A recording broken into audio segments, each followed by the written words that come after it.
Hey, everyone! If you enjoy my quantum audiobooks, you can support me by becoming a Patreon member. Your support helps me keep creating, and you'll get exclusive perks. You can also access my audiobooks directly through Google Drive. Check out the link in the description. Now, let's get started. Indeed, it was just like what Hermione said in front of me. He has more than just dragon blood in his body. And Carlos carries his dragon's blood with him. Therefore, dragon blood will basically not be stolen. But the materials Carlos collected in the magical forest. But there are other places in his dormitory. If these materials were stolen, Carlos would feel unhappy. After all, those materials were collected by Carlos little by little. Then tell me, Hermione, what's going on with that thief? How many people have his things stolen by him? I don't know how many there are specifically, but I heard recently that that thief seems to be often active in the intermediate and advanced classes. So I thought he might be in the intermediate class, oh, by the way, and he was still active after class. In this case, it will be more certain that he is indeed a student in the intermediate class. After all, only students in the intermediate class have time to activities in the intermediate class after class. If it's other classes, then they don't have that much time to come to the intermediate class. Carlos nodded. According to common sense, this calculation is very correct, but Carlos discovered something was wrong. He could figure it out from what Hermione said just now. When the thief first started, he was active in two classes, the intermediate class and the advanced class. The purpose of this selection is to avoid arousing everyone's search and suspicion.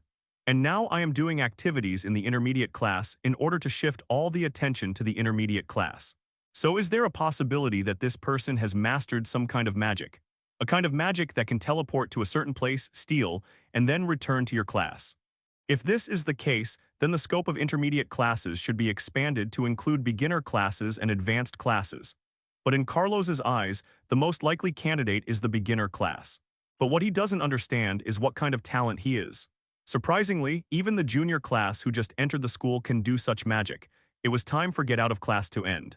After returning to the dormitory, Carlos opened the box he had left inside. Every potion and material in the box is neatly placed and equipped to be very safe. With a sigh, Carlos continued to put the box back into the drawer in front of him. Then I lay on the bed and prepared to go to sleep, and the night fell. In the sky, a bright moon wolf shines directly above everyone's heads. The bright moon was like a bright light, and the abnormal light appeared above everyone's heads. On the bright moon, red dots began to appear one after another little by little. Those red dots enlarged little by little like ink and began to stain other places around it. Then within a moment, Carlos suddenly found that his vision began to become blurry. Even his sleeping consciousness began to wake up like this. This thief is really naughty. He wouldn't think that he could block his sight like this. Doesn't he think that doing it this way is the most likely way to wake him up? Carlos, on the other hand, pretended to be still sleeping and lay quietly on the bed. Wait until the surrounding wind blows quietly. Carlos suddenly heard the sound of his drawer moving slightly, followed by the crisp sound of food moving. Immediately afterwards, Carlos heard the sound of the person disappearing, and then there was a sign of the wind disappearing. Shaking his head, Carlos opened his eyes from where he had just pretended to sleep and turned to look at his drawer. Then I saw that the drawer had been opened. As for what's inside the drawer, the materials in the box have disappeared. After smiling, Carlos was not anxious at all, but continued to lie on the bed and fell asleep. The next morning, Harry looked at Carlos in front of him with a shocked expression. Hey, what did you say? You said you caught a thief last night, so what was stolen from you? Nothing, just inconspicuous and worthless little things. The price of this thing is not particularly high, of course. It is just not particularly high for me. If that little thing was more conscious, then this thing should be returned. Carlos was not in a hurry at all. In order to lure the prey to the bait, he used a very big temptation. So he was very patient and looked at Harry and others in front of him. Waiting for the time for get out of class to end, Harry and Hermione looked at Carlos in front of them with puzzled faces. Because they just thought of a weird place. Of course, neither Harry nor Ronald spoke, only Hermione spoke. Letter 3005 IT's a bit strange. Why do you know who is coming to steal your things? Because when he stole my things, I was awake at the time, but I didn't see his appearance. He seemed to have used some ability to cover my eyes so that I could not see him. But he ignored one thing, that is, once he did this. For a moment, he felt a little scared when he thought of this. Then it's equally hard to say what the final result will be. The thief suddenly became somewhat silent. Do you know, at that time I suddenly woke up and heard a gust of wind blowing. However, once his identity and the value of this grass are found out, he looked at the bribery grass in his hand in front of him. If I suddenly fell into a deep sleep, I would suddenly be unable to adapt to the changes in reality and then wake up. But when he thought of his mother's illness, he clenched his fist tightly. Wait, wait, aren't you causing trouble? What looked like a small piece of grass in my hand at the moment turned into a hot potato. But now I see this piece of grass worth 10 million in my hand. Once this matter comes out, my academic career will be over. He didn't know what to do. He wanted to sell the thing so that his mother's disease could be cured. Then my box containing materials opened. To be honest, good money is good in his mind. The medicinal materials and things he stole were just relatively low-priced things. The purpose is very simple, that is, I don't want to suffer more punishment. Carlos was chatting on one side, and a figure who was checking prices on the other side suddenly paused with his hands. How is it possible that the price of this grass is actually 10 million? The closest magical animal gathering place to Hogwarts is called the Magical Forest. The furthest place from Hogwarts where magical creatures gather is called the Valley of 10,000 Nights. Almost all of the magical animals gathered here are a group of magical animals that live in the valley. For example, poisonous scorpions, poisonous snakes, and these nervous animals, almost speaking. These are the favorites of evil people. They often catch poisonous scorpions and snakes for experiments. Their blood and bodies are often used as ingredients for their potions. In this case, they can be in these bloods in these bodies or have the abilities they want. Another example is these poisonous snakes or poisonous scorpions. It has survived here for nearly 10,000 years and has become a magical creature. So their blood and their bodies are not only the best materials for potions. The same is also the material that can make the sacrifice more perfect. In the innermost part of the 10,000 Nights Valley, there is a huge gathering place dug manually. Of course, if you look carefully, you will find that almost all the people in this gathering place are figures wearing black cloaks. Their faces were tattooed with lines that looked vicious one after another. And on the lines, there seemed to be 480 rows and rows of disgusting breath, which were constantly flowing out. You can even see that there should be drop after drop of black and water-like liquid on some people's faces above these lines. Someone once asked, "What is death?" Death is the last way to sacrifice for people. Death is a choice made when there is no choice. So friends, brothers, celebrate your death here and celebrate the last choice you made. Here, you will make your best efforts for the birth of our God and our Lord. On the altar, the Japanese man was standing right in the middle of the altar. Row after row of figures around him were covered with black cloth, their eyes covered. Their bodies were tied, causing their bodies to be thrown to the ground, and they could only feel pain. They were trembling and twisting, but there was still no way to escape. The man standing in the middle smiled slightly. His laughter went from dull at the beginning to gradually crazy and now to crazy. It had completely turned into the laughter of not a person, but like the laughter of a devil, a real devil. He laughed very happily, but when he laughed out loud, suddenly a black aura began to fill the altar. That black aura permeated the surroundings and spread over the entire altar. Countless people around him were all enveloped in this black aura. The black mist is getting deeper and deeper just after this moment. The black mist all merged together, covering the twisted figure and twisted crowd lying on the ground. Their bodies were constantly twisting and moving, but there was still no way to escape. This came from the black fog, and someone's rope was broken. He frantically began to crawl around, using his hands and feet together when he was about to climb to the edge of the stage. He felt that his body was losing more and more strength. The power is gradually starting to become weaker and weaker, and the feeling is so confused, so painful, so sad, and so desperate. Just like this, when they were about to escape for life, they fell into the most desperate death. In fact, the rope behind them was not broken by themselves. It's just this group of believers who have been tied up a little looser specifically for them. The purpose for a long time is to let them gradually die in this desperate environment. That's right, the so-called despair is not despair that continues forever. That kind of despair can make people give up, make people unable to see hope, and can make people fall directly into silence. This kind of despair is not what they like. The despair they like is the despair that they enter when they see life. That's right, when this group of people see the hope of life, continuously running away from the hope of life and moving forward. In the end, they can only fall into the death of hell. This kind of despair is what their Lord loves and loves the most. I have to say that Dumbledore was still too conservative back then. Dumbledore just cleared a few altars on the grassland. He did not enter the 10,000 Nights Canyon. If he entered the 10,000 Nights Canyon, you will find that there are so many altars here, more than those known on the grassland at that time. Even the altar here is more like the main altar. There seems to be infinite death intention around the huge altar. The sound of clicking and clicking continued, and the sound of their bodies all turning into bones and falling on the altar. Their bodies will no longer be surrounded by black mist until the black mist disappears. Everything around him fell into silence. Under the altar, a group of believers began to whisper. The priest who was on the high platform looked at the scene in front of him. He coughed lightly, then slowly picked up the scepter in his hand and poked it twice on the ground. After the snapping sound, he spoke. Dear believers, we will not hesitate to serve God's mission. Although the current few sacrifices are not enough to allow the Lord to come to this world again. But I think as long as we continue to act, only our power will continue to expand. As long as we raise more sacrifices, the Lord will surely come back to this world one day. Lead us to our glorious moment. The priest's voice was still singing loudly and loudly. The figure below began to nod slowly. Their whispers stopped and their movements stopped.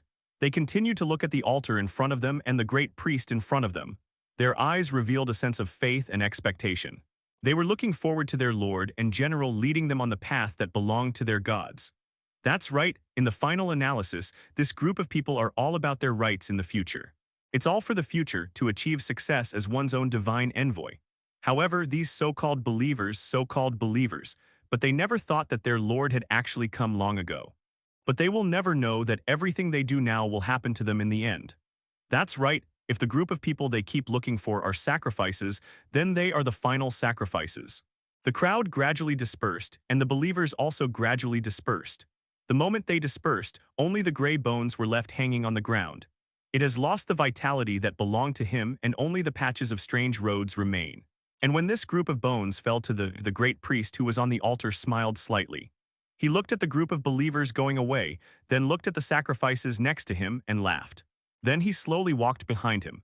When the priest's figure disappeared from the altar, no one knows where he is going, but he is in the innermost area of Wanai Valley. The figure of the great priest is standing here, his hand slowly pressing on the stone wall next to it. There was a clicking sound, which was the sound of mechanisms and gears constantly rotating. That was the sound of the stone door in front of him being slowly opened. The priest picked up the lantern next to him. Then, accompanied by the faint glow of the lantern, the firelight entered the cave. However, what the great priest didn't know was the moment he walked into the cave. In a corner behind him, figures one after another were slowly walking over. These two figures seemed to have seen the high priest's movements, and they followed him with some doubts. As soon as they saw the great priest leaving their sight, they hurriedly followed him, until these three people entered the cave. The door of the cave seemed to be slowly closed intentionally or unintentionally. Look, just like I said, as long as I make an unreasonable move, there will always be smart people who find me and follow me. The priest's voice sounded slowly in the cave, and he continued to walk forward without stopping. He seems to be talking to someone, but if you look closely at the flowers, you will find that there is no one around him. The two people at the back, a man and a woman, followed the steps of the great priest and continued to walk forward. Up to this moment, they didn't know that this was just a trap set by the great priest to sacrifice the two of them. As the footsteps of these two people followed the great priest, they walked inside. In a certain direction in front of them, a figure slowly appeared in their sight. There was a chill and malice in the eyes of this figure. He was like a demon when he heard the footsteps behind him. This figure slowly turned his head and looked at the great priest behind him, then smiled slightly, and Yin Shenjai spoke slowly. Look, there are always smart people who think they are smart but don't know it. They have already stepped into the trap I set, so these two smart people will be left to you, my dear lord. This figure slowly turned his head to look at the great priest behind him and then smiled slightly. Of course, if you can see his face, you will find it. His whole body was almost covered with pieces of rotten flesh. Among the pieces of his rotting flesh, there seemed to be traces of white bones showing through. And in front of him, there were countless mists pouring into his body from the surroundings. Those black mists were like pieces of flesh slowly growing out of his body in an instant. The face was very scary, as if it had been burned. If Carlos were here at this moment, he would definitely shout out in surprise, "Isn't the person in front of him Voldemort?" But the person in front of him is indeed not Voldemort, he is the other side of Voldemort. This figure turned to look at the great priest next to him, then turned his head and looked behind him. There seemed to be several shadows. At this moment, the two shadowy figures finally realized that something was wrong. The two of them immediately wanted to escape behind them, but they were too late. Because the figure behind him was very fast, and in just an instant, he was in front of the two of them. When the man saw this scene, he rushed forward to challenge the monster in front of him and stop him. Let the female companion next to you go first, but it is a pity. Just a face-to-face meeting, the man suddenly felt that his body was flying. Then it bounced on the ceiling and finally fell to the ground with a pop. and that woman just ran less than 2 steps away. Suddenly, I felt that a long gash had been torn open in my body. Blood continued to flow out, and the internal organs inside slowly stepped out. The monster in front of him finally showed his excited expression. "What are you two running for? Look, isn't this the goal you have been waiting for? Look, he will take you on the path to the kingdom of God. No, you can already take the first step on the way to the kingdom of God, don't worry. There will be many people coming to accompany you later, and you will not feel lonely on the road to the kingdom of God." The voice of the great priest sounded, followed by the next moment. As if the words of the great priest were reflected in front of him, this monster was in front of him. He grabbed the bodies of the man and woman in front of him fiercely. In just a moment, their necks were bitten off. Blood was flowing down, and the great priest's smile was so unrestrained. Only the sound of clicking and stirring was left. In this cave, no one knows what happened, because no matter who it is, as long as he knows it, he will definitely die. The lively scenes in the college brought exciting atmospheres to the entire college. The crowd was very orderly and slowly walked into the open-air arena. They began to sit in rows and rows of seats. Looking at the huge arena in front of him, there was a figure on top of the arena who couldn't wait any longer. Looking at the figure around him, he took a staff in his hand, with a light shining on it. Immediately afterwards, I saw this figure, speaking slowly to the light. In this academy, small conflicts will always occur between people from time to time, but these contradictions are understandable and normal. So here we are with all the students designing an arena. On this arena, any students who have conflicts can solve problems and fight here, so we will put all the duels together today. Let's learn from each other, supervise each other, observe each other, and create a more perfect magic society. After this person finished speaking, he slowly retreated, and then the first duel was killed. Although Carlos didn't quite understand why that guy from Brooklyn put himself and his duel here. Almost all the duelists here are fighting in the ring, but he knew that this guy must have come with his own purpose. Whether it's humiliating oneself or doing something unexpected in this arena. Carlos said it didn't matter, he just stared quietly at James in front of him. There was a slight smile in his eyes. In Carlos's view, no matter what little moves James made, they would not have any impact on him. In the face of absolute strength, any bells and whistles are just bells and whistles. Just above the ring, figures one after another kept coming up, then one figure after another kept leaving. 753. This time, the arena looked so lively. It was also because of Hogwarts that a rare duel actually gathered together today. It can almost be said that any duel is no small matter, but it's not a big deal. For any single duel, he would never summon so many people. But this time is different because it is a family duel between two wizard families. This led to such a situation that the entire venue was almost packed. In the auditorium, Harry Potter and others looked at the scene in front of them with worried expressions on their faces. Especially Harry, who glanced at Ronald next to him and asked slowly, "Carlos wants a duel. Has he ever told you what's going on? Why is there suddenly a family duel?" Ronald shook his head. Carlos wanted to have a family duel. He had only heard of this kind of thing recently. And the most important thing is that it is a duel with the James family. It is said that Carlos' cousin Moya crippled a certain son of the James family. Otherwise, Carlos would not have left Hogwarts directly at that time and asked for leave to go out and deal with family matters directly. From this point of view, maybe this family duel may be related to the last problem between Moya and the children of the James family. I had a guess, but I'm not sure if that's the reason. Of course, I have great faith in Carlos's strength. Even if the second young master of the James family used any tricks, it would have absolutely no effect in the face of Carlos's absolute strength. To be honest, Ronald was not very worried that Carlos would lose this game. What he was worried about was not Carlos himself, but the Lucifer family. The Lucifer family is intricately connected, unlike the Ronald family. Because the Lucifer family has become more integrated with families in the Muggle world in recent years. As a result, the internal situation is complicated, and the bloodline can be said to be almost various.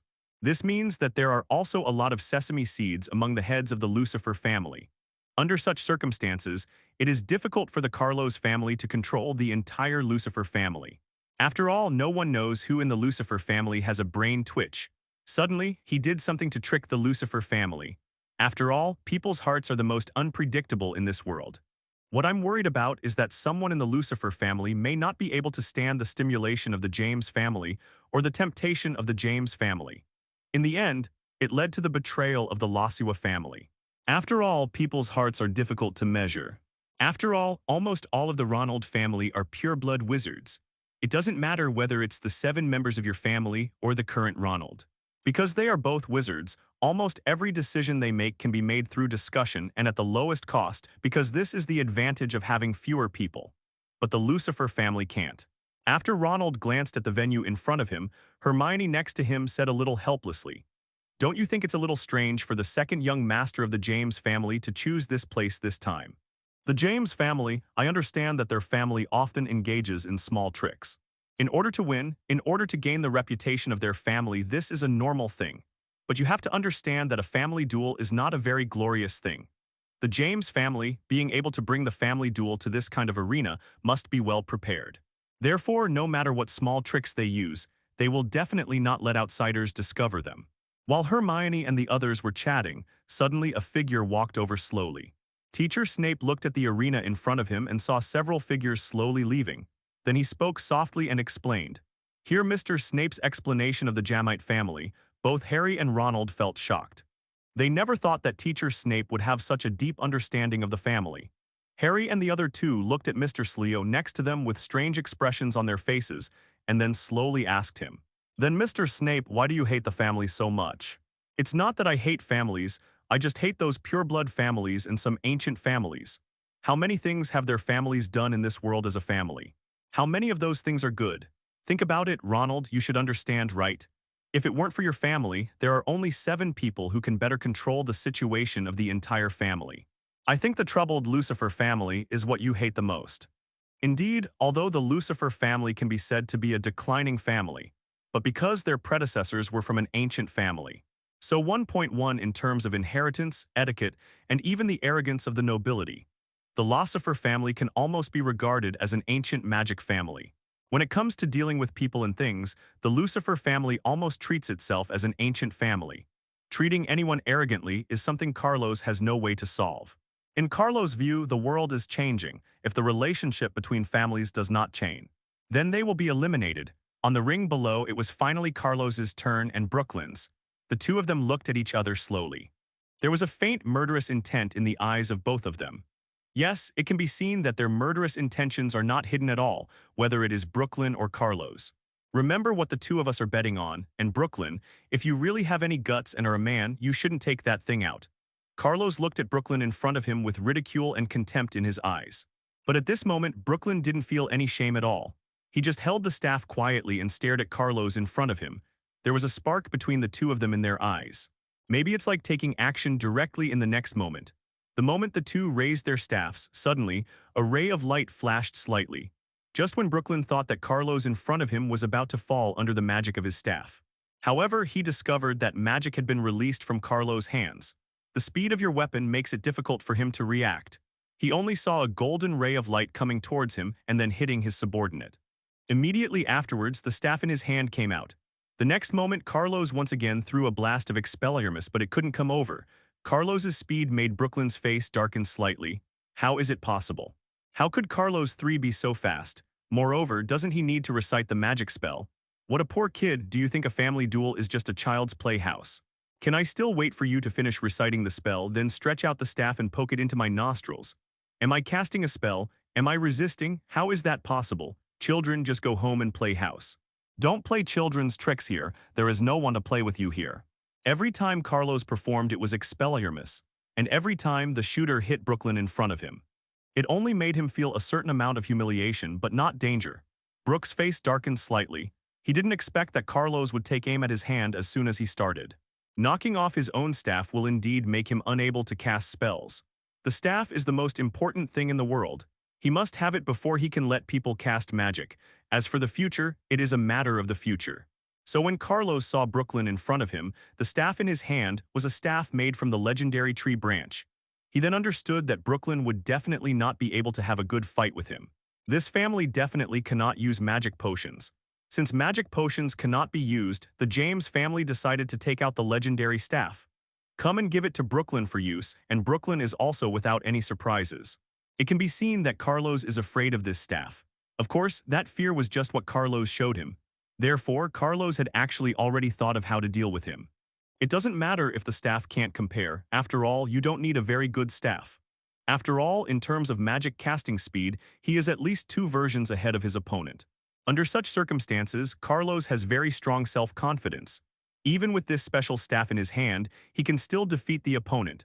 Brooklyn never imagined that Carlos would only unleash Expelliarmus on him. Every time the weapon hit him, Brooklyn could feel a burst of pain, but he didn't feel any damage. This pain was just a flesh pain, and there was no dangerous pain. This meant that he was humiliating himself, and Brooklyn's face changed slightly. His eyes glanced at the staff next to him, and he wanted to resist. But Carlos was too fast, and he could only dodge 1 or 2 magics at most each time, and then he would be hit by a magic. Carlos, don't go too far. Do you know what the consequences will be if you humiliate me like this? I will destroy the Lucifer family, and I will let the Lucifer family fall on the stage of the magic world and sink again. Carlos didn't mean to listen to his provocation at all. He knew that this was anger and wanted him to defeat him directly. After all, no matter what, he did insult the James family a little. But Carlos wanted to insult the James family. If he didn't humiliate him, he wouldn't feel comfortable. Brooklyn's eyes were completely fixed on his staff next to him. He wanted to reach out to pick up the staff, but every time Carlos saw him reaching out to pick up the staff, he would disarm him and knock his staff away, so that every time his staff rolled a distance, it would roll out of the ring. Oh, if you think I am humiliating you, then just treat it as such. If you feel that you can't fight anymore, just admit defeat. I believe that the James family should not have any punishment for the children who admit defeat. Carlos is not a fool. For this kind of wizard family in the existing world, they pay the most attention to face, and face is priceless for them. But he must not surrender. This is the bottom line of every family. If you have the guts, you can fight me head-on. Don't do these little tricks. He had no anger at all, as if he was not at all anxious about his younger brother being humiliated like this. They didn't expect that this family duel would turn into such a farce, but these 2 years are different. 2 family duels have been completed in 2 consecutive years. Linktra, James' eyes were full of calmness. For them, family duels like this can almost be regarded as a certain level in decades. And Carlos's set is specifically to stimulate the fear in the heart of Brooke in front of him. Originally, they were full of joy and expectation at the beginning, waiting for the duel between the 2 families in front of them. Can you still? Is there any way to resist? Now you tell me about the little tricks. Yes, I am using little tricks to mess with you. What can you do? Why didn't you ask our Lucifer family? Why didn't you ask our Lucifer family in advance? After all, between families, unless it is absolutely necessary, they will basically not initiate a duel. It immediately aroused a lot of expectations, and Harry and Ronald, who were in the stands at this moment, were stunned. So generally speaking, Brooklyn can be knocked down and defeated by himself. The eldest son of the James family was still eating in the main seat. All the students who saw this scene above were stunned. Little tricks, please. The James family did little tricks before. Carlos first turned his head and glanced at Linklater and James next to him. Then he turned his head and looked at Brooklyn James in front of him. These 2 children of the James family often cause trouble in this school. And most importantly, the extent of their troubles. Compared to that guy, Deputy Marr, he is more capable of causing trouble. It can even be said that they have no self-correction mentality towards businessmen. I saw the scene of you chasing me and running away above the thunder. No one was interested in watching anymore, but there were boos. They all felt that this was just a show between families. But the magic of getting rid of your weapons has actually reached Brooklyn, and this cannot be faked. So the boos present were just part of it, and not everyone could understand it. So that's it. Carlos hit Brooklyn's hand from the beginning. In other words, Carlos had already figured it out from the beginning. Brooklyn's staff is going to be knocked off, no matter what method is used to defeat Brooklyn. No matter how powerful the James family is, it is of no use. Because once a wizard loses his staff, it is equivalent to a person losing his hand and a doctor losing his foot. Ronald smiled, then slowly turned his head to look at Harry next to him. Harry also nodded, and the 2 looked at each other and smiled. Then, looking at the scene, Carlos was still humiliating Brooklyn in front of him. I don't know what happened, but there was no one around to stop Carlos in front of him. Even Snape next to him wasn't in the slightest bit anxious. It could be seen that Carlos was just humiliating him and did not cause any harm to him. Since there is no violation of the rules, there is no need to go up here at all. Elizabeth on the other side pursed her lips slightly, revealing a charming smile. This woman, even though she has given birth to a son, still looks young on the surface. Shy and charming like a girl, she looked at Carlos. Elizabeth understood Carlos and Brooklyn from the beginning. There must be a fight between the Lucifers and the Jameses. But what she didn't expect was that this one would definitely come so quickly, and it will be so unexpected. More than 10 minutes passed when Carlos stopped holding the staff in his hand. There was only one body lying there in the field. No one, not even Carlos, expected that Brooklyn in front of him actually held on and caught 20% of his magic. And the most important thing is that he still refused to admit defeat during these processes. Even one of his staffs has been knocked to the ground by himself. He has no intention of admitting defeat at all, it means. He relied on his own perseverance to get through it. Yes, yes. Carlos clapped and then spoke slowly. As expected of a son of the James family, I never thought he could be so talented even after being. The referee saw the scene in front of him and walked over slowly. With a look of helplessness, he patted Brooklyn's face in front of him and then said, determined that Brooklyn, unconscious, this family duel was won by Carlos. There was no applause, no cheers, and no boos. The atmosphere at the scene was peaceful. Even Carlos's younger brother, Herlock, was sitting quietly, showing no intention of moving. He felt that his eldest brother really didn't look like a noble boy. And when Herlock recently received a letter from his father, Delia seems ready to groom herself to be the pillar of the family. That way, it seems that he wants to train himself to be the patriarch of the family. Could it be that Carlos is not prepared to serve as the patriarch of the Lucifer family? Herlock thought of many things at once, and finally he looked helplessly at Harry and Ronald next to him. Well, Senior Harry, my brother, has he ever told you what he wants to do? The future. Harry Potter had a look of doubt on his face. What was going on with Carlos' younger brother? Could it be that he is still preparing to compete with Carlos for the position of family patriarch? Ronald next to him smiled softly and said, H-Lock, just study with peace of mind. Your brother is probably not particularly interested in this position. Ultimately, this position will be handed over to you, and you will not be hindered. Ronald could also see some of Carlos' thoughts. He understood that Carlos would definitely not want to get involved in that kind of cumbersome family affairs. For a free-spirited person like Carlos, it is the biggest disaster for the entire magician society. Likewise, it is also the most valuable asset in every magician society. Carlos has a talent for potions and a talent for learning magic. He is famous in the entire academy and can even be said to be among the best. Having such a talent comes naturally, and in the eyes of many people, it is like a genius. It is normal for such a genius to have his own pride. Harry glanced at Ronald. He didn't expect Ronald to look so deeply. The final winner is naturally the Lucifer family. The betting agreement between family duels is determined by the challenger. As for the challenge scenario, it is decided by the person being challenged. This is a matter of etiquette between each family duel. And Carlos, in order to take care of the face issues between the families. Therefore, the two special requirements are the first request made by the family in the main agreement. The James family delivers 500 magic books to the Lucifer family. That's right, Carlos is ready to build up the foundation of the Lucifer family again. Zhao's. The first thing to do is to establish the Lucifer family's magic library. In the future of the Lucifer family, many children of the family will definitely become magicians. By that time, if there aren't a corresponding number of magician books, it would be a bit embarrassing to talk about it. The second requirement is also very simple. The James family must form an alliance with the Lucifer family, which will last for 10 years. Advance and retreat together within the family under the situation of superiority and elimination of the fittest. Carlos knew that no matter how much he wanted from the James family, it would only be a drop in the bucket of the James family. But the James family, if they want to get involved with the Lucifer family. In the Society of Magicians, he definitely has any calendar. So one way Carlos came up with is that it is better to make friends than to make enemies. Of course, the hatred between himself and Brooklyn is just a personal hatred and does not rise to the level of the Lucifer family. Yes, it's just personal hatred. At least that's what Carlos thought at the time, but he didn't know what Brooklyn thought. When Carlos looked at the black aura in front of him, his eyes were full of vicious hatred and malice. Carlos understood that Brooklyn had suppressed his anger to the extreme. There is a risk of eruption at any time and anywhere, or he has already erupted. Although I don't know who bewitched him, I can see it. The blood in his body is changing, from the original human blood to the devil's blood. This process of change is irreversible, and it is also a sad process. He slowly stretched out his hand and pulled out the staff from his waist. Originally, Carlos thought it was just an outing mission, and originally thought it was just a mission in the magical forest. But what Carlos didn't expect was that the process of this mission would be so difficult and so bumpy. What happened to you? Why did you become like this? What makes me curious is that the James family didn't find out about your problem from the beginning, or did the James family deliberately ignore your problem and even didn't suppress it? Brooklyn slowly raised the legendary staff in his hand.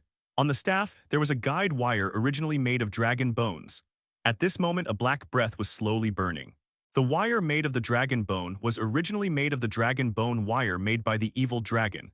That means that this legendary staff is not an ordinary staff. It's still an evil bone staff. The terrible thing about this kind of power is that a normal staff releases magic power by half, but when releasing black magic normally, its power is not just doubled. It's almost equivalent to twice the power, such as releasing a primary magic, but it has the power of a mid-level magic. Carlos, you understand, right? This is the hatred between the two of us. This is between the two of us. Of course, the James family naturally let me duel with you. According to you, the duel in the ring is no longer counted. Are you, the James family, going to destroy the knight's contract? How pitiful. No, no, no, the James family will definitely abide by the family duel and the rules between them. As for you, Carlos, I think you should understand what I am talking about. You, a discarded child abandoned by the Lucifer family. Even if I kill you, no one will know and no one will understand. As soon as the voice fell, his staff was seen raised. Carlos's reaction was even faster, and he had just finished the spell in his mind. Just looking at Brooklyn in front of him the moment he released the spell, he also launched magic. Avada Kedavra. Two black magics hit each other fiercely. At this moment, the Avada Kedavra released by Carlos was a primary Avada Kedavra. Because of the magic power, this section of Avada Kedavra was not strong.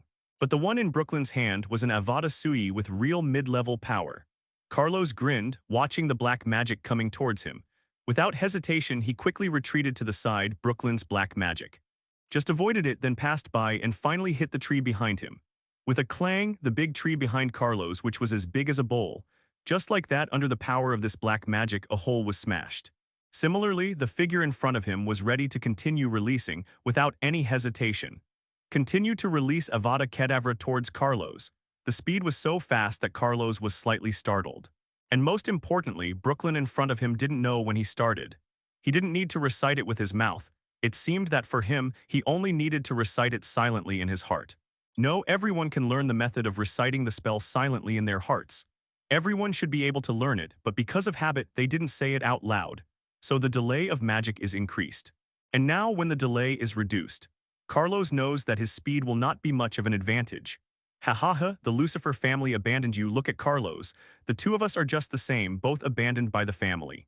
You should understand that with temperaments like ours, only darkness is the most suitable for us. And I stepped into the darkness, but you are still in the light. This is unfair, so I want you to be trapped in the swamp of hell. Looking at Avada Kedavra in front of him, constantly hitting him, Carlos could only run madly. He didn't listen to what Brooklyn said in front of him. For him, no matter what Brooklyn said, it was useless to him. He would never be able to stay in Hogwarts. If he cast magic this time and let Carlos escape, then his identity would be exposed. Just as he said, the James family abandoned him and the Lucifer family abandoned Carlos. But he had no way to stop him because he cast magic so fast. But he was wrong in one thing: the Lucifer family never abandoned Carlos. Every time he ran behind a big tree or a big rock. And Avada Kedavra, that is one of the 3 forbidden spells that cannot be learned in Hogwarts Academy. Of course, Carlos didn't run meaninglessly. Similarly, Carlos had already discussed it with his father. Brooklyn on the opposite side seemed to have discovered Carlos's thoughts. Carlos kept running, and the staff in his hand slowly lit up slightly, a beam of khaki light. In this world of magic, fists are also useful. Carlos actually calculated all the results and all the processes. The purpose was very simple, so that he could dodge in advance. Even he could not continue to return to the James family. Carlos smiled slightly. Some things never rely on magic to decide the outcome. Anyway, Carlos just needed to ignore it. Of course, this beam of light was not noticed by Brooklyn on the opposite side. This khaki light only flickered a little on the staff. Then he disappeared. The next moment, Carlos threw his whole body towards the big tree in front of him. Then he left Brooklyn's sight. But Carlos's body had already moved behind 2 big trees. After running back and forth and disappearing, Brooklyn frowned slightly. At this moment, he must walk to his right. Only then can we see which side Carlos moved to, and then we can better observe the direction of Carlos. Shaking his head, Brooklyn's mind seemed to be in chaos at the moment. All the thoughts and all the lines are constantly intertwined at this moment and cannot be, but what can be done? He can only continue to do this. When Brooklyn walked towards his right, but he didn't find it. Not far ahead on the right, there is a piece of land that is completely different from ordinary land, a circular land. The land here seems a little softer and a little weirder. Carlos stayed behind the big tree, his eyes looking forward quietly. Generally speaking, there are limits to magic power and there are limits to physical strength. In the battle between the magic power and the body, it depends on whether Brooklyn wins or Carlos wins. Of course, this is Brooke Buckland's opinion, it's not in his opinion. As long as Carlos's physical strength is exhausted, he will definitely be caught up by his own magic, but it seemed different to Carlos. Carlos is not a fool. He has strong physical strength and is not without magic power. Compared to this one, the idiot whose brain has been corroded by darkness. Carlos didn't worry at all about whether his intelligence would detect the traps lurking around him at that moment. Brooklyn smiled slightly, but he finally saw Carlos's staff in his sight, slightly appearing in his perspective. Immediately afterwards, Carlos's entire body appeared in front of him. Without the slightest hesitation, the black staff in Brooklyn's hand was swung in a wolf's way. "Carlos, I want you to die." The black light carried by Avada Kedavra rushed towards Carlos. Carlos frowned and quickly retreated back. But the speed of this spell was so fast that Carlos had no chance of escaping. But Carlos was not a vegetarian. While maintaining a trap, Carlos' eyes flashed slightly. The magic power in the body also began to flow again. There are many obstacles. A wall of earth created by magic appeared in front of Carlos. When Avada Kedavra came over from the opposite side, the black magic hit the earth wall and finally died. At this moment, suddenly, a shout came to Carlos' ears. That scream was obviously coming from Brooklyn in front of him. Brooklyn's body remained slightly under the ground. The whole body, as if sinking into a swamp, began to sink slowly. After all the obstacles disappeared, Carlos's deep expression was revealed. Everything is petrified. There was a bang, and the golden magic hit Brooklyn directly. All the magical effects from petrification acted on his body. His body gradually began to lose the ability to move.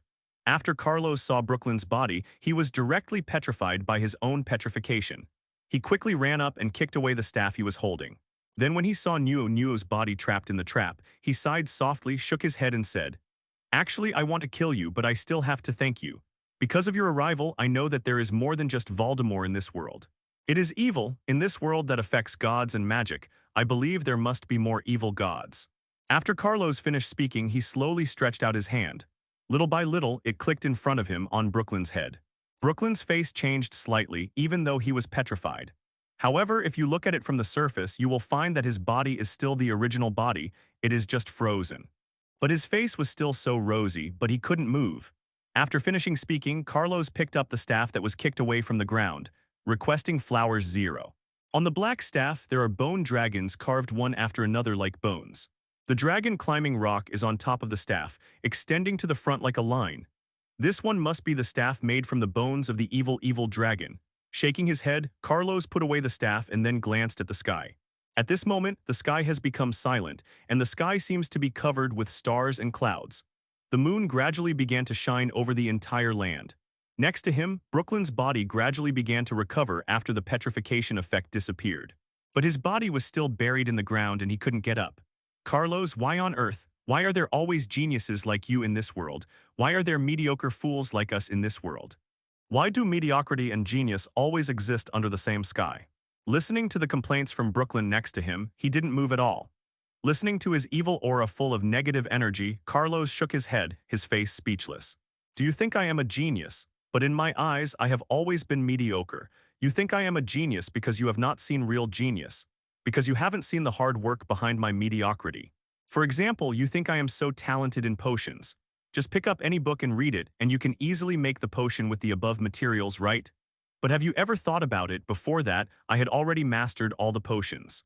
I have every dose, every gram, every millimeter. That's why I was able to make the magic potion so easily. Therefore, I am not a genius, I am just a mediocre person who works hard. You have never seen a real genius." Yes, Carlos used to be a real member of the Tiantuan group. He still feels sadness next to him, but he does not feel disappointment, or in other words, silence. Because Carlos understood that if he couldn't be a genius, he would just be a mediocre person. Just because you are mediocre doesn't mean you can't beat a genius. However, Carlos still didn't quite understand. Why does he firmly believe that he is a genius? And because he is a genius, he must kill himself. Did he have a brain twitch, or has his nerves always been this bad? Carlos thought it was unlikely in his mind. Brooklyn at least must have a pretty good head. At least when I met him more than a week ago, he was sober when he spoke. But at this moment, he seemed to be a completely different person. It doesn't matter whether it's your brain or your soul. Time passed little by little and Carlos frowned. He found that the time he had left seemed to be long enough. But until now, there is still no one looking for me. It's not just like this, since the 743 next to him, Brooklyn, which has sunk into the ground, is still silent at this moment. It was as if he had fallen into death. Carlos frowned and stretched slightly as if he realized something. Slowly walked towards the outside of the forest, but when Carlos walked towards the outside of the forest, he didn't know how long had passed. He found that his body had returned to its original position again. That is where Brooklyn is staying at this moment. Turning around to look around, the surrounding forest was completely silent. The sound of birds and flowers that had just entered the forest had disappeared at this moment. Logically speaking, after walking for so long, I should have walked out of the forest. But when I walked towards the outside of the forest again, I found that I was back to the starting point again. Looking in front of him, Brooklyn was still trapped in the swamp. Carlo's frown began to deepen. He picked up the staff and waved it slowly towards Brooklyn. Immediately afterwards, he saw that the ground under Brooklyn's body began to turn into a swamp again. Pulling Brooklyn out of the swamp, I saw that his eyes were closed and he didn't look like he was enjoying life. Carlos was quite sure that the man who was fighting with him just now was not like this. So it's not him who has the problem, it's his own problem. Picking up the staff in his hand, Carlos patted the black magic staff on his waist. The staff was emitting a faint black light. It seems that intentionally or unintentionally, Carlos is being brought to a special place. Carlos realized that it was the evil dragon staff that was causing trouble. If it weren't for this evil dragon staff, it would be impossible for him to have such a problem. However, this staff, logically speaking, is just the material of the evil dragon. How could he possibly treat himself to a world like his that had no end at all? Even Brooklyn, his own force, is fake. Putting away the evil dragon staff, Carlos slowly placed Brooklyn's body in place. Then little by little, he began to look for a way out to the side. In fact, the inside of this forest looks very similar to the magical forest on the surface.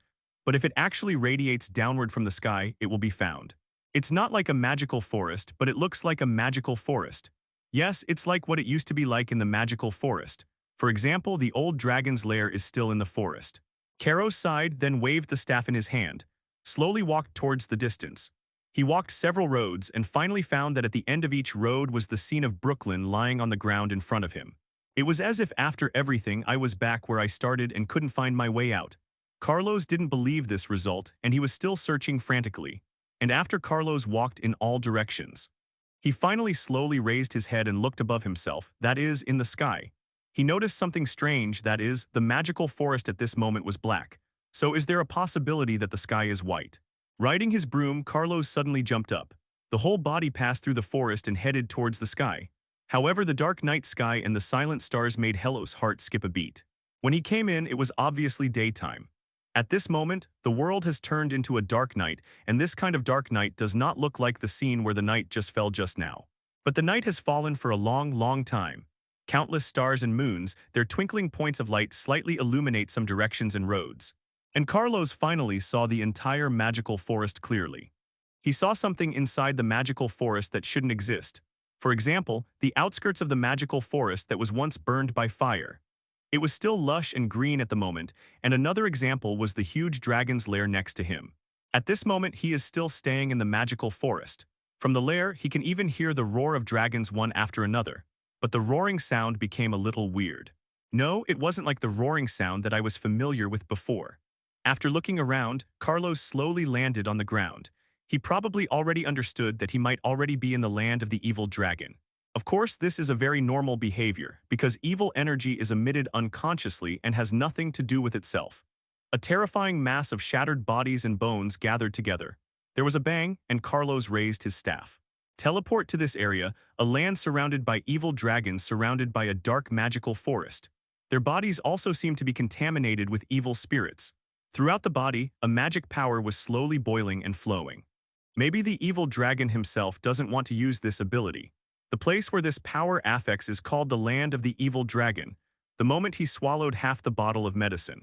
Immediately afterwards, all the magic power in Carlos' body began to surge. The magic power began to dissipate, and the next moment, Carlos smashed it into pieces and casually smashed it towards the evil dragon's lair. Generally speaking, wherever the evil dragon is located, it will basically be affected by the power of the evil dragon. Raising the staff, Carlos' hand slowly lit up with a light. Animals contaminated with evil spirits basically die or survive and become part of the evil dragon. He swallowed a bottle of potion that he carried with him.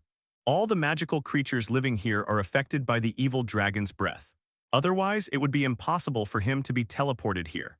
But at this moment, Carlos discovered that this time, 2.4 should be the evil dragon vividly using his ability.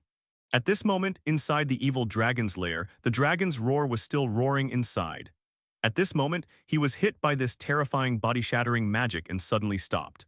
The entire magical forest became silent again at this moment. And Carlos also began to calm down, start thinking and wait. But just as Carlos was thinking, suddenly, a crazy roar sounded from the sky. It was a dragon with a black aura all over its body, and the black scales on his body echoed the luster of the moon. It seems that there is a strange power flickering all the time. When he came to the top of Carlos, he saw the slight smile of the tiny human below. Immediately afterwards, doubts appeared in its eyes. He wondered why such a human appeared in his territory. Logically speaking, it is impossible for this human being to appear next to him. After all, although my territory seems to be in the Muggle world and the Magic Society 3. But no one knows that this place is actually in a world of nothingness. If it were just an ordinary person, it would be impossible to get in. Even in these 1,000 years, no one has entered here.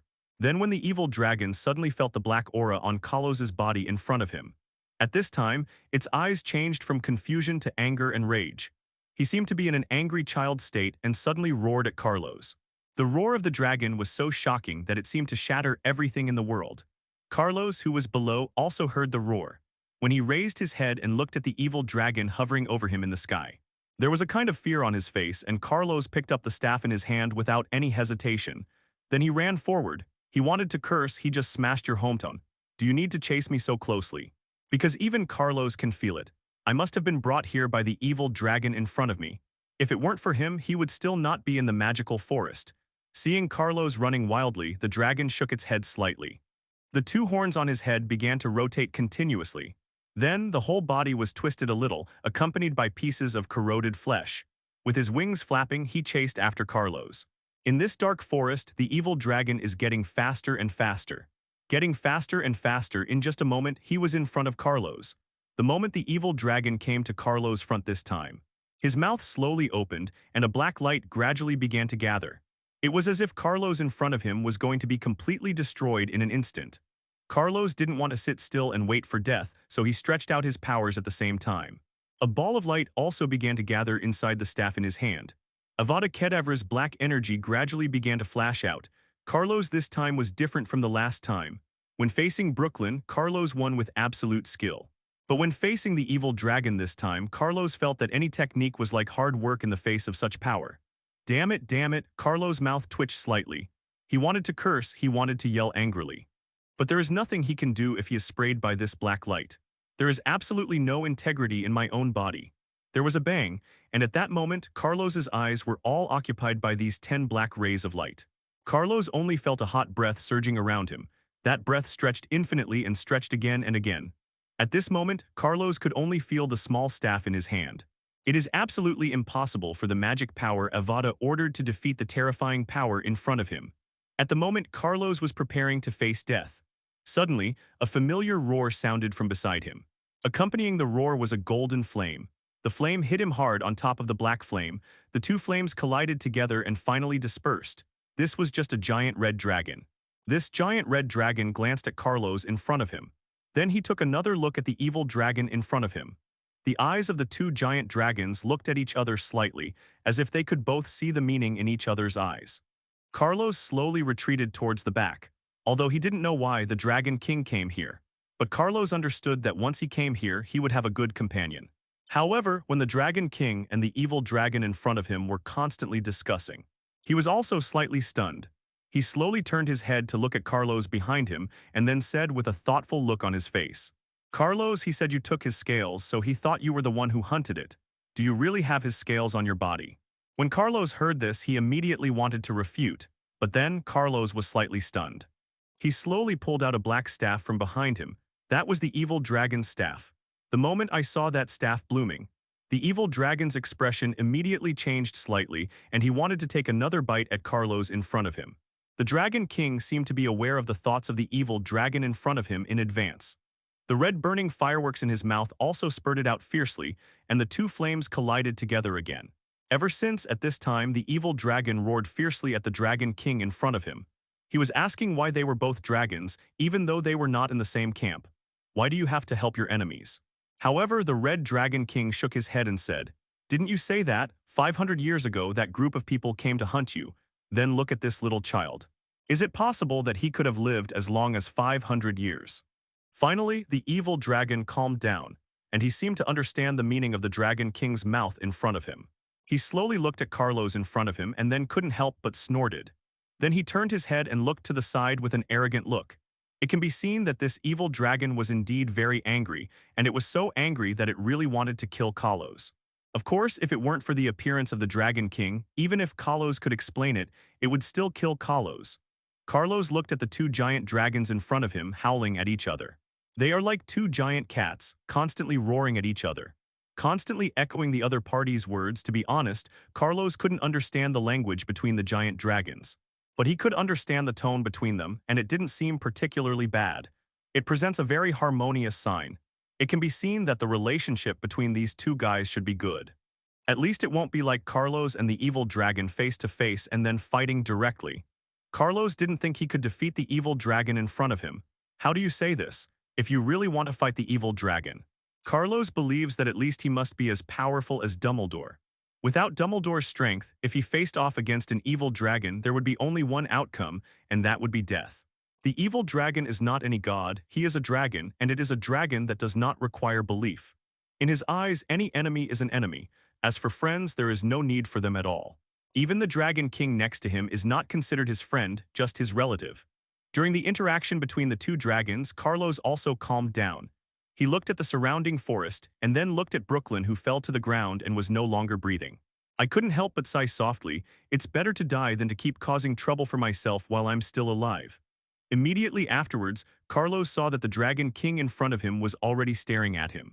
The Dragon King's big eyes stared into his own, and then he slowly asked, "Carlos, he wants to ask me why you came here all of a sudden. Why is there an evil dragon's staff in your hand?" Carlos sighed helplessly and then told everything he had encountered. Listen to Carlos tell you what he encountered word for word. The Dragon King in front of him also sighed softly. To be honest, he and Carlos met in that cave. If Carlos hadn't appeared in the cave, his son might have died. In order to thank Carlos, he decided at that time, from now on, Carlos and his immediate family will never be embarrassed. At the same time, he is also willing to make a deal with Carlos. That's why he helped Carlos so much. But he didn't expect that Carlos would be so unlucky. Compared to dragons like them, who can almost live in fear every day, they are even more unlucky. After the Dragon King listened to Carlos' explanation in front of him, then he turned around and followed the evil dragon behind him to explain. After listening to the Dragon King's explanation, the evil dragon looked at Carlos again. Immediately afterwards, the evil dragon nodded slightly, not that he trusted Carlos. But he trusts the Dragon King in front of him. In its view, he belongs to the same dragon body after all. Thousands of years ago, there might have been the same blood relationship. You must have more faith in the Dragon King, so that's it. As the two dragons were talking to each other, Carlos discovered that he had escaped death. Things passed quickly. Inlos looked at the Dragon King in front of him and asked doubtfully, "Then why are you here all of a sudden?" "What do you mean suddenly? I came here half a year ago. After all, if I have something to do, I came to see this old guy, and I haven't seen him for many years. But what I didn't expect was that I could actually meet you here. It's really such a coincidence." Carlos just sighed. He looked at the Dragon King in front of him and said, "Is it a coincidence? Why don't I think it's a coincidence? Judging from the information I recorded in the book, even the wands and staffs made from the evil dragon's scales, it is absolutely impossible to take users to other places. Because whether it is the scales of the evil dragon, the scales of your dragon, or other species, there is not much of the essence of the dragon left under such circumstances. Even if I just held the evil dragon's staff, there was no way I could be teleported here. Then the only thing I can imagine is that this is a trap specially laid for me by Brooklyn. And there is another possibility that the evil god has specially set a trap for himself." After Carlos sighed quietly, he looked at the Dragon King in front of him quietly. After the Dragon King thought for a moment, he shook his head gently. To be honest, he doesn't have that kind of strong IQ. For him, he basically uses force to solve problems when he is in doubt. Of course, it understood what Carlos meant immediately. In other words, Carlos's enemy is Brooklyn. No, to put it simply, it is the enemy of Carlos who made the evil contract for Brooklyn. This Dragon King roared and his throat slightly emitted bursts of light. Then he suddenly threw it towards the evil dragon behind him. There is a shortcut. If you take that route, you can reach the Muggle world in about 2 months. Well, Carlos suddenly reacted. Carlos's face changed slightly. He didn't dare to think about such a thing, but the Dragon King directly brought him good news. The Dragon King looked at the black dragon staff in Carlos's hand in front of him and then said slowly, "Of course I can fly you back, but I still have a lot to do. Maybe the 1 month I mentioned is really my 1 month." Carlos nodded and took out the evil dragon staff in his hand. "This means that if you want to walk back by yourself, it will take at least half a year. In terms of time, you won't be able to go back there quickly, that is, Hogwarts. It will take at least a month. When the time comes, you can just return to Hogwarts from the Muggle world.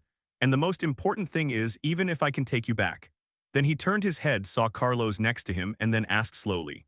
Carlos just watched the staff fall into the evil dragon's mouth, and then with a plop, the evil dragon disappeared without a trace. "Why don't you go back with me?" "Don't you mean you can't fly me back?" "Letter 3005, I see, that's it. Then how are you going to go back now?" But the 1 month time mentioned by the Dragon King in front of him was calculated based on the speed of the Dragon King. How knew how? "But for now, you must return this staff to my old friend behind me." Just like that, one dragon and one person looked at the evil dragon holding the staff. Ba ba ba, he threw himself towards his cave, and there was no more movement after that. Carlos turned his head to look at the Dragon King next to him with a look of helplessness. "I want the Dragon King to give me a direction away from myself." The Dragon King also nodded and pointed a direction to Carlos in front of him. "Actually, it's very simple. There is only one way to leave the evil dragon land here, and it is also the simplest way. All you need to do is keep flying towards the sky. But when you leave the land of the evil dragon, you will not appear in Hogwarts. You will appear in another place. You see, that is the most difficult place. Carlos, why don't you wait another year, and then I will take you out of here." "What the hell, 1 year? Forget it, I'm not relying on my own strength." Although leaving on his own, Carlos found it a bit difficult. After all, it is risky to leave this matter by relying on your own strength. "But if you want to wait here for a year, isn't that right? The plot of Hogwarts is over and I just passed by 620. Is it a little too derailed?" After shaking his head, Carlos finally decided to leave here on his own strength. "It doesn't matter, I can just go by myself." After saying that, Carlos left on his own, taking his staff with him and slowly flying towards the sky on his broom. Following the guidance of the Dragon King, Carlos quickly came to another world. When he looked at the world in front of him, which was still dark, he soon understood that this should be a normal world. The moon and stars in the sky are in their normal positions and angles. Glancing at the time displayed on the watch happened to be around 3 o'clock in the morning. "In other words, a full 7 hours have passed since I left the magical forest." He sighed and then slowly put his hand on his staff. Immediately afterwards, Key Zinlily began to walk on this land. This piece of land clearly looks like a place that is both grassland and not grassland, a place that is both a canyon and a desert. That's right, there is a patch of gray dust on the ground, plus a little bit of vaguely visible grass on the soil next to it. It made Carlos think that this might be a ranch. After all, only pastures regularly grow grass like this, then some animals will be fed in the same way. Under such circumstances, the pasture here often presents a situation of very little and plentiful. Walking slowly in this pasture-like area, Carlos was alone yet never seemed lonely. At this moment, Carlos looked ahead and saw a light flashing in front of him. This light seemed to tell Carlos that there was someone in the text. Come on, stay here and rest quickly. There are delicious food, soup stock, bonfires, and warm beds. All kinds of comfort can keep your body and mind warmed up." However, when Carlos looked at the bright yellow light in front of him, his eyes flickered slightly and then he turned his head to his side. The next moment, Carlos' body was hidden behind the slope next to him. Although his eyes were still staring at the bright lights in front of him from time to time, but his consciousness did not relax his vigilance at all. Because in this dark world, how could a house with only one light appear in front of us? Carlos once saw an article in a magazine called Fantastic Beasts. There is a magical animal that looks like a sheep, but it has more hair on its body than a sheep. He has only one eye, which is very big. During the day, it looks like a sheep, a die walking on the ground. Those eyes are also normal eyes during the day. But once night comes, it will reveal its sharp teeth, terrifying tongue, and those yellow eyes. Those pair of yellow eyes are very bright at night, because it reflects the light of the moon. It's like telling a traveler walking alone at night that there is a place to rest here. Then when people really believe it, they will move their bodies to that side. You will find that there is a safe place to rest. It's just the mouth of a hunter with his fangs spread out, waiting for the prey to arrive. Carlos shook his head, no longer paying attention to that side but slowly lying down under the slope. Think about which way you should go next, or should you wait for daylight to come? Because judging from the current situation, day and night are obviously about to intersect. If I wait another 3 hours, I might wait for the day to come. You can see all the scenes around you. After all, this dark night is still too difficult. After thinking for a while, Carlos quietly stared at the lantern-like yellow eyes in front of him. Then he slowly lowered his head and began to think on the spot. Finally, Carlos decided to wait for daylight. Walking blindly will only lead you into danger. Carlos's face darkened slightly. He seemed to have thought of something. With a grunt, Carlos swallowed lightly. But he didn't expect that the trap was not just on that side. It's the liquid in the mouth that gives off bad breath. Immediately afterwards, he saw 1 or 2 white figures rushing towards the place where he had just been. Just when I was staying in this place, there was a sudden roar. Similarly, when you see the trap on the other side, you are already rushing into the trap here. A wisp of breeze hit his face, but there was a little fishy smell in it. Although, Carlos, you knew clearly enough that it was definitely a trap. There was a crashing sound the moment Carlos' body flew across the ground and reached high altitude. If I hadn't noticed the fishy smell in the air in advance, I would have swallowed it just now. Looking up, the yellow lantern was still in place. The whole body flew towards the sky in an instant. Then, without any hesitation, Carlos picked up his broom and quickly placed it under his body. Carlos couldn't help but feel nervous. You can wait a moment, don't be in a hurry. However, as Carlos waited, he noticed something was wrong. He didn't expect that the trap was so close. In the dark night, the moon in the sky is like a pair of white hands reaching out. She looks like a beautiful girl waving to you, telling you to come quickly. Then when it passed, it turned out to be a pair of green and red teeth and mouth. Carlos raised his head suddenly. What had he just dreamed of? He dreamed of a pair of hands. Those hands were so charming, but when he held these hands together, a pair of eyes and a mouth actually appeared on the hands. Then Carlos woke up when Carlos was about to do something to this mouth and eyes. He woke up and Carlos raised his head and looked around. One leaf after another, hazy and hazy. With part of his sight exposed, Carlos's eyes seemed to see the sun in the sky slowly shining on the top of his head. The clear flames were extremely hot. During the day, I really couldn't sleep well last night. I have to quickly find a suitable place that matches the route, otherwise I may not even be able to get out. Even Carlos could feel the hair standing on end of his body when he thought of last night at this moment. With a gentle sigh, he picked up the broom and slowly flew down from the tree. Yes, he slept on the branch of a big tree last night. He really didn't want to recall more about what happened last night. After all, the whole ground was covered with white faces one after another. It's really creepy yet memorable. If not by chance, I find a big tree nearby. Carlos might have decided last night that he was never going to sleep. How nice it would be to stay quietly like this until daytime the next day. After all, there were only 3 hours left, but luckily Carlos found a big tree. Looking at the sky in the distance, the world with clear daylight, Carlos couldn't help but take a breath. The fresh air brings you a warm environment, comfortable grass, and what kind of animals there are in front of you. Carlos walked forward with some hesitation. The black spot in front of me became increasingly clear in front of me. Then the black spots turned into cattle and sheep one after another, which looked very tender and delicious. Of course, however, in-laws couldn't be sure whether it was the real raw tail. After all, I had seen the cows and sheep with weird faces last night. It would be a bit scary if the ordinary, seemingly ordinary cows and sheep in front of us suddenly turned into cows and sheep with eyes. When Carlos came to the front of the cattle and sheep, he finally saw their appearance clearly. 2 eyes and 1 nose, what a normal look. Carlos breathed a sigh of relief and then sighed similarly. There was a hint of joy in his eyes because he understood. If such normal cattle and sheep appear in this grassland, it means that there must be ordinary herders living nearby. If you find ordinary herdsmen and ask for directions, does it mean that you have a chance to escape in advance?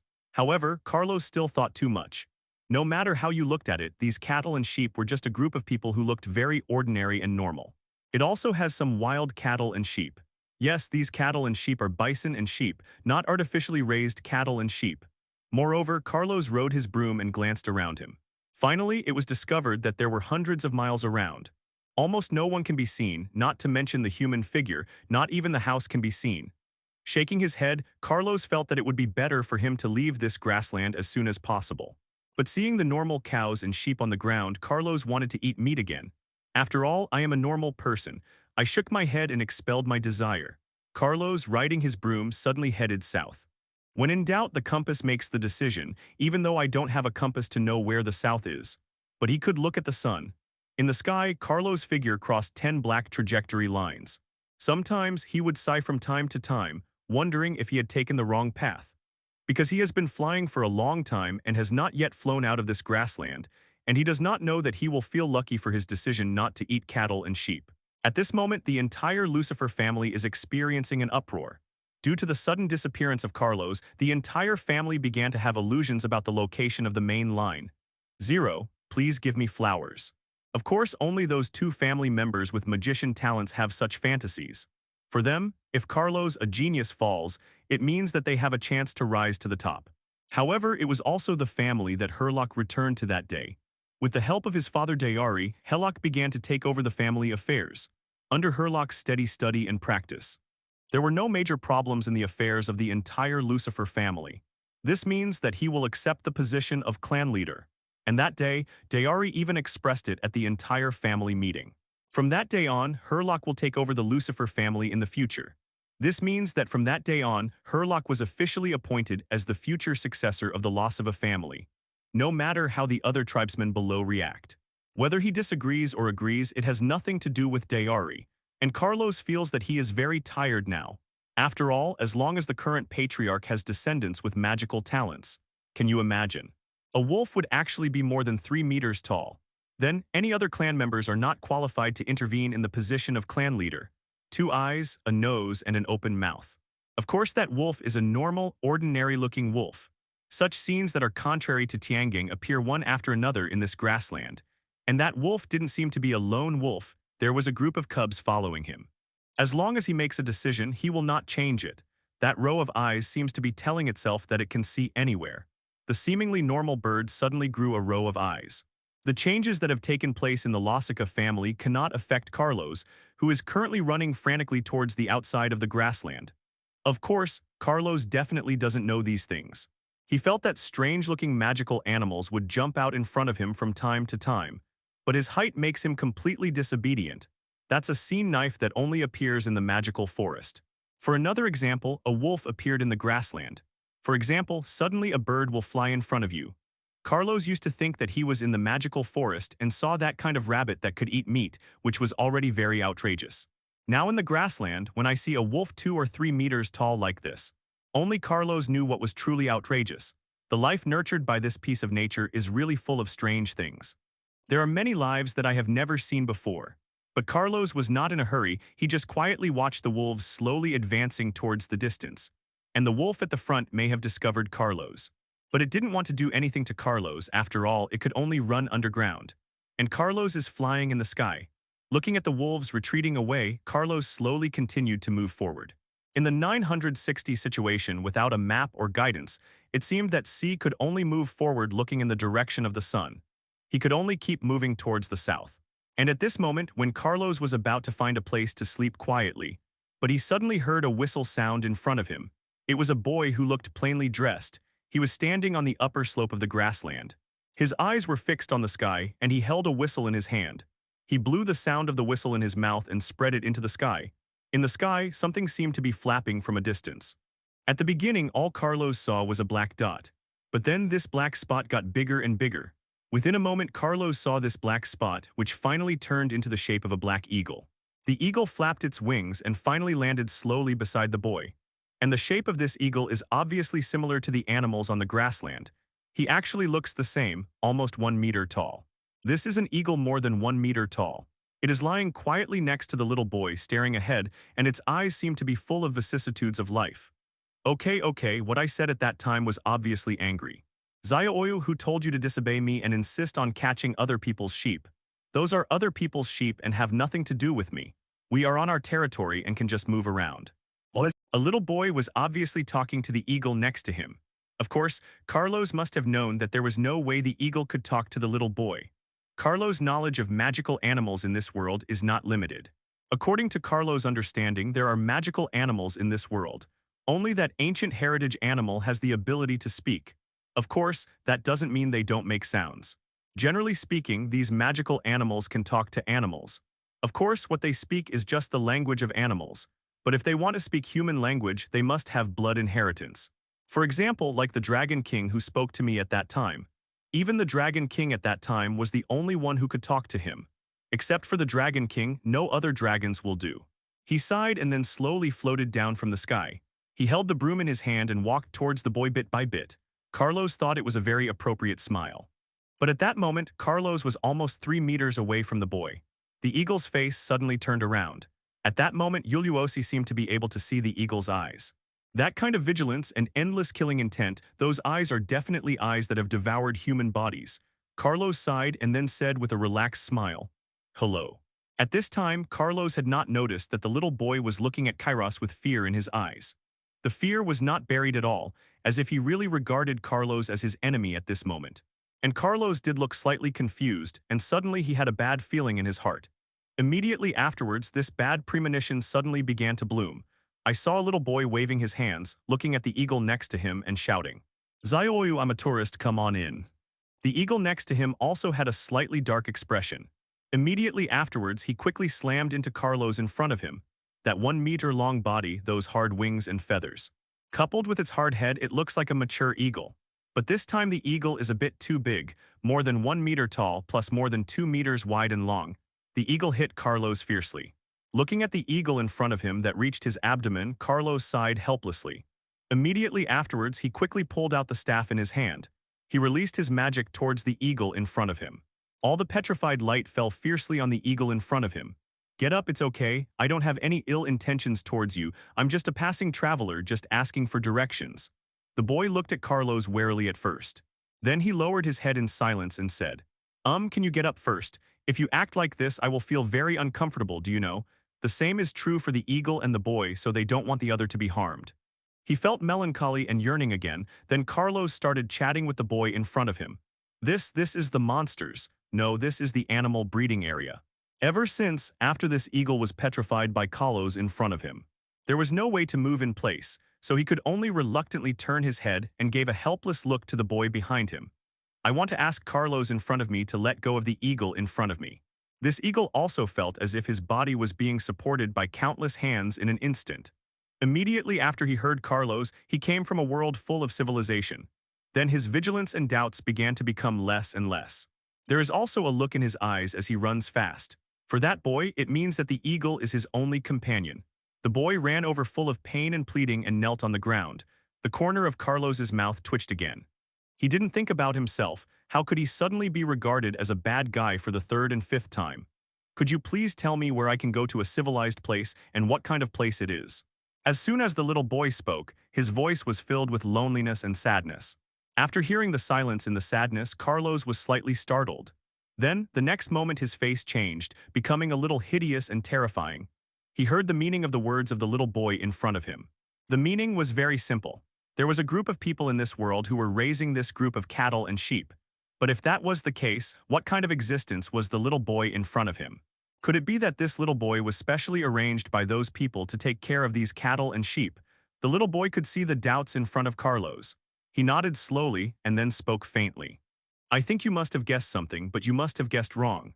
The breeding I just mentioned may not be widespread or accurate. If I must say, then all the people in this grassland and all the lives in this breeding area, they are all animals raised by those tourists." Carlos's face suddenly sank and he looked at the little boy in front of him. Finally, 3 reacted to what he meant. All the life in the grassland, of course, includes the little boy and the eagle in front of him. In this case, the group of tourists is too scary. Are they very scary? Are they very tall? No, some of the tourists are about the same age as me. But even if he is about the same age as me, he is still a tourist. He can still enjoy the rights of the superior, so I am avoiding their attacks almost every day. Just like when I just saw you, I thought you were a tourist. Carlos understood, he nodded, stroked his nose, and then smiled slowly. The little boy standing in front of him continued what he had just said. "Then today I will do you a favor and help you get rid of these so-called tourists. However, you have to do me a favor, I am a little hungry now. Can you help me find a sheep to eat? Wait, are the sheep here normal sheep? They can't be ordinary people's." The little boy was slightly stunned. "How do you know?"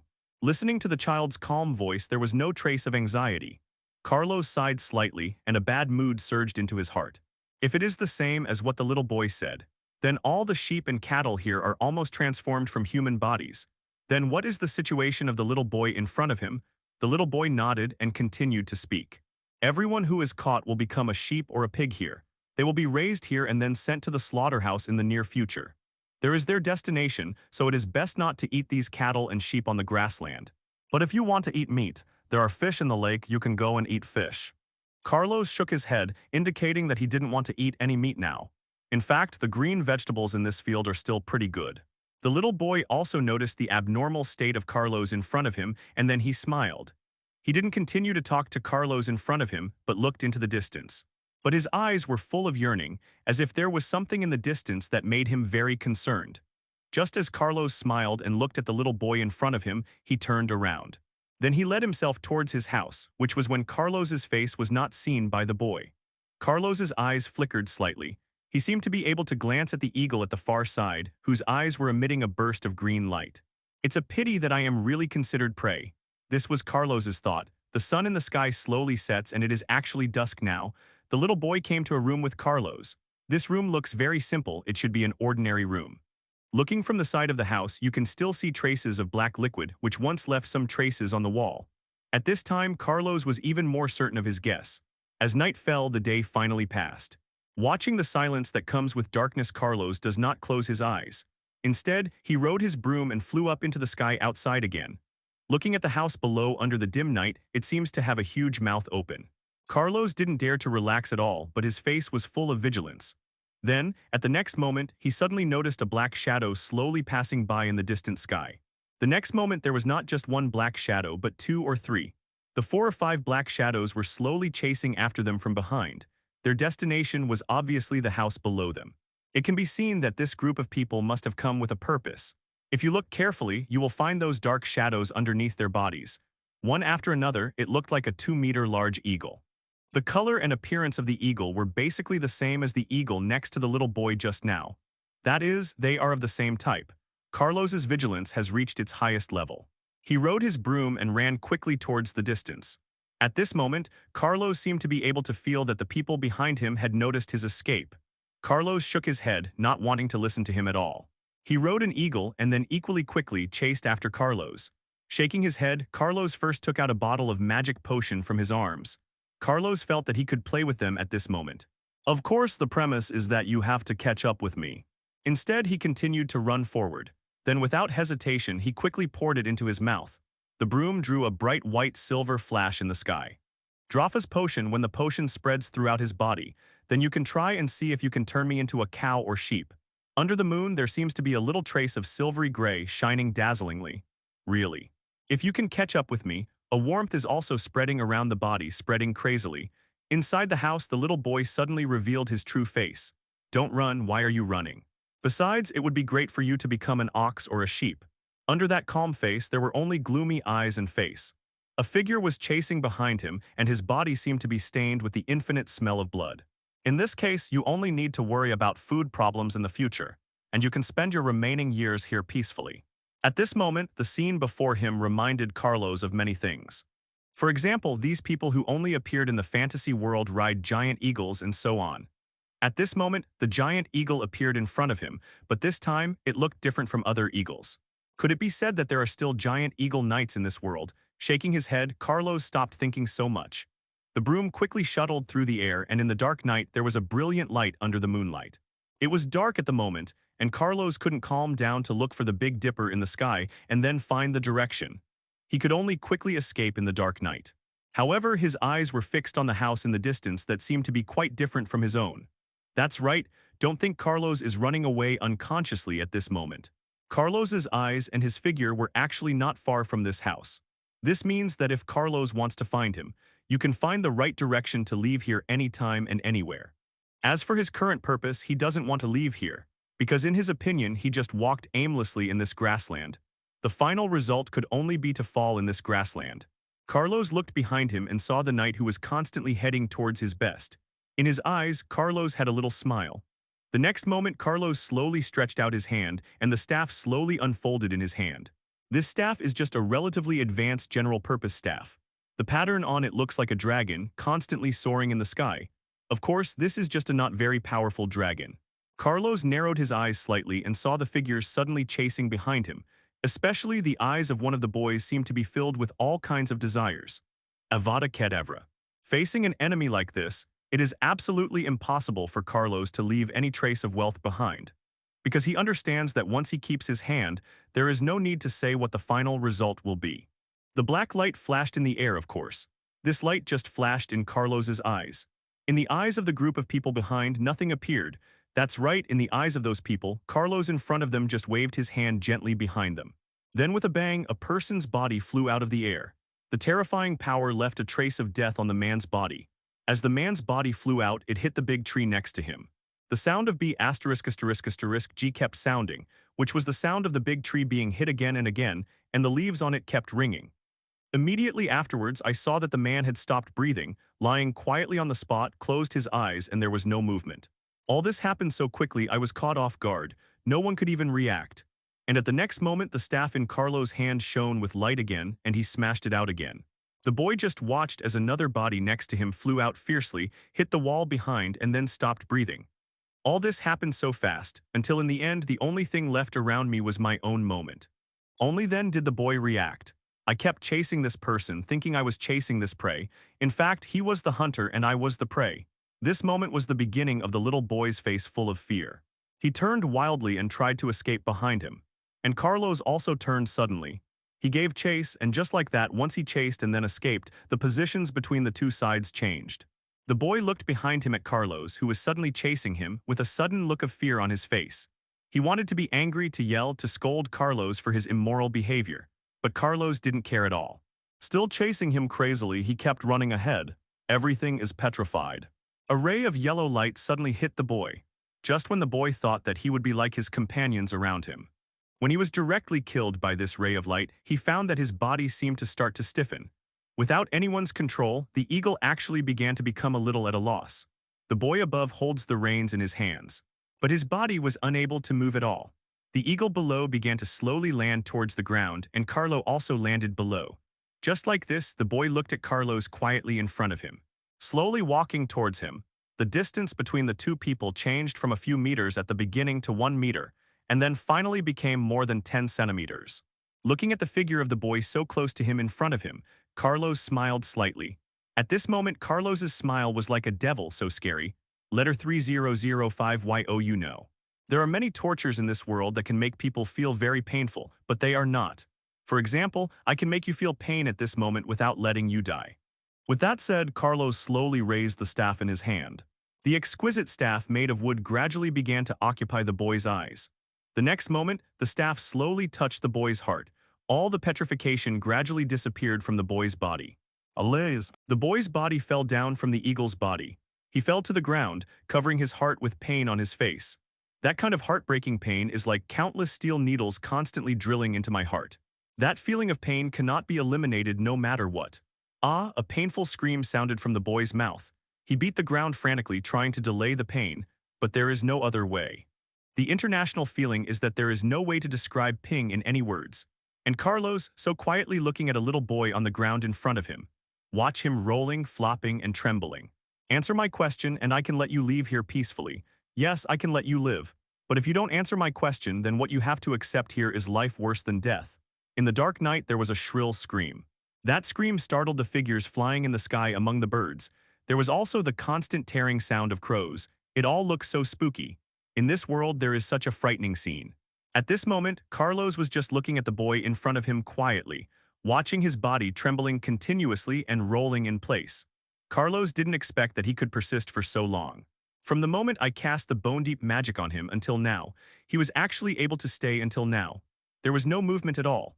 Is it like there is another heart growing in the body of a boy in front of me? Perhaps because it was not him who felt the pain in his heart at the moment, he was able to endure it very strongly. To be honest, I kind of admire you. How can you be so tolerant at such a young age? It seems that the things you do in normal times are so unbearable and terrible. If you can bear it like this, then we can continue to wait with peace of mind. Don't worry, I will watch you from above and watch you endure it quietly. After saying that, Kaluoki was about to get up and fly towards the big tree above. But at this moment, the boy suddenly seemed like he couldn't bear it anymore. He suddenly yelled 707. No, please. Give me a good time. I won't kill you, you tell me everything, you answer all my questions, then I can let you go. I keep my word, I just want to leave here. Why are you so kind-hearted and insist on keeping me here as a guest? Okay, let me answer your question. Don't do this, I don't want to keep hurting you anymore. The painful wailing finally stopped. Carlos shook his head and sighed, Crucio. To be honest, it is just an enchanted cube that I derived based on the cruel heart and bone erosion in black magic. Of course, he is not the so-called black magic. The magic derived from this can only have one effect, which is to place a needle on the heart. This invisible needle will stimulate your heart and make your blood vessels tremble continuously. Of course, it's just like this, just suck him out. The next moment I saw Carlos smiling slightly. The magic power in the body slowly shook. The staff pointed under his body again, Adka, and then a stream of yellow air inside his body turned into liquid and swam down around him. His body relaxed for a moment, causing his body to shake crazily. The boy, just like this, suddenly taking a big breath of air. He had been holding his breath just now, and breathing was painful.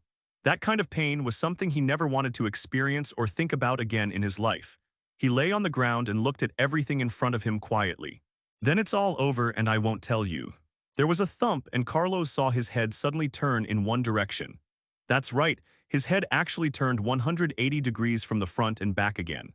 It felt as if his head had been violently severed. Let me go, are all the people here so crazy? I already said that as long as you answer my questions, I will let you live. Why are you still refusing to tell me until your death? However, it was a bit bad now. Carlos's face changed slightly when he looked at the corpse in front of him. He had seen many corpses, but he had never seen such a strange one. And considering the current condition of the corpse, Carlos felt a little weird. What should we do now? The only living person killed himself like this. Who should I go to ask some questions that I want to know, such as how should I get out? Carlos was thinking like this, and then he suddenly opened his eyes. While looking at the corpse in front of him, there was a smile in his eyes. This group of people seems to be members of the same organization. In other words, they have other accomplices here. Moreover, there are only a few people who come to chase him. If this group of people don't go back, it means that the situation here will definitely be known to the people of that so-called organization. From this point of view, they should not have a few more people coming over. Carlos sighed and then said sorry to the corpse softly. Levitation spell. The next moment, the boy's body on the ground floated little by little under Carlos's spell. Then he slowly floated towards the house behind Carlos. When this body floated and walked towards the house, Carlos's smile became more and more prosperous. He hung the body on the eaves next to it. Then he continued to look for several other corpses, but he killed them himself. These almost 5 or 6 corpses were hung neatly on the eaves in row after row by Carlos. There seemed to be some pits on the corpses. Time passed little by little, and it was probably close to noon. In the sky, several black shadows were flying towards this side quickly. Turning around, he looked in the direction extending outward from the window. To be honest, he had never thought that a slightly hard bed could be so comfortable. He walked towards the bed in the room with peace of mind, lay down slowly and fell asleep. Isn't that right? You've only lost 6 people. Why did so many people come suddenly? This was the first time he had such a comfortable sleep since he came to this lawn. It wasn't until a moment later that Carlos finally saw clearly how many people there were. As daylight came the next day, Carlos yawned lightly. Just with a casual glance, Carlos could say something with great certainty. After feeling that everything on his body felt comfortable, Carlos shook his head, then turned to look next to him. There must be more than 20 of these people. Shaking his head, Carlos put down the wild vegetable balls in his hand and walked out. The moment he saw the number of people, Carlos couldn't help but want to burst out. Carlos finally heard a few hawk calls. Those dark shadows seemed to be getting closer and closer. It looked like it was eaten to death by something last night. Then Carlos got up and started looking for wild vegetables to deal with it. Carlos sighed. He didn't come early or late, so he just came at this time. I just started eating and you came over. However, those dozens of figures who looked so powerful were indeed not particularly easy to deal with. I saw that Carlos didn't hesitate at all. Holding the staff tightly in his hand, he quietly looked at the figures of 20 people flying over at this moment. Then he slowly walked beside the eaves. In the sky, more than 20 eagles were flying towards Carlos. In their sight, there were also several corpses hanging above the eaves. Those corpses were swaying like this, and the world was even full of pits, with blood holes one after another looking like they were being bullied. Then only Carlos knew that the owners of these corpses were not innocent people. They are the real murderous demons. So Carlos treated them without mercy at all. Even after they died, crows pecked their flesh to death and they didn't even think about it. When the more than 20 people saw these 6 corpses hanging on it, for a moment, anger directly filled their minds. One of the leading figures turned his head and glanced at the faces of the surrounding masks. A touch of green suddenly appeared in his eyes. He looked inside the house, then looked next to him and said, When 10 people go into the house to search, they must find them for me. Whoever finds them first can eat a sheep first. At this moment, Carlos couldn't help but shook his head. Sometimes he felt that it was a good thing that his ears were sensitive, but at this moment, he would rather not let his ears become sensitive. To be honest, if it was last night, he might not have any feelings. But today is different. A sheep, what is that? In a boy's mouth, that is a real person. The moment he thought of that scene, Carlos shrugged and felt goosebumps rising. The 10 people behind nodded and quickly ran towards the house. The eagles landed in circles around the house. Carlos glanced at them and then slowly floated up. Just like this, he slowly walked on the ceiling, looking at these 10 figures, and then entered the house directly and started rummaging. This house is just an ordinary 3-bedroom house. This house seems to be relatively normal, but similarly there are relatively few rooms in the house, only 3 rooms plus a kitchen. There are only 4 rooms at most. If you look at it this way, if 10 people came into the house and rummaged around at the same time, it would only take less than a few minutes to finish the photo. However, there were still 10 people flying in the sky, but they were slightly stunned. Especially the captain who took the lead, his face darkened slightly and he seemed to feel a bad premonition.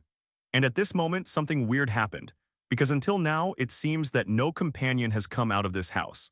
It should take just a few minutes to search all 3 rooms in this small house. However, things were beyond his expectation. What's going on? What are you doing? Have you found anyone? If you don't find anyone, come out quickly. At this moment, the captain was still aloof and spoke with a majestic face.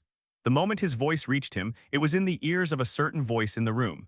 The figure raised the corners of his mouth slightly, and Lu Kai gave a mocking smile. It seemed that he heard an echo coming from inside the house. At this moment, the boss's face darkened slightly. There was anger and murderous intent in his masked eyes, and he roared fiercely. "Come out here, do you hear me?" The traces of dusk, accompanied by the passing yellow moon, seemed to be shining on the earth at this moment. The eyes of the figure on the grassland seemed to be slightly chilly, because he understood that since there was no sound or news coming from inside, it means that those are the 10 people who entered the room to discuss before. They may have all been killed. Damn it, is it true that the murderer is still inside? The boss didn't feel any fear in his opinion. A murderer in front of him is nothing more than catching a turtle in a jar. Since he is trapped inside, if he wants to escape, there will be no possibility. In this case, all he had to do was dive and catch the tortoise. I only saw this figure riding an eagle in the sky and smiled slowly. Then he waved his hand, and the next moment the 9 people behind him followed him and slowly fell downwards. Among the 9 people, one man walked to the front and then he raised a staff. The faint light on the staff flickered slowly. The next moment, a familiar spell sounded directly from his mouth. If Carlos saw it, he would find a staff. Although it looks like a staff, it is actually just a piece of wood, slightly smaller, shape of wood. Although the hole is not wide, it seems to be very deep. He originally said that he would wait for everyone who came in to open the door and kill him. The moment Carlos saw the light coming, his body quickly retreated back. Every time a hole is made, a ray of light will slowly appear. But at this moment, I suddenly heard a roar coming from below me. Sure enough, the wooden staff was slowly raised. Every time the body-shattering magic was thrown out, a hole was left in the wall. There was a rumble and Carlos was staying quietly on the eaves, but the magic of shattering bones. Then another roar sounded, and each roar seemed to be testing its own distance and position. He also understood how terrifying and powerful it was to be shattered into pieces. So Carlos stayed on the ceiling and waited for a while. Then came the second, third, and fourth. He knew it was a shattering spell. However, the wooden wires are still there, which means that he can still move through the guide. Carlos shook his head. Of course he understood that he was testing my position. The next moment, the light that shattered the body and bones hit the room where Carlos was leading. And the most important thing is that what the person in front of him is playing is not something else. In fact, it was something Carlos didn't expect. Among these 20 enemies, there are actually some who can use magic, and the power of his magic is indeed relatively powerful. The color of the magic released each time is different from ordinary magic. Although these magic colors are ordinary magic, there seems to be a bit of black magic in them. That's right, Carlos felt a black air surrounding him from above. The sound of B***** G kept ringing, and the light of shattered bones hit the wall in front of him. Immediately afterwards, he smashed towards wall after wall. Obviously, this is to cut the wall directly in half. In other words, he wanted to cut the whole house in half. Although shattering to bones is an intermediate level magic, if you want to exert the power of shattering to bones, you must be an intermediate magician. So it seems that the person in front of me is a magician. His strength is not particularly strong. He should only be at the level of a junior magician, but Carlos is different. He just looks like a junior magician, but he already has the magic of an intermediate magician. It's just a pity that Carlos doesn't have a way to accurately control the magic power of Zhangji. The roar sounded wildly next to him. The rays of light penetrated in front of him again and again. Every time, Carlos was frightened when he saw it. It seems that this group of guys will not come here again, and I have to say that they are also very cautious. It's just that they are cautious enough, and Carlos is also very cautious. All he saw was Carlos riding the broom under his body for an instant, then he will start to move towards the outside of the room. In the blink of an eye, others only saw Carlos turning into a shadow crossing in front of them, then suddenly disappear into the distance. Then it disappeared. The boss among the more than 10 people suddenly changed his face slightly. They suddenly looked at Carlos fiercely. Then he quickly sat on the eagle next to him and then shot Carlos in the distance in the back. Just these 10 people were preparing to pursue Carlos. One of the magicians slowly turned around and continued to look at the room in front of him. The captain seemed to have discovered something unusual about the magician, but he couldn't tell what was unusual, so he asked slowly. "What's wrong, Acker? We have to catch up to this B******D quickly. He killed so many of our companions, and sometimes the old man's son was also killed by him. If we just let him go, the boss will kill us, and then he will turn us into sheep and be eaten to death by our companions." Ake frowned, looked at the captain next to him with a smile and said, "It's okay, Captain, you can go chase him first. I think you may have some things to deal with later. So you really don't have any problems." The captain in front of him still stared at Ake in front of him with some uneasiness. Ake nodded with a smile on his face. His smile looked very sincere. Of course, this is also a necessary means for him to work hard and survive in this world. When Ake saw a captain in front of him, he flew towards the distance with satisfaction. At this moment, his eyes were fixed on the direction inside the room. That's right, just now at that moment, although it was very faint, he could see it. That was a sign of magic power, that is to say, the figure flying out from the house riding an eagle. He wasn't an ordinary person. If he were an ordinary person, he wouldn't have been that fast just now. What is the reason why he made the eagle so fast? I don't want people like me to see that the person above the eagle is fake. So Ake decided to use the staff he used. After he realized that his captain had gone away, he suddenly shouted towards the house. "Friend, come out, everyone is a magician because of the magic power cast in your body. I was able to spot you at a glance. The reason why I didn't tell them in advance was because I was worried that there were spies inside them." Carlos did not answer him but continued to stay in the room. Because he is not sure whether the person outside is seducing him. Moreover, what if he is a real magician? Could it be said that a magician can live without dignity here? In Carlos's opinion, the magician in front of him was zero. Even though it is difficult for him to live here, because of his status as a magician, it will naturally bring convenience to him. However, he was willing to fall and mix with the group of bandits in front of him. This made Carlos look down upon him. Therefore, Carlos was not in any hurry and continued to stay in the house and wait. Ake, who was outside, found that Carlos had no signs of coming out. His face darkened slightly, revealing an unknown fire, and he didn't know why. The anger in his heart began to grow more and more. Over the years, he has been surviving in this grassland. As a result, he seemed to be infected with a kind of arrogance in his heart and body. And in his opinion, if Carlos still didn't show up after he said so many words, it was tantamount to provoking himself. And Carlos also flashed back a black light. The power of Avadaso is so terrifying, but it is a pity. In the end, only a bang was heard and light exploded between lights. He also didn't expect that Carlos would release Avada to tell his fate at the same time. I didn't even hear the man calling any spells, so I used them directly. Of course, this kind of arrogance actually didn't exist in him before. Two black rays of light converged on each other. A streak of black magic chased Carlos. Just when a magician outside thought that his trick would definitely be useful to Carlos. Those who come to provoke me will have only two endings in the end, and that is death. Carlos was lying quietly on the ceiling and saw that he was raising his hand to aim at his 5.1. Immediately afterwards, there was an invisible confrontation between the two. Carlos also smiled softly and saw that he also made a staff at the same time. But the reason why this problem exists now is also because those who are close to vermilion are red and those who are close to ink are black. Moreover, Carlos's is more terrifying than his Aldasoni. *****, if it weren't for the fact that you are a magician like me, that's why I kindly spared your life. Finally, I'll give you a chance to come out. Otherwise, I won't hold anything back in the future, you have to think about it." Carlos shook his head slightly and challenged himself. You only have to have the courage and the fate. Looking at the corpses one after another on the ground, Carlos suddenly thought of a fun game. Immediately afterwards, Carlos was seen slowly levitating all the corpses on the ground using a levitation spell. Then they were hung on the eaves, and the corpses in rows and rows looked like dried bacon. In this silent night, it looked so crazy. As for the magician who was the same as himself, Carlos searched for him. I found that he didn't have anything valuable with him, but there was one thing that surprised Carlos. That was a map. Carlos never thought of it. This guy actually hides the map on his body.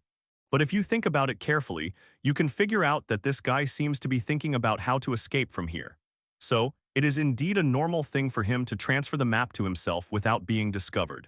After all, no matter what, only your own body is the safest. If others want to search, you can know it anytime and anywhere. 3. If you don't put it anywhere, such as in the house, if someone else finds it, you will have absolutely no chance to leave. If you put it on your body, then this kind of thing will never happen. They will not come to the map unless they die. Just like Carlos looks like now, looking at every winding road on the map. And the direction he was in was still behind a grassland, and Carlos's face turned slightly dark. He never expected that he had been flying in this grassland for so long.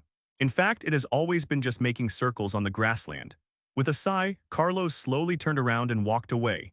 As for the magician's corpse on the ground, it just continued to hang on the eaves.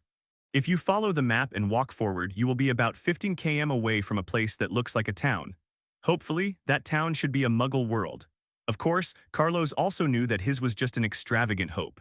If it is really only 15 km away, you can get the Muggle world. Then it is impossible for the corpse in front of him to leave without him. He must have understood that he could not leave here alone. But Carlos is different. It is obvious that Carlos is more powerful than him, even without drinking the Dropha potion. You can also use the intermediate Avada Kedavra. Maybe Carlos will understand it soon. The magic power in his body should be enough to reach the level of intermediate magic power. I hope that by then, I will be able to cast intermediate magic at will. Moreover, Avada Kedavra's proficiency has reached the intermediate level. You can release it anytime and anywhere, not bad. What Carlos didn't know was that it was almost 2 or 3 hours after he left this hut. The group of people riding eagles flew the red dragon again. One of the captains glanced at the black-looking blood stains on the ground. Then he took another look at the corpses hanging one after another on the eaves of the house. It was as ridiculous as the bacon, but he suddenly became angry. His whole face seemed to turn livid. He did not expect that the 10 magicians in his team would be promoted directly at this moment. You must know that magician. Even if you want to defeat him, it will take a while. But at this moment, the person who secretly killed the magician felt as if he had not been hurt at all. Could it be said that that person's strength is so terrifying?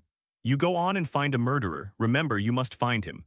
Of course, as long as you find it, let me know as soon as you find it. I continued to call for people to come and catch him. We must catch him, otherwise our team's face would be lost. After finishing speaking, a captain in front of him slowly flew towards the distance. After the remaining 9 people looked at each other, they all showed a look of fear. Their captain can understand the current situation. How could they not? After all, no one is a fool. One look at the situation in front of you can tell that none of those dozen people is the opponent of that one person. Even if the 9 of them are found, what can they do? But they had to look for it, so the 9 people scattered and left reluctantly. At this moment, Carlos had arrived on a small road not far from this town. As the night fell, Carlos's eyes gently looked at the brightly lit world in front of him, and he couldn't help but feel a wave of thoughts in his heart. He never thought that he would feel so moved when he saw the lights. Hey, I didn't expect that after being away from the light for so long, when I saw the light again, I was moved first instead of scared. At this moment, we are still about 1 km away from the town in front. Carlos was not in a hurry, and after dressing himself up, he walked in slowly. There are evil magicians in this world. From this point of view, there are also a lot of evil magicians in this world. The identities and places they exist in are all shameful places and identities. Naturally, Carlos also understood that their faces must not be seen. So Carlos planned to dress himself up, at least a little more evil. It can be seen from the robe on his body and the broom in his hand that Carlos must be a magician. Naturally, Carlos has no intention of hiding his identity. Then when Carlos walked into the town, he realized that he had been wrong again. In a town, there are all kinds of people, not to mention magicians.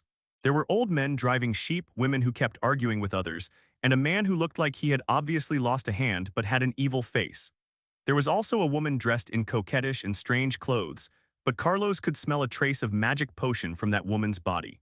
Venom, so to speak. This woman should be here specifically to wait for prey to come, a hunter. However, the venom should be just an ordinary poison that can make people unconscious. Turning around to look again, Carlos suddenly found a figure walking slowly beside him. It was the figure of a magician similar to himself. That magician seemed to have discovered Carlos's identity. He walked over, then looked at Carlos in front of him and smiled. The staff in his hand is a staff that looks quite exquisite, but also has some filth. The black traces flowing out of the staff represent that the magician in front of him should be a black magician. Turning to look around, Carlos couldn't help but face him without doubt. Then there was a little smile, but Carlos deliberately disguised himself. This smile actually looked like murderous intent in the darkness. Plus, after Carlos killed several people, the murderous aura in his body became even more prosperous, so the black magician coming towards me was even more confirmed. The Carlos in front of him should be one of the legendary evil magicians who kill without blinking an eye.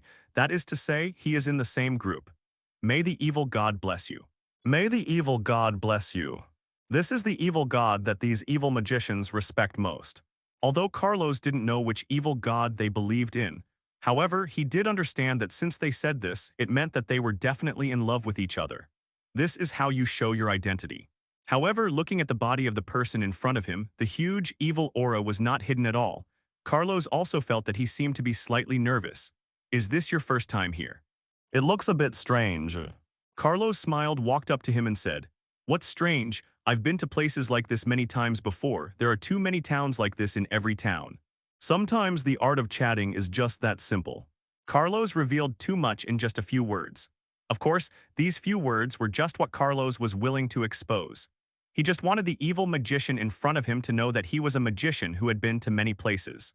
He knows a lot of things, and by bringing them up in a vague way, the magician in front of him can quickly confirm that Carlos is an experienced magician. He smiled, then waved his hand slowly and said, "Yes, if you have been to many places, you must have a lot of experience, right? At such a young age, one could not imagine that he has become such a powerful magician. I don't know what mission you are going to do next." "Ronan's." Of course, Carlos didn't know what the mission was. Anyway, he casually said, "You can think whatever you want." Sure enough, when Carlos said the word Ronan, unexpectedly, this magician immediately thought of the group of people in wolf skins on the grassland. "I see. Then may the evil god bless you and I won't bother you." Perhaps it was after seeing that there was no way to divide the pot twice as much. This evil magician was immediately ready to withdraw. Cass knew what he was thinking. There were records in his family in books. In every black magician gathering place, there will be some tasks assigned by superiors. These tasks can be accepted by anyone who is willing to accept them. Everyone who catches the ball can form a team with other partners, whether that person is a magician, an ordinary person, or a powerful warrior. All can be carried out, and once the task is obtained, high rewards can be allocated. While some tasks are easier, some tasks are more difficult. So the black magician in front of him is looking for someone to complete the mission with him. "I want to get a share of the pie from here." Carlos smiled. There was no such a good score, and he said the word Ronan. In fact, Carlos himself didn't know what the mission was. So he could only say these two words and let the black magician in front of him think for himself. Sure enough, it was just as Ka Luakai thought. This black magician must have thought of something before he retreated. Everything follows its own path. Carlos raised his head, glanced around, and then continued walking forward. I hope that the God of Light will not blame himself for saying the word evil god. After all, the God of Light is more generous. As an ancient family that once existed, the Lucifer family has always adhered to the concept of a family magic family. The Lucifer family also had that moment of glory. However, even if the Lucifer family is gone, they will never trust the evil god. Their whole lives seem to be dedicated to the God of Light. When he reached a place that looked like a hotel, Carlos' brows furrowed slightly. Because there was a man walking in front of him, and there seemed to be a fierce light in his eyes. Looking at himself, the eyes that looked at him did not seem to be looking at a person, but rather like looking at a sheep. He turned around and glanced at the woman on the counter next to him, who was dressed very coquettishly. For women in some customary places, the customs are even worse. Carlos shook his head, walked over and said, "Letter 3005, stay one night. Choose one between 80, 100, 200, and 1,000. What's the difference? This is your first time coming to our place, right? At 80, there is only one room for you to sleep in for one night. Then 80, I'm not hungry." At this moment, Carlos felt like his stomach was churning. After 12 o'clock, there is no world that a little thing like you can enter. If you choose a whole sheep for 1,000, I suggest you choose 200. Carlos thought before that he came to this town. In the innermost room on the second floor, my guest, let me remind you that you'd better not come out after 12 o'clock at night. If you continue like this, your body's nutrition will be imbalanced in a few months. The man who was staring at Carlos. He had already turned around and walked towards the next room. There seemed to be no normal things for myself to eat in this town. I may have to continue to eat those vegetables and wild vegetables. Choose 1 leg of lamb for RMB 100, choose 2 legs of lamb for RMB 200, and get 10.5 bowls of soup for free. He was able to eat some meat safely, but he soon realized something was wrong. And from inside that room, Carlos could vaguely hear the howling of sheep one after another. Of course, Carlos sighed while resisting this roiling desire. Then he nodded and said, after seeing that Carlos did not choose the room he recommended to him, the face of the landlady sank slightly, and then he took out a key and said, "Okay, thank you. Come, take a look at my sheep. My sheep are tender and delicious. They are from the best prairie sheep and can be guaranteed to be fed with 100% tender grass. It definitely doesn't have any odor. As long as it's my sheep, I'm sure you can run hundreds of steps a day without any problem. Come on, take a look, take a look. Do you want to eat sheep? My sheep are delicious, very delicious. Come and eat my sheep, make friends every day and eat my sheep. When you dream at night, you often don't want to get up. I guarantee you will feel comfortable. Do you still want to eat it?" Carlos walked slowly on the street, his eyes looking around without any trace of anxiety. At this moment, according to your boss lady, the world is after 12 o'clock. There are still about 2 or 3 hours left, so he is not worried at all about what will happen to him and around him. After all, there is always some darkness at night. On the street, you will always hear the sound of people shouting crazily on both sides of roasting whole lamb and roasting lamb. But when Carlos remembered the sheep he had seen on the grassland at that time, and when he heard what the little boy said, he was completely conflicted in his heart. Forget about these so-called sheep, just when I was still ready to find some vegetables that looked edible. But he found a figure chasing him in the alley next to him. Of course, this figure seemed to be looking at Carlos intentionally or unintentionally. In fact, this figure was not always staring at Carlos. His eyes will also look to other places around him. The man was smart enough not to let Carlos fully notice his sight, but his eyes did follow Carlos. Whenever Carlos went to a certain place, he would follow him. Shaking his head, Carlos did not follow but continued to walk forward. Immediately afterwards, I felt that that person must have discovered something, but the problem was not found. Could it be that that person was the so-called Ronin chasing him on the grassland? But Carlos was a little confused again if he was in a so-called Ronin group. So logically speaking, they shouldn't have only one person like this. Then this person should have just met him by chance and then discovered his identity as an outsider, so he followed him. This means that they may test themselves next. Turning his head to look around, Carlos nodded his head hard and stretched out his staff little by little. The crowd of people nearby seemed to be playing something crazy. One after another, figures are slowly walking forward. And where they were surrounding was a man who was whipping a woman in front of him crazily. The woman was in ragged clothes and kept falling to the ground, flopping and rolling. Her body was bruised and bruised by whipping, and she looked very painful. But if you look closely, you will find that it is not actually painful. Even Carlos could see pleasure on this woman's face. The crowd around seemed used to such scenes. They roared and shouted crazily. They all seemed to be shouting one number after another. Some people shouted more than 10, others shouted more than 20. Carlos took a closer look and found that the woman's face showed a very happy expression, but what was revealed in her eyes was endless sadness and despair. That despair was impossible to fake, so Carlos understood. The reason why this woman looks happy may be because something was planted on him. The surrounding crowd just circled around and roared. In this town that seems to be full of sin, this kind of thing seems like it should happen at the end of every 10th day. As for the numbers in the mouths of the people around him, Carlos guessed. Those numbers should be that they are betting on whether the woman in front of them can withstand a few whips from a man. If someone guesses correctly, or it is within a certain number, then that person can win, but it's just that the banker doesn't know how to be a banker. Shaking his head, Carlos quickly looked behind him again. His gaze did not stay in a certain direction. Even if there is one more second, it is just passed by gently. Then, he accidentally saw that person disappearing into the alley. Turning around, Carlos knew he should go out and look for someone. So Carlos was ready to use the trick and just stayed there, watching the scene in front of him quietly. There was no sympathy in his eyes. Of course, there is also tragedy, because Carlos understands that if his identity is exposed, then it means that I will be constantly moving around here like a beacon in the dark night. Every shadow in the night wants to break this bright light. Moreover, even if it is not a light, even if it is not a beacon, the black shadow in the dark night still wants to break himself. Sadness does not exist. The body of that woman is constantly trembling. Every time the whip was struck on his body, her blood flowed out, and the sound of each whip mark was so terrifying. At this moment, Carlos heard the sound of footsteps coming slowly from the surrounding crowd. Although the sounds of those footsteps seemed chaotic, some of them were walking towards him bit by bit. It seemed that that group of people had determined that they were the one who killed their companions in the grassland. Now that it has been confirmed, it means that his next game is inevitable.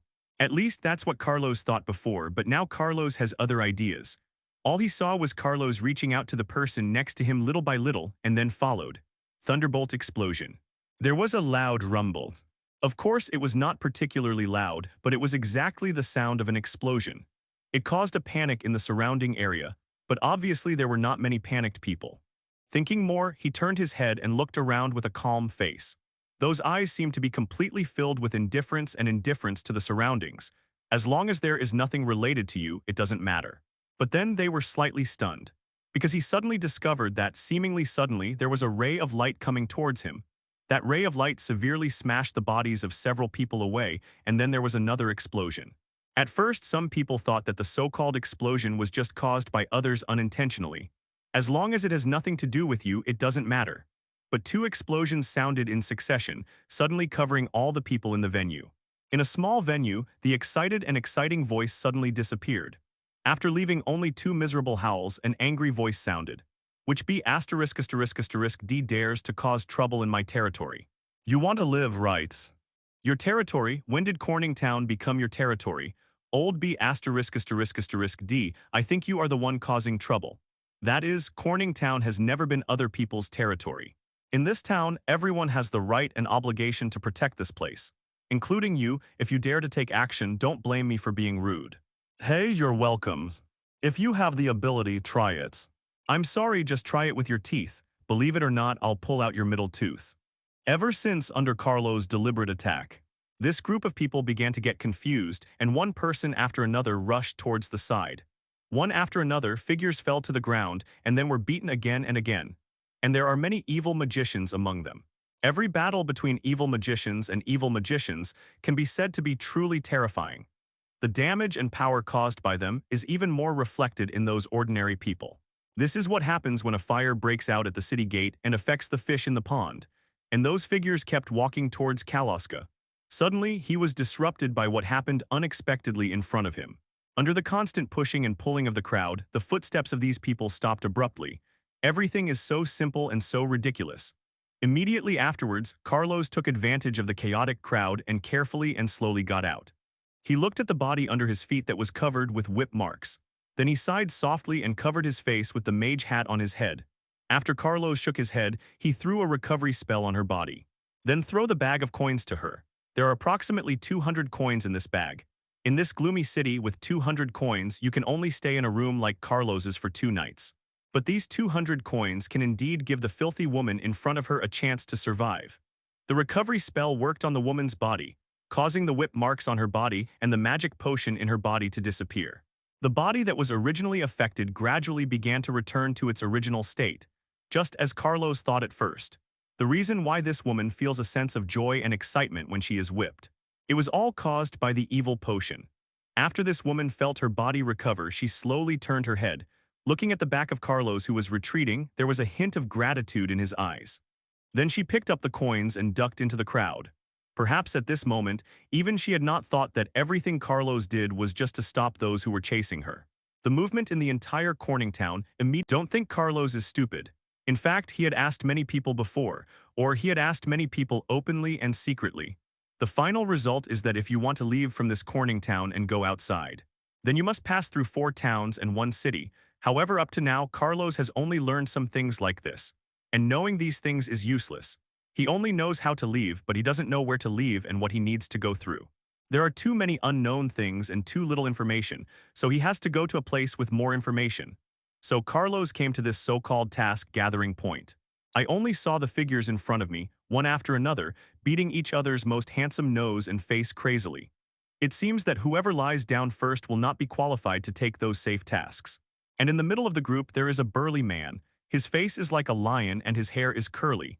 His skin is so gray and full of murderous intent. He looked around and slowly stretched out his hand. Then he looked at the man lying on the ground below his body, and then stepped hard on his head. With a thump, the man lying on the ground looked at the lion man who was stepping on his head in front of him with a pleading face. Then he slowly spoke. Please, please, I'm wrong, let me go, I won't fight with you again.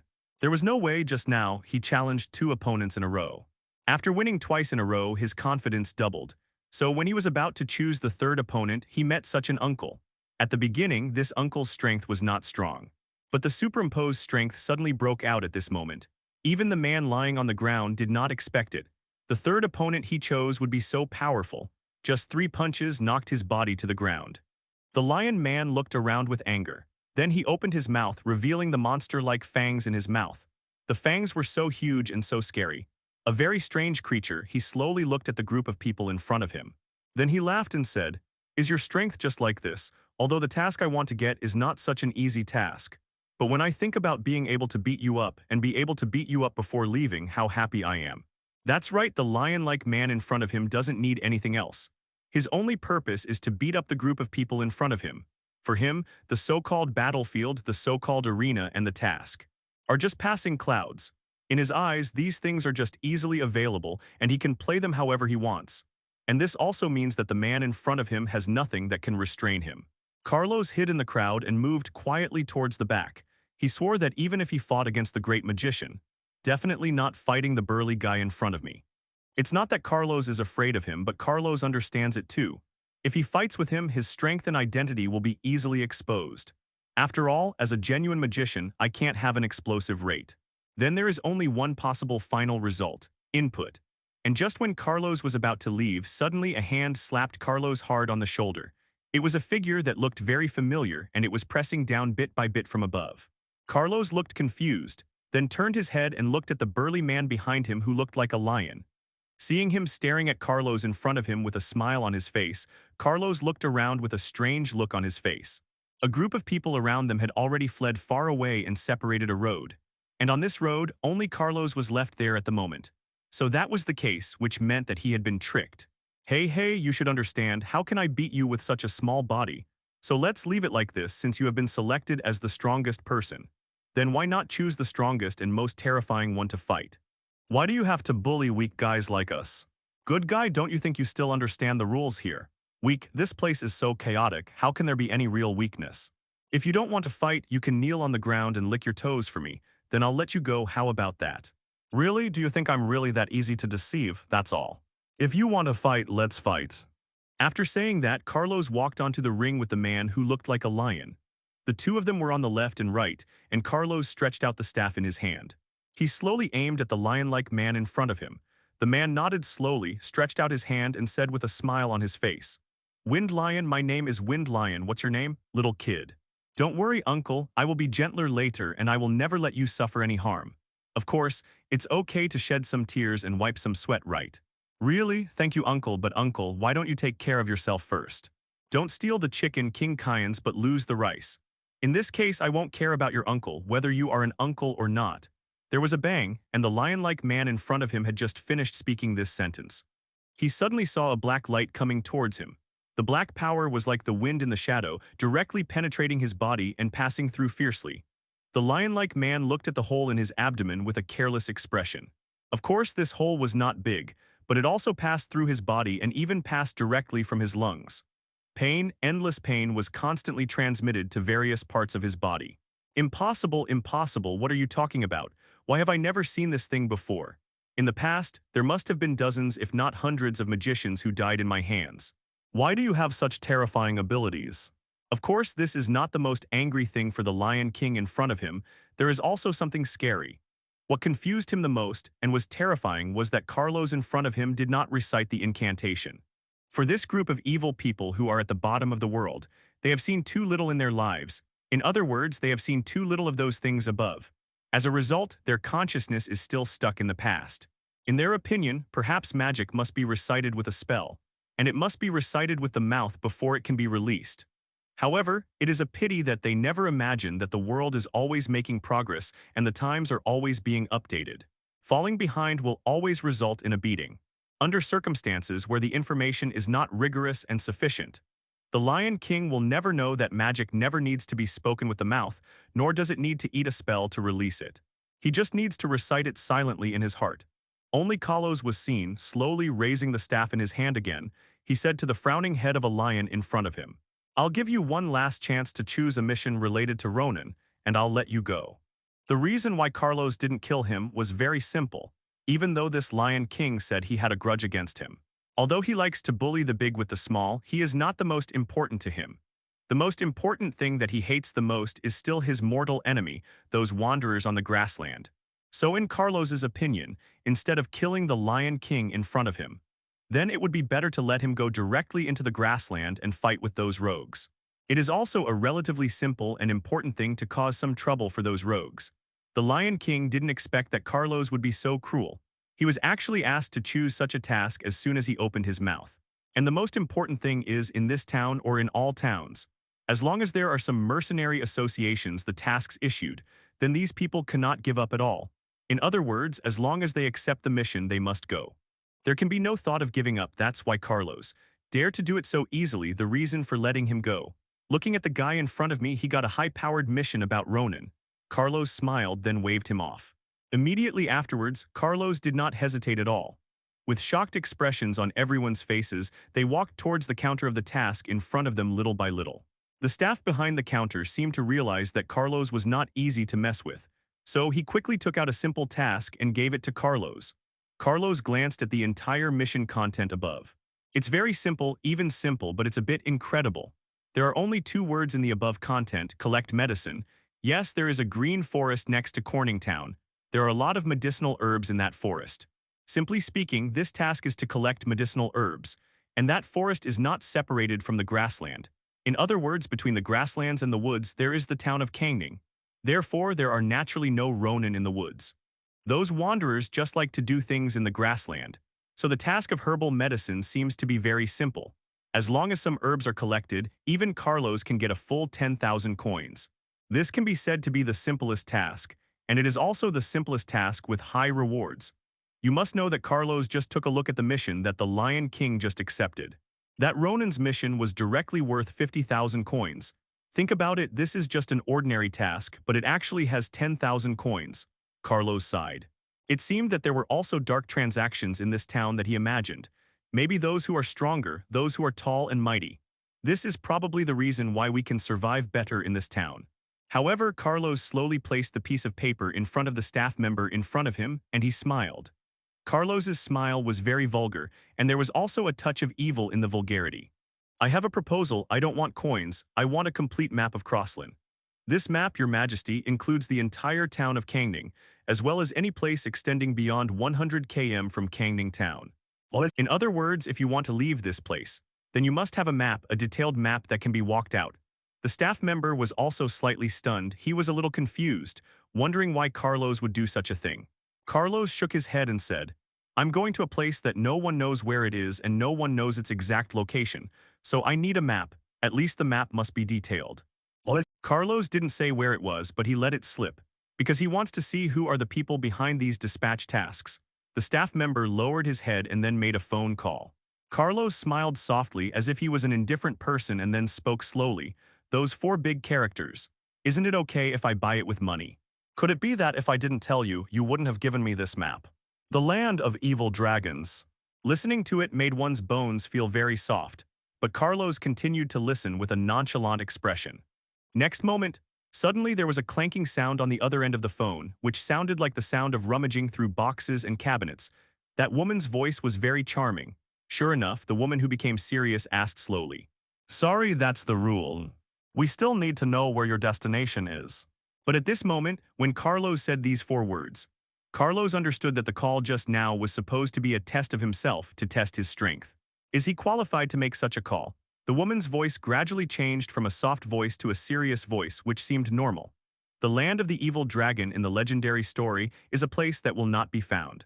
Soon a woman's voice came from the other end of the phone. "Sorry, it's our duty, that's what our rules are. Friend, we want to know why you have this map." That's right, Carlos used the land of the evil dragon as his shield. The land of evil dragons, also known as the place where evil dragons live, in this place, no one knows what they have and what exists here.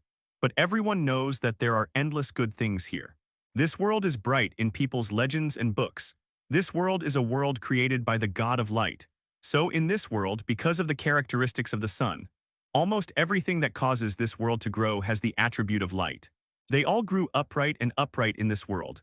They do not have any demonic nature, so they represent the world of magicians. There are a lot of potion materials that are impossible to find. And these magic potion materials can be found in the evil dragon. There are even rumors that a bottle of evil tree grass will fetch sky-high prices in the market. It was almost equivalent to the price of a drop of dragon's blood. After hearing this strange news, Carlos smiled slightly. That's why he felt that it was actually a good thing to use the evil dragon land as a shield first. On the other end of the phone, there was a sound of rummaging through boxes and cabinets. It can be seen that the person on the phone may also be shocked by what Carlos said at this moment. The serious woman on the other end of the phone seemed to be struck automatically. He hesitated for a moment, then nodded slowly and said, "I want to know why you want to go to the land of evil dragons. No, why are you looking for the land of evil dragons? Or, sir, have you already found the land of the evil dragon?" Carlos sighed and said as if he was confused and at a loss. "Sorry, the land of the evil dragon only appeared once in legends and ancient books, so I couldn't find it correctly. However, just because I couldn't find him correctly doesn't mean that others can't. I once got a book from my teacher, and the book recorded this. Evil dragons like to create entrances in places where evil is more severe. That's why I came here to look for it. After all, evil dragons like places like this very much, although this is probably just the entrance. Therefore, I am looking for the entrance where the lights are turned off, looking for the place mentioned in my teacher's ancient books." The woman on the other end of the phone nodded, and then she made a request. "Okay, we can send you the detailed map. This map represents the friendship between you and me. But I have a request, sir. If you find the land of the evil dragon one day, then I need you to come back and take our people into the land of the evil dragon. Don't worry, as long as you can enter the land of evil dragons. Then we will never have any compulsion if life and death are destined to lead to wealth and prosperity." After Carlos heard this request, he nodded gently. Then he began to frown and think, although his brows were furrowed and he looked very sad.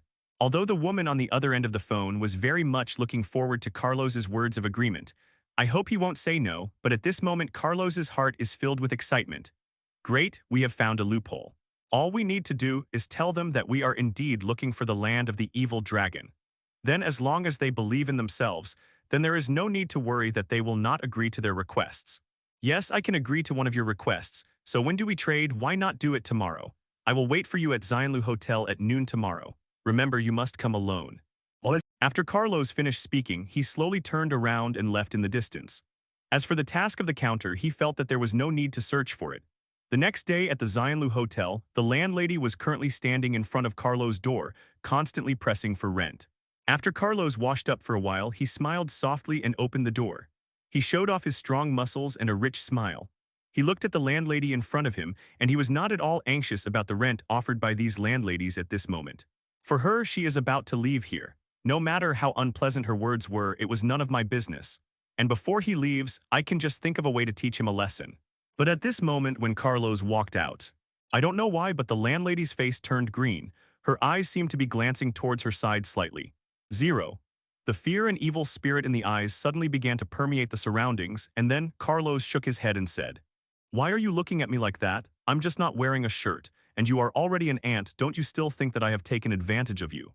Carlos was a little confused, but the lady boss in front of him didn't explain. She shook her head gently and then quickly started running down. Carlos looked at the boss's wife's leaving figure strangely. Suddenly, a bad premonition surged directly into his heart. This is the sixth sense unique to magicians like them. I don't know why, Carlos only needs to feel the moment when danger is coming. This feeling of danger will naturally come directly. Shaking his head, Carlos quickly closed the door and locked it behind him. He turned around and walked towards the clothes next to him. Just like this, I came to this room quietly. And in the room that Carlos just left, almost 3 minutes later, suddenly he found out everything. He gently watched people passing by next to him. Jumping down, Carlos' body fell hard to the ground while jumping high. Judging from the appearance of those people, they should be just ordinary people. With the arrival of the two people, there were more than a dozen figures wearing the same uniforms. They were all wearing white and blue clothes. But obviously there is no such thing. The door of this room was suddenly kicked open violently.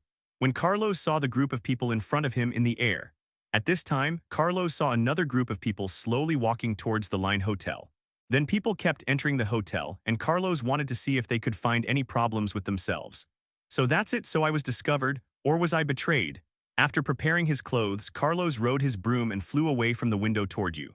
But why did they suddenly betray themselves? The boss lady took the fierce husband next to her. He looked serious and mighty.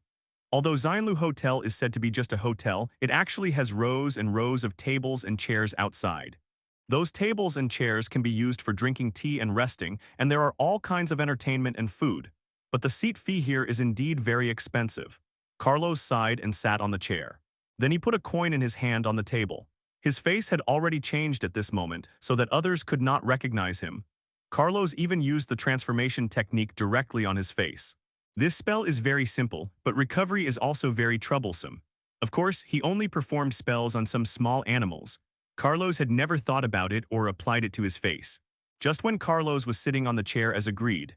Next to him, a figure of 820 also walked over slowly. The figure looked very thin, wearing glasses, and looked like a cultural person. But from his eyes, Carlos could see that it was not as simple as culture. It is a kind of madness, an extreme madness. It seems that the person in front of me often does terrible things. But this person smiled slightly, and I have to say his smile. Even though he was so disgusted, he also looked at Carlos in front of him and said in a slow voice, "This is someone else's thing, keep it well." Such a detailed thing is usually difficult to buy in the market. I don't know why the boss would give it to you so easily for such a priceless thing. If it were me, I would definitely make more demands from you. Although I don't know who is behind you. Although I don't know what family is controlling behind you. But what I am sure of is that the people behind you really need something from the land of evil dragons. Whether it's dragon blood or the materials from the evil dragon land, I know that they all need it. If they need it, there will naturally be supply and demand, and if supply and demand are limited, there will naturally be a price. And you must have harvested a lot of good things from this so-called supply and demand and harvest, right? Carlos didn't care at all about the guy in front of him making fun of him. In his opinion, the guy in front of him laughed at himself. Then it means that he is more jealous of himself. The man was suddenly stunned for a moment, and then he looked at Carlos in front of him with doubt in his eyes. He spoke slowly, wanting to ask Carlos's identity. But Carlos was already holding a bottle at this time and was slowly walking towards the distance. The sizzling liquid inside the bottle, the shaking cap, and the bottom of the cup. Then Carlos took a sip and threw the empty bottle directly into the trash can next to him. After Carlos drank the bottle of drink, he slowly turned his head again, looked at the gentle man next to him and said, "Yes, when I came here just now, I heard a loud noise here. Do you know what it was?" Carlos asked this for a simple reason. It was because he wanted to know how he was discovered. After all, Cass felt that he was hiding well. At least ordinary humans who hide it cannot see the problem at all. The thin, bespectacled man with a gloomy face over there pondered for a while, then he smiled, then pointed to the stairs next to him and said, "Ah, there is a man who has never eaten sheep, so we suspect that he may not be our friend but our enemy." Carlos nodded, "That's it." Then he slowly walked towards the distance, deliberately avoiding the scope of this hotel. Of course, what Carlos didn't know was almost half an hour after she left. The man sitting on the chair slowly lowered his head, his eyes were shining with murderous intent. It can be seen that he is very angry. All the suppressed emotions just now were felt after meeting Carlos. At this moment, it actually broke out in an instant. He violently smashed the table in front of him and turned around to look around. The figures around him were all obedient, fearing that anyone would dare to come out. This man with glasses left and left. Carlos finally understood that all the information he had collected was very inadequate. Although I know what kind of city this is and how many people there are, I don't know exactly how many people there are. That's right, I just know some basic information. But I don't know the specific situation. Although Carlos said he was very irritable, he also understood that this was his own problem. If there is some information that I know in advance, it would have been impossible for something like that to happen in that room at that time. Later, Carlos learned a piece of information that made his hair stand on end. That is, now everyone eats mutton. There will be a sarcoma growing on his chest. There is a pair of eyes on that sarcoma. No. It should be said that it looks like eyes. It was like human eyes growing on his body. And this pair of eye-like tumors is the mark of everyone who eats sheep. It has been almost a full week since Carlos came to this town. But so far, he has not eaten even a bite of mutton. It can be seen from this that the Carlos in front of them may not be their friend, but their enemy. If Carlos had known such a thing for a long time, Then at that time he would never leave the room and open the door with his upper body naked. The problem is he didn't know it at the time, so that boss lady just stare at me. Just when Cass was about to find a corner and look at the map. Suddenly, another line of sight appeared in his eyes. At the same time, sight lines appeared one after another not only in front of him, but also on the left and right here. If calculated in this way, it means that there are others behind me. Turning around, he saw that behind him, there was a line of sight looking quietly at Carlos in front of him. Obviously, they just discovered themselves and followed them. And because Carlos was thinking about things, he never discovered the problem. But when I discovered it now, it was already too late. But Carlos smiled slightly, and his body suddenly jumped towards the high wall above. Then he looked back at the people following him, with a hint of sarcasm in his eyes and a smile on his lips. "You are running so slowly and still want to catch up with me. What are you thinking?"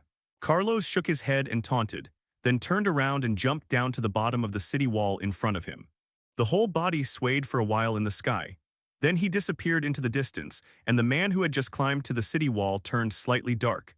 To be honest, you are not allowed to bring any animals into Corning Town. The animals that enter Kangning Town are basically regarded as beasts by the governors in Kangning Town. In other words, it is used as food, as long as there is any animal that enters it, whether it is a pet or anything else. As long as an animal enters it, there will be no life at all. So after a group of rogues on the grassland entered here. There is no vehicle to bring the eagle and the others can run around in the grassland. For them, the eagle is their best partner, naturally in traffic, in the means of transportation on the grassland. There is no way to use it in City 3 at this moment. Then they have no way to catch up with Carlos, who can quickly disappear into the distant sky on a broomstick. Carlos was holding a map in one hand and his body was floating on the broom. Along with the broom, he slowly moved forward in the high altitude. Carlos finally chose the direction he should go. This map is very detailed, so detailed that Carlos felt a little scared. This place has actually reached another country. That's right, Carlos is no longer in the UK at this moment, but in a certain grassland in Germany. He just took a look at the surrounding houses and realized that they did resemble German architecture. I glanced at the drawing in my hand. The direction marked on the drawing was very clear and precise. From the direction I knew, I walked straight ahead from Kangning Town for almost 200 km and I could get to another town. That town can be considered a somewhat chaotic town. The difference between that town and Corning Town is this. Corning is a town that is definitely known for its evil, and that town is indeed a chaotic place where there are good and evil and all kinds of people exist. But there is a very interesting thing there, which is order. As long as people exist and live in the town, they must abide by the rules of the town. There are also rules for the order of those on duty. Carlos did not expect that there was such a distant evil force. There is actually such a town. Of course, this does not mean that there are no other towns and villages between Kangning Town and Heluo Town. There are still some among them, but Carlos discovered them after looking around. Almost all the other villages and towns in the country exist as evil. There are no rules at all in those places. Even more terrifying than the rules in Corning Town. So Carlos felt that these places were not the places he wanted to go. For now, what he wants to go to is a place where he can sleep peacefully. You won't rest in a town where others treat you as an enemy just because you haven't eaten the mutton. In this way, you can find your way home with peace of mind. And Carlos didn't know that at this moment, something interesting was happening in Hogwarts. Not to mention the Quidditch competition, after all, Carlos has no interest in it. Compared with that stuff, Carlos prefers to study creation and explore magic.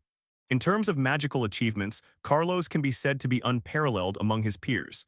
These achievements are unmatched by any one person, not even Harry Potter. At this moment, the interesting thing that happened in Hogwarts was that the thief suddenly disappeared. Of course, Carlos hasn't come back yet, so he doesn't know. A letter of apology had been delivered to the mailbox outside his dormitory. Under the apology letter, a person's name was written. The mailbox can only be opened by Carlos so that person understands. This letter was specially given to Carlos. The man wanted to apologize to Carlos. Likewise, he wanted to ask Carlos to give him some time. He would get Carlos money together, but it would only be a small thing. And inside Hogwarts, really big and interesting things happened. It is rare in Hogwarts 10 years that schools from all over the country gather together and come to Hogwarts together. Not only Britain and France, but also schools from various places in the East began to gather here. The gathering time is set for October this year. This college gathering is a gathering of friends. There will be approximately 100,000 students gathered in the entire college. There are also hundreds of teachers who discuss and research together here, as well as duels between battles and magic. This banquet can be said to be a major earthquake in the entire magician world, and it is also a carnival in the entire magic world. In the office, Dumbledore looked at a book and map, his eyes narrowing slightly. Immediately afterwards, he saw a familiar figure appearing at the door of his office. The figure knocked on the wooden door of his office and then walked in with a smile in his eyes. Just like a vulture looking at you, you need help with something. Dumbledore already knew very well about this old friend. I saw him 100 years ago and he still looks like this now. The two old guys just sat quietly on the chairs. Looking at each other face to face, the two people's eyes were old but with a hint of secret. They both know what the other is up to, but they both understand each other. There is absolutely no way to give up. Let me guess, you old guy actually dared to come here to find me. It means you must have something you want me to help with, old guy, just say it. As for whether to help or not, that's my business and I won't ask for your answer. The old man on my side did sigh quietly. His gray beard rolled up on his nose. He looked at Deng Feng in front of you and you shook your head and then said, "You are such an old thing. Do you know what you did to me back then caused much damage to my soul? It's good that I didn't seek compensation from you, but you actually dare to bite me back. What could you say? You framed me for no reason, just let this matter go and you don't plan to compensate me at all." Some time ago, Yaslid was bewitched by someone. He came to Hogwarts to play, and then he received Dumbledore's warm hospitality. A banquet was held that night. I have to say that Dumbledore's attitude towards Yaslid was quite good. For him, Yaslid, an old guy, should be regarded as a good friend to him. He is also an old friend for such an old friend. At that time, Dumbledore understood that this guy was not a good person. He was either looking for his help or borrowing something from him. So that night, he prepared to treat him with good food and drinks and then fool him.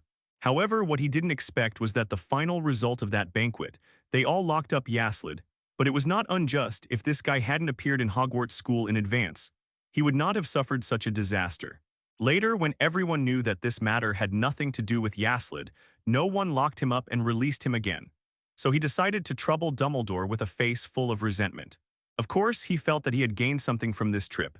After all, if you don't give Dumbledore this old guy some benefits, or if you don't have some friendship, he will definitely not let go. The grievances he suffered this time, plus his friendship with him, were all locked up by the Hogwarts Academy. No matter how you look at it, it seems that he has suffered a loss. So, if Yaslid borrows the road, this loss will not be made up for himself. At worst, he will go out and keep looking for places and then spread rumors.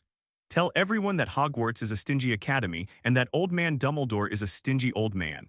Although the whole magical world knows that this guy is definitely a stingy old guy.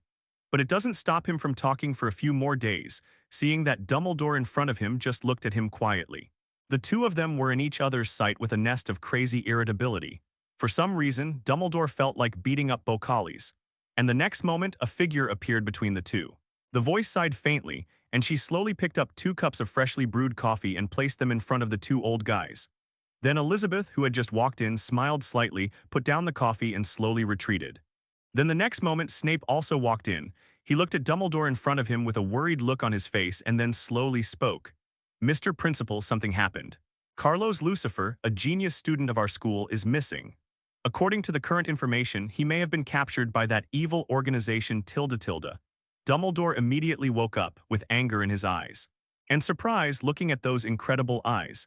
It was as if he was really worried about Carlos' safety. Of course, Yaslid also knew that Carlos was indeed a genius. After all, when he first met Carlos, he was the only one who could talk to him calmly. And in that campus poisoning incident, it was also Carlos who saved the situation and found several intruders. Then after catching those intruders, he was freed from the problem of Yaslid. So at this moment, he could see that Dumbledore was indeed worried about Carlos. However, only Dumbledore and Snape in front of him understood. They weren't worried about Carlos at all. In other words, the two of them have already been worried. There is no use worrying at this moment. The reason why Sniffer came in at this time was actually just to interrupt the two old guys in front of him to continue talking. After all, Snape did know that Yaslid was indeed wronged and a little angry. It's him who's suffering at the moment, so it's normal for him to come looking for some trouble. However, if they attribute Carlos's disappearance at the moment to the food and poisoning incident at that time, then this guy Yaslid is like this. He has no excuse to cause trouble. Look at the talented students in our school. They were all kidnapped in the end because of you. Although your reasons account for a relatively small amount, there are indeed 10 parts of your reasons. So why do you have the nerve to continue to ask our principal? Keep asking. Hey, are you telling the truth, Carlos? Is he really missing? Of course it's true, Professor Yasrid. If you don't believe it, you can check it out. At this moment, I believe that the Lucifer family has chosen the next heir to the family, and it is no longer Carlos. That's right, at this moment in the Lucifer family, Herlock is recognized as the next heir of the entire family. It was still chosen and determined by Denia personally, under such circumstances. Herlock can basically be regarded as without any accidents, and this situation was also created by Carlos and Denia. Delia still remembers what her eldest son Carlos said to her. At least Wang Nuajiao wants him to disappear from the eyes of the world for a while. This is the moment when the Lucifer family truly returns to peace. Under such circumstances, the Lucifer family can be considered a big trouble. He was worried that due to his own reasons, there would be civil strife and internal strife in the Lucifer family. At least he couldn't inherit the position of the patriarch of the Lucifer family. They all want to kill themselves, so they must fake death for a while. Because once he inherits the position of patriarch of the Lucifer family, he will definitely continue to be at odds with other nobles around him. Or maybe it was the group of intruders who broke into the college. They couldn't give up killing themselves at that moment. Only in this way can he endure this storm. There was no problem in welcoming Carlos when he came out. Yes, Carlos was not worried about his own safety. He told himself that he had to pretend to be dead for a while. He believed many people wanted their own lives, whether it is the Nanaya family or the James family. Then it will return to people's sight until that time. The moment the matter in the Lucifer family was resolved. After all, in the eyes of many families and nobles, they cannot rise to the top. The entire aristocratic society has basically recognized Carlos as the patriarch at that moment. The Lucifer family has an absolutely hostile attitude. But at this moment, Denkeros is no longer the patriarch of the Musifa family. There is no chance to become the patriarch of the Lucifer family. Then, no matter who is in power next, they will definitely not adopt the same completely hostile attitude as Carlos. Even Herlock, those people knew that when Herlock came to power, Herlock would take the Lucifer family with him. Re-establishing diplomatic relations with other families with an attitude, all of them are noble. This is an inevitable attitude and an inevitable choice. On the other side, in a certain family, this figure was looking at the man in front of him with a gloomy expression. There was a burst of anger on his face, sometimes endless anger. Do you know that what you did to Carlos can easily be learned by the magic courtyard? Once the magic courtyard learns that there is civil strife and melee between our families by that time, the magic courtyard will be promoted to all our families in unison. At this moment, do you 873 think we can withstand the wrath of the magic courtyard? Do you think we are just a group of ordinary people? Will we still treat this matter in an ordinary way? How is it possible? To be honest, Tandis was very angry that they had actually joined forces to arrange cooperation on this matter. For the Luonia family, they are directly excluded. This also made Tandis feel creepy for a while, because he understands that once 4 of the 5 major families unite together, what a terrible scene it would be. However, the 5 major families did not unite, and there was one major family among them that was not accepted by them. This feeling, Tandis understands, is to deal with us unanimously. The man in front of him looked at Tandis quietly and told the truth. In order to establish the dignity of Carlos, this action was proposed by the James family. Carlos's strength, Carlos' identity, and what Carlos will do. Basically, these things have been completed within their investigation. For example, Carlos would enter the magical forest at that time. This was also done during their investigation. They knew Carlos would take this step, so they took advantage of Brooklyn's life. We must also take Carlos away and take him to serve as a minister in this group, but once you do that, then next, who would be under suspicion? It's very simple. Among the 5 major pureblood families, only the Nanaya family is facing Carlos head-on. In the eyes of all the family members, only the Nagna family had hatred against Carlos. In this case, the Nanya family will be branded as such a traitor to the reputation between the family and the nobles.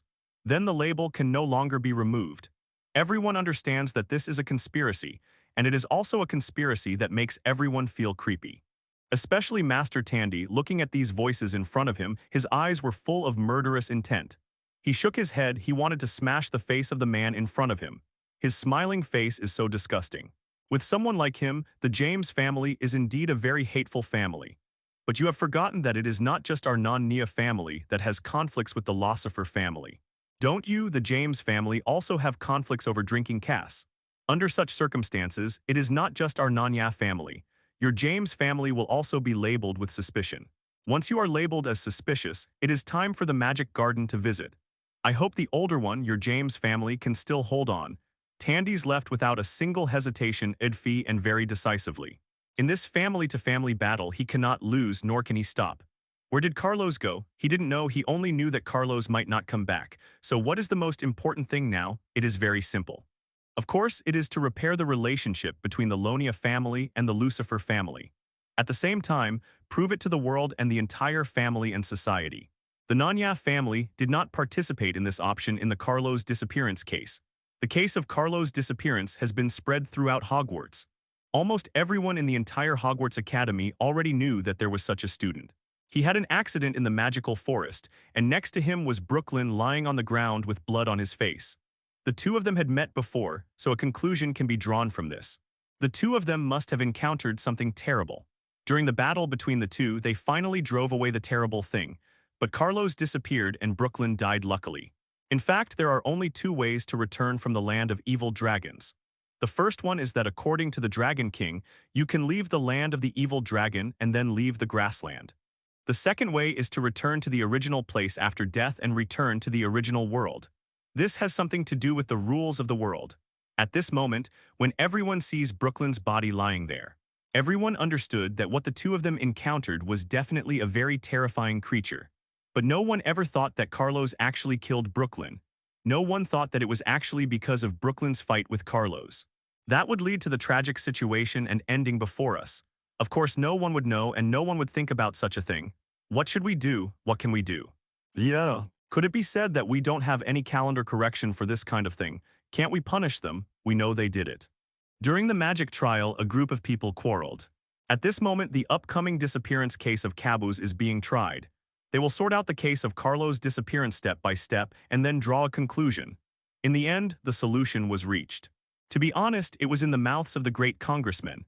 Their only way is very simple, that is to find Carlos. That's right, the big congressman's method is very simple, find Carlos.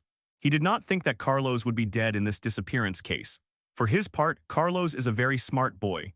If the whole incident was connected in a series, it would make him feel the weirdest. That's Carlos, why is he with Brooklyn? It was clearly between the two of them, but they did not hesitate to use the knight's contract to participate in this family duel. For now, no one understands the situation in the magical forest. No one knows what happened in the forest. From inside the magical forest, they can learn all the traces and evidence from the scene, which are basically what they can see. Those who can't have no way of seeing the traces and the evidence. It may have been disappeared into the darkness by some people or some objects and wiped out in the forest. That was the battle between Carlos and Brooklyn. It was not just a fight between ordinary people, but it happened casually. This battle was a premeditated battle. Whether it's Carlos or Brooklyn, they all understand. One of the two of them must die, or Brooklyn, who knew he had to die. Only his own death can bring the same death to Carlos. Everyone understands Carlos' character. He is a proud and arrogant person, but at the same time he is a cautious person. If there was no way to use the black magic wand at that time, then Carlos will definitely not pick it up. So Brooklyn is going to be a bait, will become a lure using a black magic wand. It is to make Carlos think that the black magic wand does no harm to anyone. Let Carlos pick up the black devil and fight. This is what the James family asked Brooklyn to do. Let Brooklyn use the magic wand to tell Carlos something. It just made Carlos feel that nothing would happen to the staff when he held it. Of course, at the beginning, nothing happened. It's just that when Carlos holds it, problems will follow one after another under the devouring darkness. This black power is irresistible and unavoidable to human power. Not even the magical power of Carlos can prevent it. Therefore, there is no evidence that what happened in the forest at that time existed. Under such circumstances, Magic Courtyard has no way to make a better judgment. For now, they can only focus on the relationship between the two of them. A judgment is made based on the relationship between Carlos and Brooklyn, as well as the relationship between the Lucifer family, the James family, and the Nanaya family. One of the judgments is that Carlos's disappearance may have been caused by the Nanaya family or the James family. So both of their families have problems. After all, both of their families have personal vendettas against Carlos. Especially the Nanaya family at that family appearance meeting. It turned out that the appearance of Carlos led to a fight in the entire conference. There is no question of position between the two parties at all under such circumstances. In fact, even the Magic Courtyard watched a good show. In their view, there is no way to unify the positions of families. There is no harmonious relationship between families. In the end, there can only be such a fight. As long as there is no way to unify the noble family and the noble family, then the magic courtyard can better monitor this group of people. Only conflicts can produce results, and what if Carlos dies or disappears? So what is the final result? It goes without saying. The Lonia family will be able to launch a family banquet again in the name of their family. Under this situation, the Lucifer family may change its previous strategy. Because Carlos is a genius, the Lucifer family will not be afraid of the entire other families when executing it. But things are different now. The genius Carlos has disappeared. Maybe he's dead, a disappearing genius. This means that he no longer has anything that can affect the entire environment, situation, and the balance of the nobles. Since there is no way to influence it, then the next result is self-evident.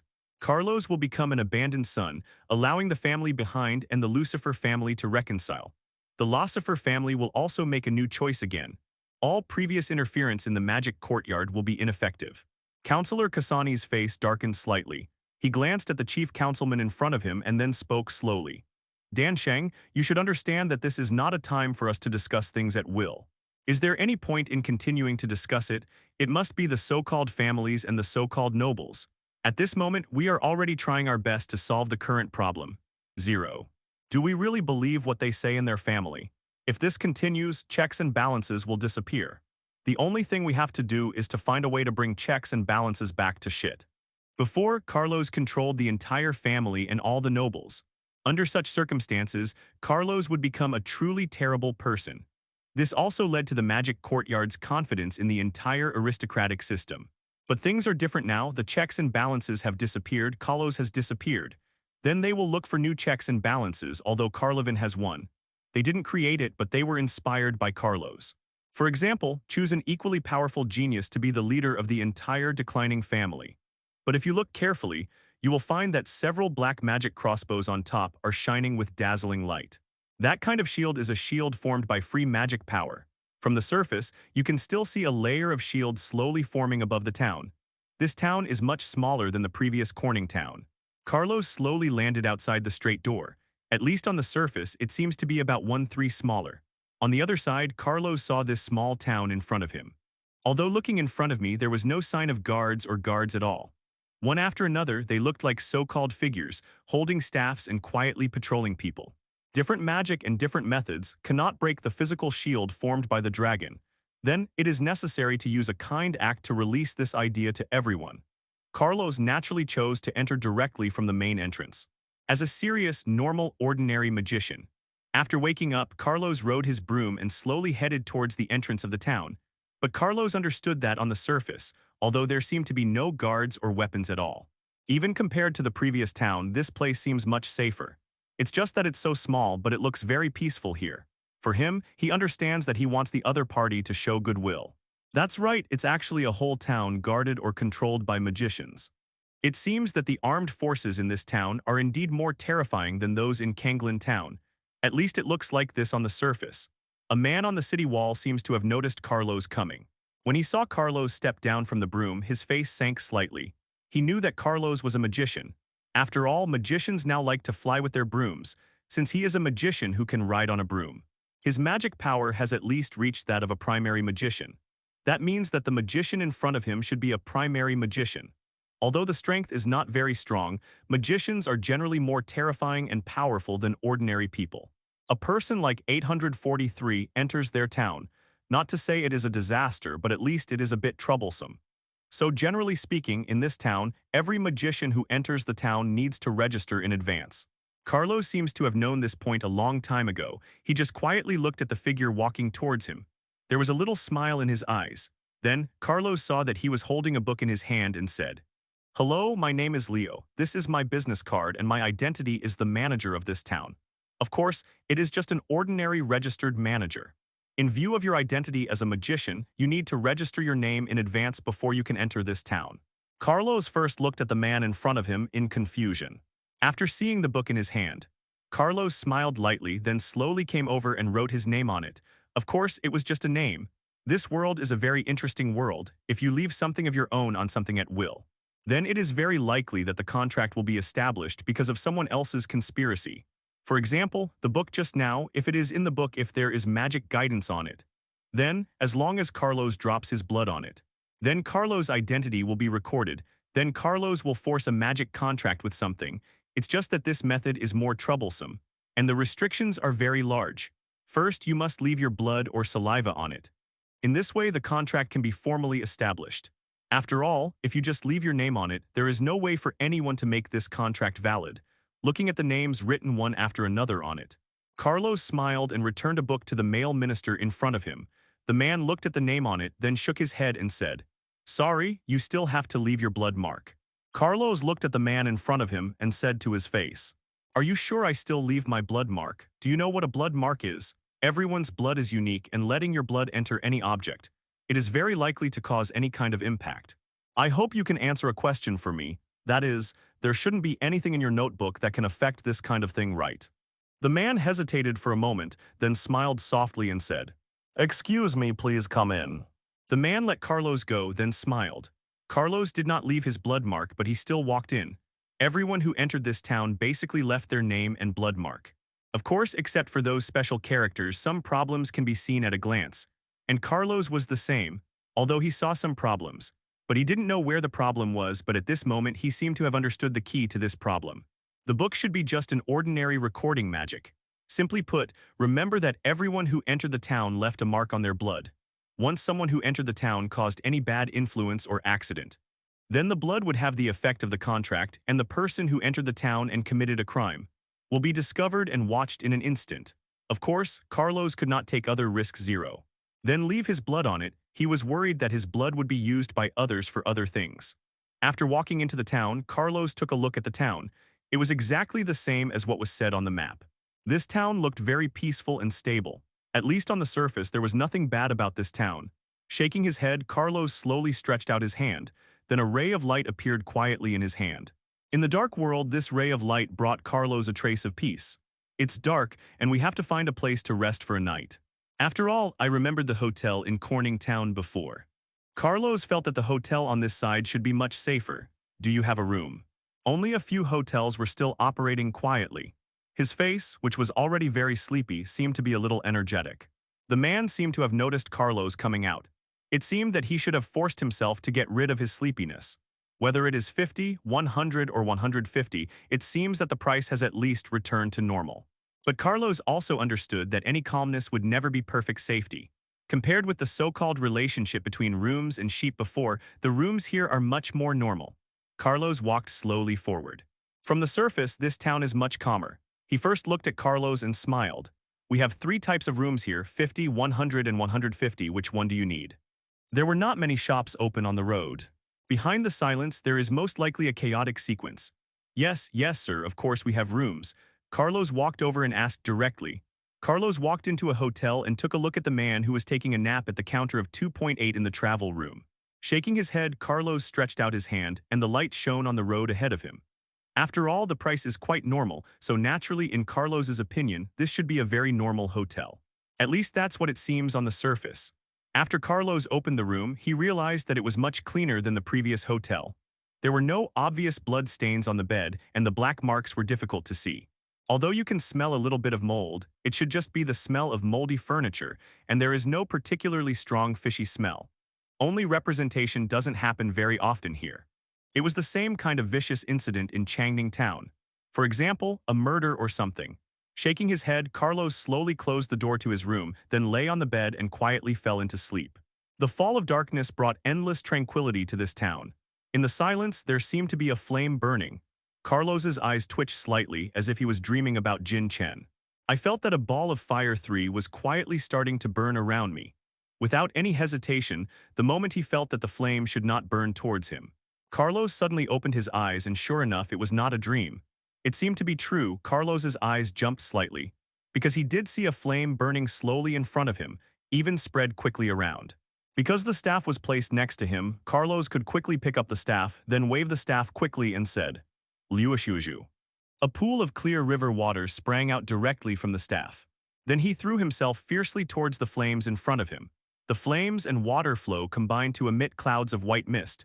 The white mist floated quietly into the air. Then the same river water directly extinguished the red flame in front of him. Shaking his head, Carlos seemed to have a smile in his eyes. Sure enough, although it usually seems quite quiet and safe here. But under this safety, what comes out is indeed an unusual nightmare. What Carlos felt here was that it was like a devil's lair. In the devil's lair, everyone who lives there belongs to the devil and is a killer. If you say that you have no way to escape from these killers, then he will be devoured by these killers. It seems that I thought too well at the beginning. This town is indeed not as good as I imagined. In other words, how can there be a good place in a town like this?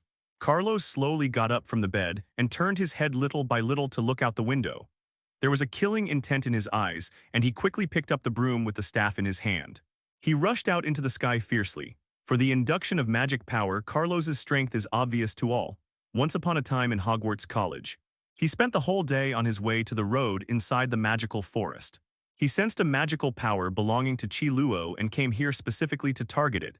Yes, he even sensed Voldemort's magic power. Therefore, Carlos's induction of magic is very powerful.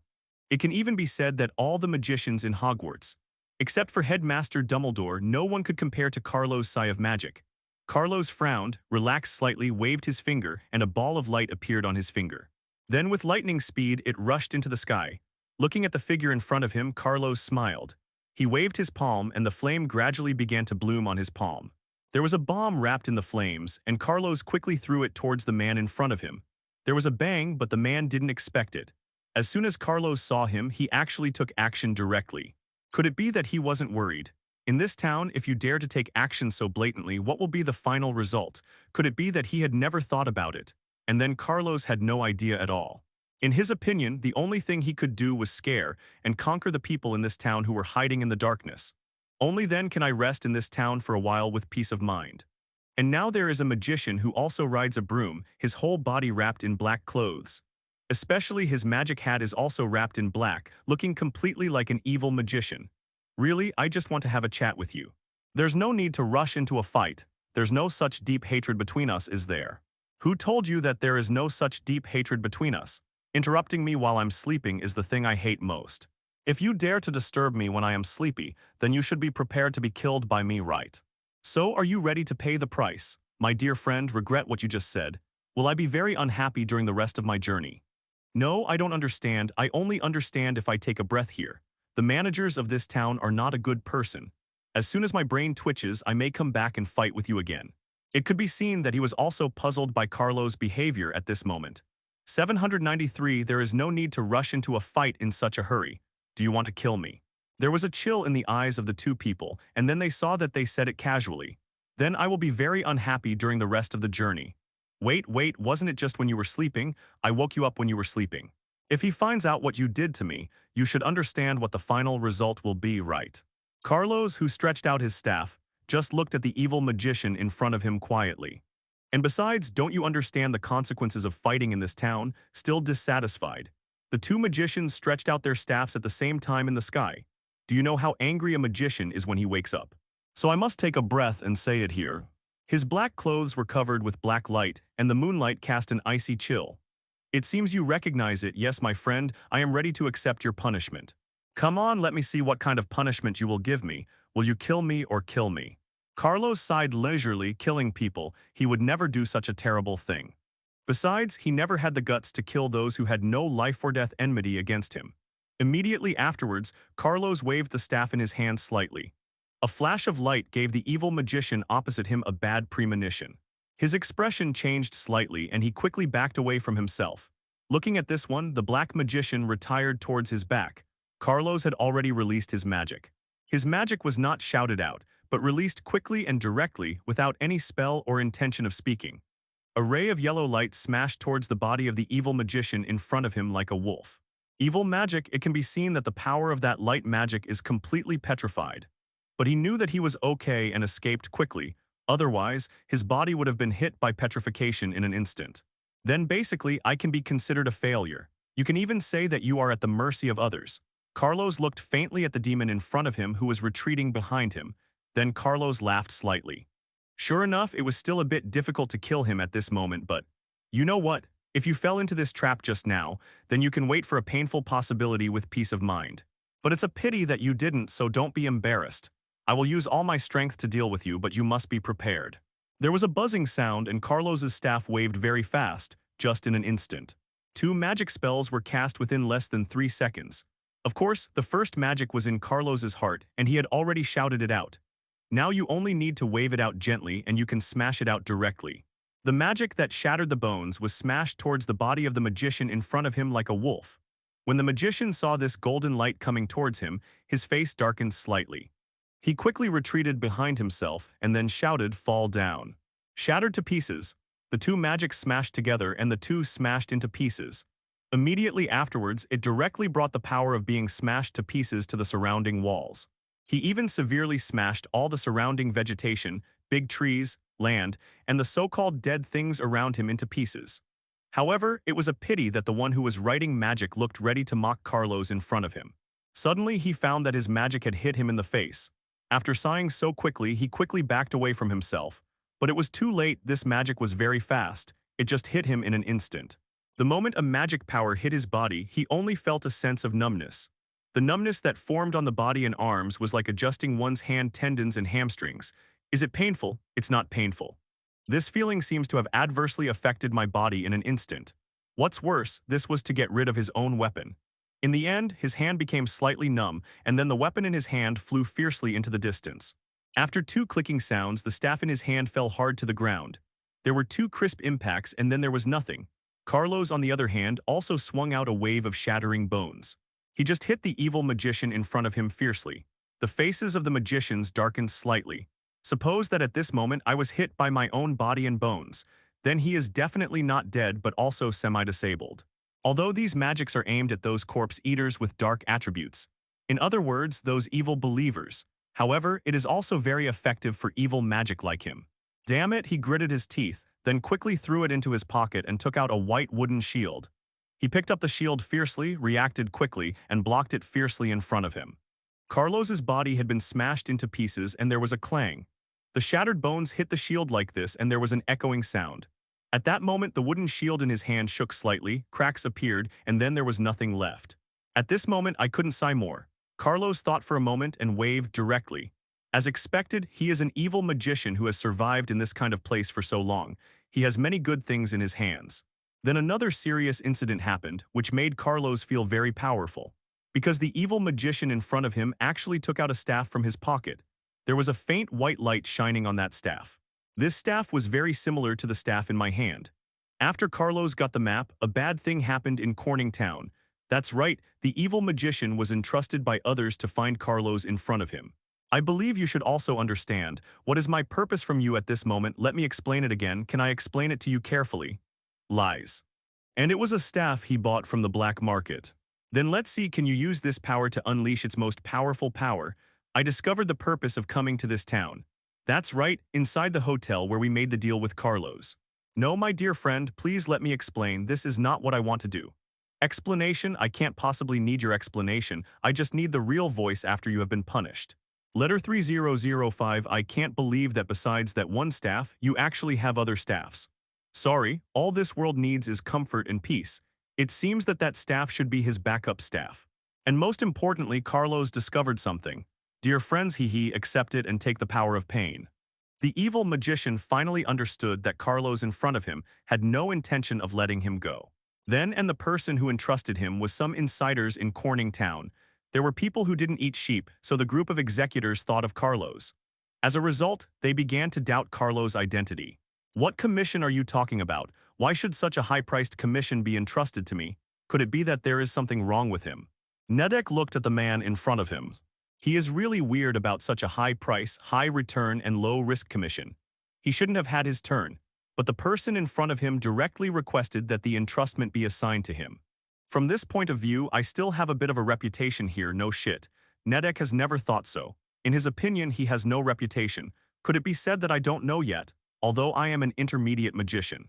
But in fact, his magic power has only reached that of an intermediate magician. There is no place to learn even more intermediate magic. The only powerful intermediary magic is just a broken body. Under such circumstances, when he heard that these people actually gave him a so-called high-return, low-risk entrustment, no matter how you think about it, something is not quite right. This kind of thing is not quite right. Generally speaking, he is not prepared to participate and deal with it. But the person in front of him is different. The person in front of him is the executor of the town. In other words, he is one of the 3 people in control of Corning Town. 190. You don't need to be afraid in this world. There are many, many things and many tasks. There are many people and they are all completing their respective tasks. That's because they all have their own tasks. And the same goes for you. The reason why we found you is because we think this task is most suitable for you. Because the person you are chasing is also a magician, just like you, he is a magician. Nedek was silent for a while. He stroked his beard and showed a hint of vigilance on his face. Then he slowly opened his mouth and asked doubtfully, "That's really weird. Can you tell me, my dear friends, who is that person? What on earth did he do that would make you go to such great lengths to hunt him down?" The man was wearing a mask, and he quietly glanced at Nedek in front of him. Then tell the whole story. Of course, this also includes the fact that the person defrauded them of their map and that he is a person who does not eat sheep. In Corning Town, those who can survive have more or less eaten mutton. Add in this case, they are almost integrated into this town. Although on the surface, Corning Town does not allow any pet animals to enter this town, but this is actually to prevent animals that are not food from entering. It was devoured by the group of greedy people inside. Simply put, this is just a concerted effort to protect this group of animals. But unlike sheep, sheep are tied to Corning Town. This actually represents the Ronin on the grassland, which is also bound to Corning Town. Of course, it is just a business transaction and binding, and does not represent a human rights transaction. So at that time, after Carlos entered Corning Town, that person did not find the few people in control of Corning Town camp to help, because they also understand that those in control of Corning Town cannot help them. Nedek remembered the excitement he felt when he took on this task. "When I still had a crazy smile on my face, I feel regretful now." He never thought that the final result of this mission would be to encounter such a tough opponent. This man is really a tough guy. Not only is he tough with his hands and words, but just like his skills, his strength is also very tough. When I faced him, I even felt like running away. But in the end, I still suppressed that painful feeling in my heart. Friend, I still say the same thing. I have no intention to be your enemy. If you feel that I have offended you, then our relationship will remain as strangers as always and we can just leave. There is no other hatred between us, is there? I can compensate you for something about what you just set on fire. Carlos still shook his head, as if he was playing with the staff in his hand. Every time a magic is released, Nedek in front of him feels a certain degree of uncertainty. He even felt that Carlos was playing around every time he released magic. He even felt that Carlos didn't show his true ability and strength at all. To be honest, this kind of person has never been seen by Nedek, and he is also the most terrifying existence. Being able to hide one's strength among the crowd in this world without being discovered. There is no way that he can stop people like this or that he can look at them. But why can such a person exist in this world? It was something he couldn't understand no matter what. But now Nedek has finally discovered something. He discovered that every time Carlos released magic, some of it was within the rules. In other words, there are some rules in it. This pattern can be said to be Carlos's contradiction, as well as a weakness and shortcoming. Your technique is learned from the orthodox classroom. You are not a wild magician, but a real orthodox magician. No, you are a magician from the academy. Who are you?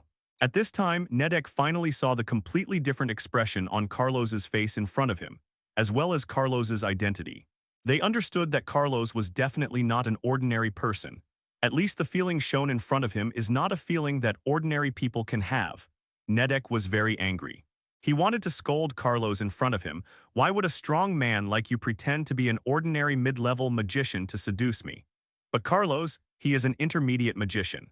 In Cass's view, his strength is only that of the middle magician. It's just that you guys who can rob the city with mid-level magic without a single mid-level magic can't do it. Yes, there are very strict restrictions in Hogwarts Academy. That is, every intermediary magician must learn 2 intermediate magics. In this way, you can call yourself an intermediate magician and advance to the level of intermediate magician. It's obvious that there are evil magicians in this town. They don't have such regulations, so in their opinion, as long as they learn an intermediate magic, for example, like the one who was shattered to pieces just now, they can naturally be regarded as intermediate magicians. At least in their eyes, every magician can become an intermediate magician as long as he learns an intermediate magic. Carlos looked helplessly at the figure in front of him who kept walking towards him. Just when Carlos was about to kill Nedek in front of him, this person appeared and he seemed to want to be a peacemaker. There seemed to be a smile in his eyes as if he was born with a smile. "Dear friends, have you forgotten? What are the rules of our town? We don't allow fighting and fighting each other here. Carlos sighed. The person in front of him was not the one who recorded his identity. He didn't even know the name of this person, but he asked him to stop as soon as he came. Carlos felt that he had underestimated himself a little bit. Well, you want me to stop, then can you tell me why? Is it just because of your words? Is it just because of the so-called rule of not fighting? Then does your rule only apply to special people? I'll give you a chance, get out of the way. I don't want to kill you, I just want his life. As for you, I can take it as your sophistry. I'll let you go this time. Carlos's staff was still quietly pointing at Natick in front of him. Natick's eyes were also filled with anger and surprise. He didn't expect Carlos to be so brave. When facing the arrival of the executor, he dared to say such words. But it was precisely because of this that Natick showed a look of excitement. Because he knew that the executor had unlimited power in this town. As long as they were found, they would see anything that broke the rules. Then he will take action, and as long as there is resistance, they will suppress him directly. The face of the law enforcer darkened slightly, and his brows frowned slightly. He slowly raised his head and looked at Carlos with a smile in his eyes, and he slowly spoke again. My friend, I will give you one last chance. Put down your weapon immediately. Otherwise, I will treat you as an invader. I think your name has been recorded in our record book. Once you are regarded as an invader by us, your identity, your name, and your location will be known by all our enforcers. At that moment, you will be hunted down by all the law enforcers. Carlos felt that he had given him a chance. And similarly, he felt that he had given him a chance to make him feel that he could not beat him. Thunder explosion. A flame fiercely turned out from Carlos's staff. It hit the law enforcer on the other side, and the law enforcer's sight. At this moment, a ball of flame appeared at the moment of hitting. I didn't even hear Carlos say a word. That's right, Carlos only needs to think about it in his mind. He directly released this magical red flame and finally hit the body of the law enforcer. The next moment, the law enforcer quickly retreated behind him. Then he quickly pulled out a shield. This shield looked much more delicate, and he wanted to block the thunderbolt flame in front of him. Unfortunately, a roaring explosion sounded instantly. Flames filled the surroundings, spreading and extending around it. Then it wrapped around the wooden shield, and the flames slowly burned the wooden shield, and finally pulled it away bit by bit. This is the second warning. If you dare not listen to my warning next time, then I won't show any mercy anymore. You have to remember that I am in a very bad mood right now. At this moment, the law enforcer finally reacted. The Carlos in front of him was not telling lies, nor was he trying to scare himself. He really dared to take action. And once Carlos takes action, it can be said to be death or injury for a few draws. He stretched out his palm and held it slowly, as if he was holding a certain ray of power and a certain ray of light in the air. Then, Carlos stretched out his fist and smashed it slowly. A fist hit the head of Natick in front of him. Natick's body flew out fiercely under the fist here.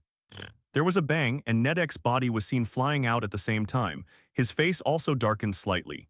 At this moment, the law enforcer over there also looked at Carlos with a gloomy face. Looking at Carlos, it was as if he was filled with hatred for Carlos. Carlos didn't use magic but punched. Every punch hit Natick's face, making Natick's face twitch uncontrollably. At this moment, his second staff had already been disarmed by Carlos. There are no weapons on his body that can be used.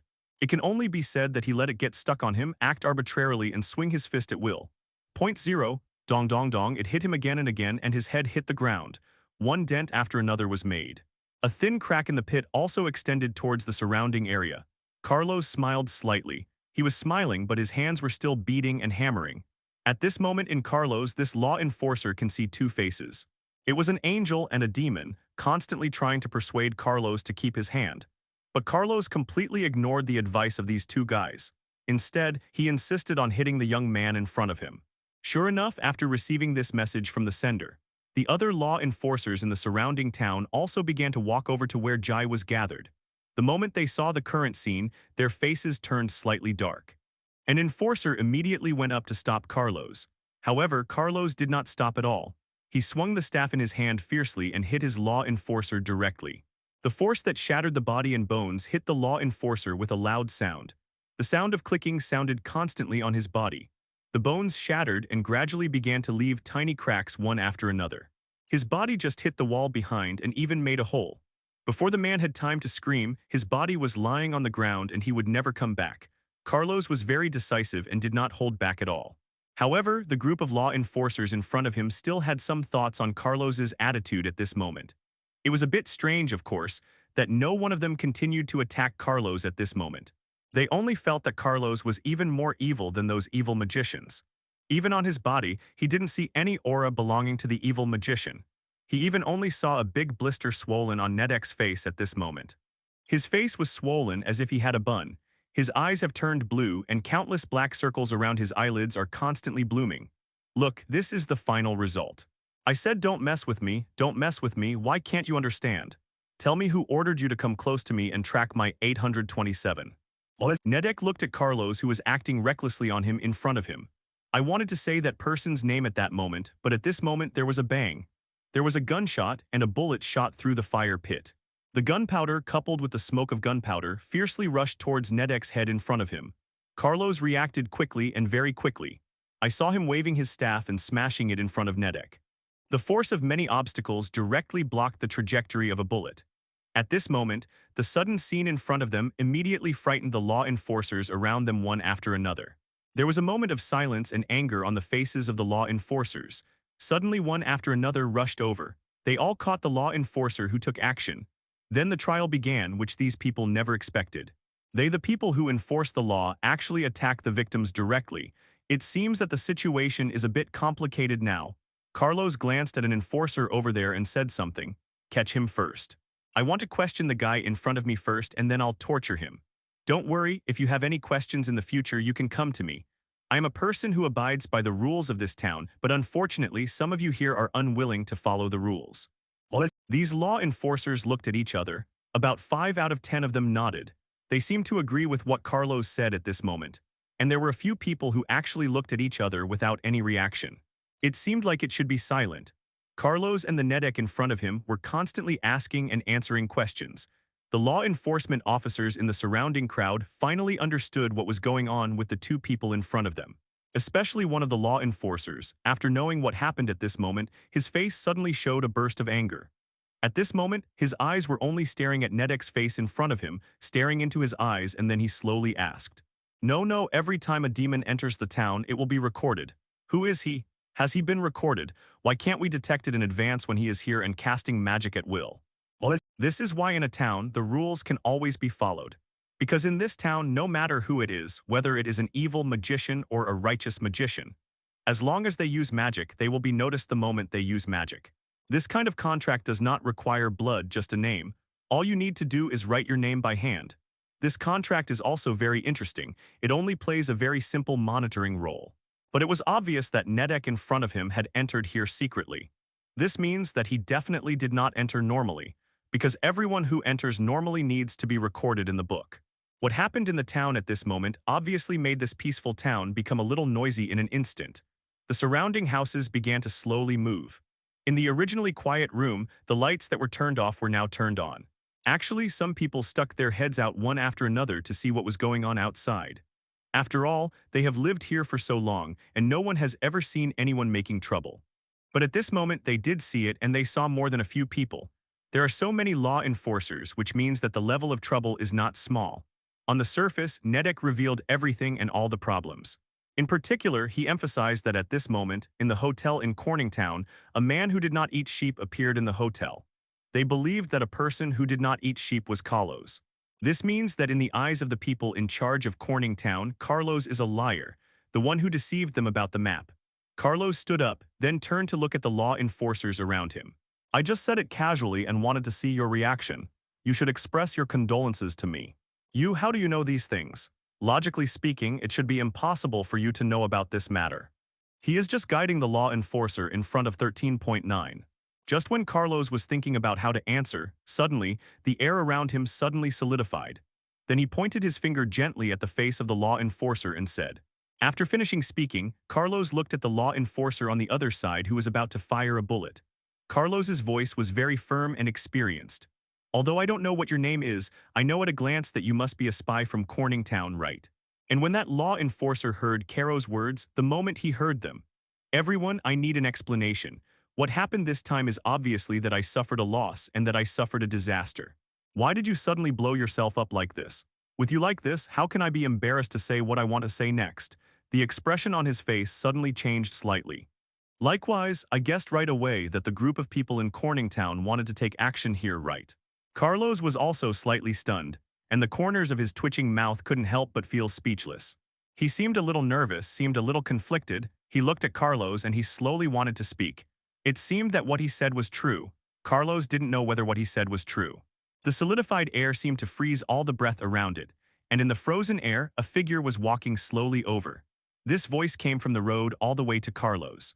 Looking at the scene in front of him, he sighed quietly, then shook his head and said, "Don't worry, my friend, we will give you a reasonable explanation for the situation at the scene. At least we will definitely explain clearly any issues you have raised." The man has blonde hair, wears glasses on his face, and looks gentle, but in the eyes of the law enforcers around them, the man in front of him looked like a wild beast. Their eyes were full of fear as they looked at him. Maybe they are all afraid of him. Why is this? Why are they so afraid of the man in front of them? Carlos didn't understand. Of course, he didn't need to move. Carlos hesitated for a moment, then sighed. Immediately afterwards, I saw the body of the hair holder, fiercely throwing it towards the blonde man in front of me. There were two bangs, bangs, bangs, and the body of the two-shooter fell directly in front of the man with glasses. The blonde man with glasses glanced at him slightly, and then smiled. It seemed that he was very grateful to Carlos for his profound and righteous action. Immediately afterwards, the blonde man with glasses grabbed the head of the man in front of him with his hands and made 2 clicks. The top of the law enforcer's head seemed to be firmly grasped by a gentle claw. The whole head felt like it was about to be removed by the blonde man with glasses in front of him. "Wait a minute, sir, no, you shouldn't listen to him like this. What he said is false. Could it be that our subordinates who have done this for you still don't deserve your trust?" The blonde man with glasses smiled slightly. His smile was very happy. There seemed to be no emotion at all in his eyes, as cold as snow. At this moment, in Carlos's eyes, the blonde man with glasses in front of him felt like this. The feeling he gave himself was so terrible. However, the blonde man with glasses smiled slightly. He grabbed the head of the law enforcer in front of him, then stared into his eyes and then spoke. "I wonder if you have stayed under my hand for such a long time. Then you should understand my character, and the rules of the town cannot be broken. As law enforcers, none of you should break the rules here. And you, tell me, why did you kill him? Was it just because you were unhappy with him? Or was it because he broke into our town?" A painful scream sounded from the mouth of this law enforcer. He only felt as if there were countless organs and countless lives in his head that were about to be taken out. And after the screams, there were one after another, and the surrounding eyes looked full of pity. They all understood that the blonde man with glasses in front of them would do anything. There can be no hesitation or pause. Especially at this moment when he had to punish the disobedient subordinates in front of him. He will punish them without any wantonness. This is the blonde man again, the scariest and most terrifying place. There were 2 clicks and the law enforcer's body fell limply to the ground. Of course, if we look inside Carlos' sight at this moment, we will find out. Although his body just fell to the ground, he was not dead. Yes, he is still breathing fresh air. His chest was still shaking, but his breathing was very rapid. Not dead. Just now, Carlos heard the head of the straight guy in front of him. "But I heard bursts of cracking sounds, but he didn't die. What does this mean?" This means that the blonde man with glasses in front of him has kept his hand. Seeing this, Carlos raised his eyebrows slightly. His expression was so warning and questioning. The blonde man with glasses seemed to see the doubts of Cabos in front of him. He smiled slightly, showing a professional smile. Then he pointed at the law enforcer lying on the ground like a corpse in front of him and said, "Please rest assured, it is absolutely impossible for our people to break the law knowingly. Once there is anyone who knows the law and breaks the law, I will have no mercy. Don't look at his body, it looks intact."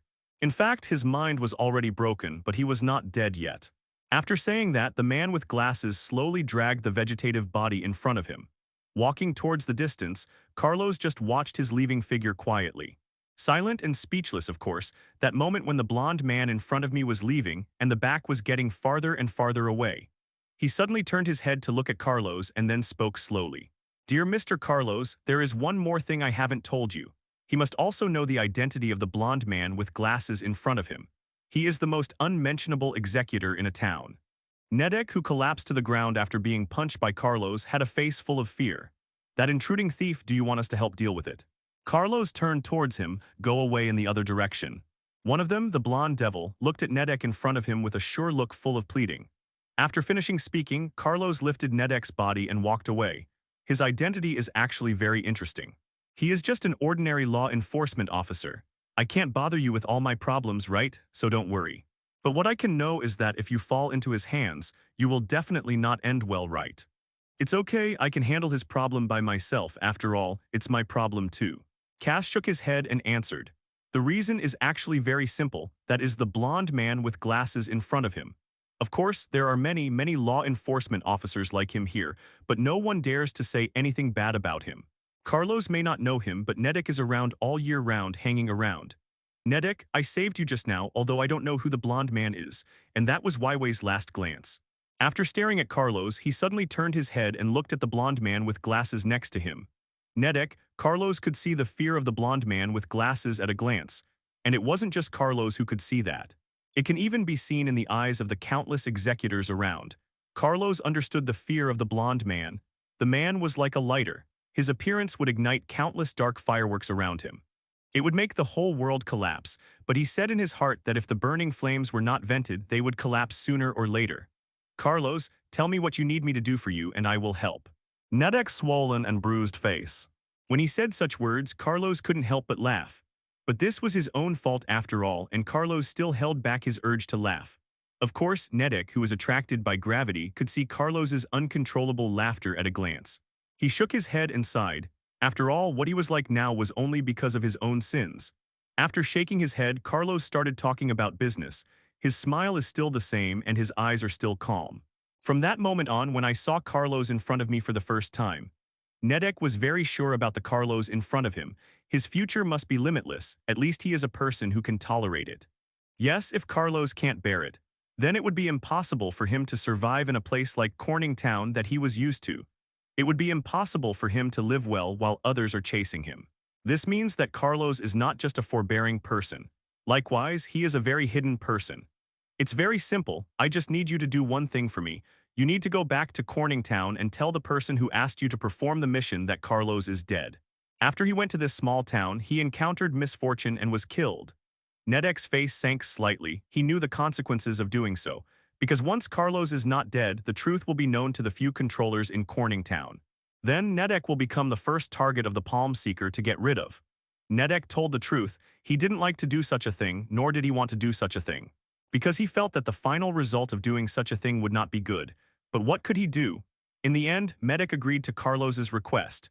The reason why Carlos let Nedek go back so easily is actually also very simple. In fact, he had already injected a toxin into Nedek's body just now. If this toxin is not eliminated as soon as possible, then his body will be spread by the toxin, and he will eventually die. At this moment, Kang Ning, who was on the other side, was inside the tea restaurant outside the Xianlu Hotel. A man was waiting for the information from the person in front. That person just wrote the note and handed it to the man in front of him. When the man opened the note and read the words, he knew that the person in front of him would definitely win. Look, as I said before, you are an intermediate magician who has been famous for a long time. How could you not defeat a junior magician? But what did you mean by that last sentence? Hey, it's not interesting. I found out after he entered Xiaolu town. I followed him directly into the town and then discovered that he seemed to know the law enforcement officers in the town. He made me feel as if he knew all of you. Including the blonde devil in that town, he is also very familiar with him, and it can even be said that he is. I met my soulmate and friend a long time ago. Nedek didn't dare to tell lies, or he didn't dare to tell the truth. He could only use this half-truth and half-false approach to lure the 10 men in front of him into believing his words. Immediately afterwards, he will do some unreasonable actions. And it is these unreasonable actions that will end the mission after bringing Nedek this time. Nedek's voice was very calm, as if he was talking about this fact. The man in front of him was also very calm. It's like listening to a story. But at the next moment, the man slowly put down the things in his hands. He glanced at the expression on Nedek's face as if he wanted to see if Nedek was lying. But then he reacted, whether he was lying or not. The town's act of shielding Carlos had already happened. If this is the case, then we can use this as an excuse to put pressure on that town. Similarly, Carlos is also betting that this town can protect itself. Of course, this kind of protection is not their active protection, but a passive protection. After discovering his identity and then discovering that this small town was the culprit who shielded him, how could those demons from Corning Town not come to this town to fight the autumn breeze?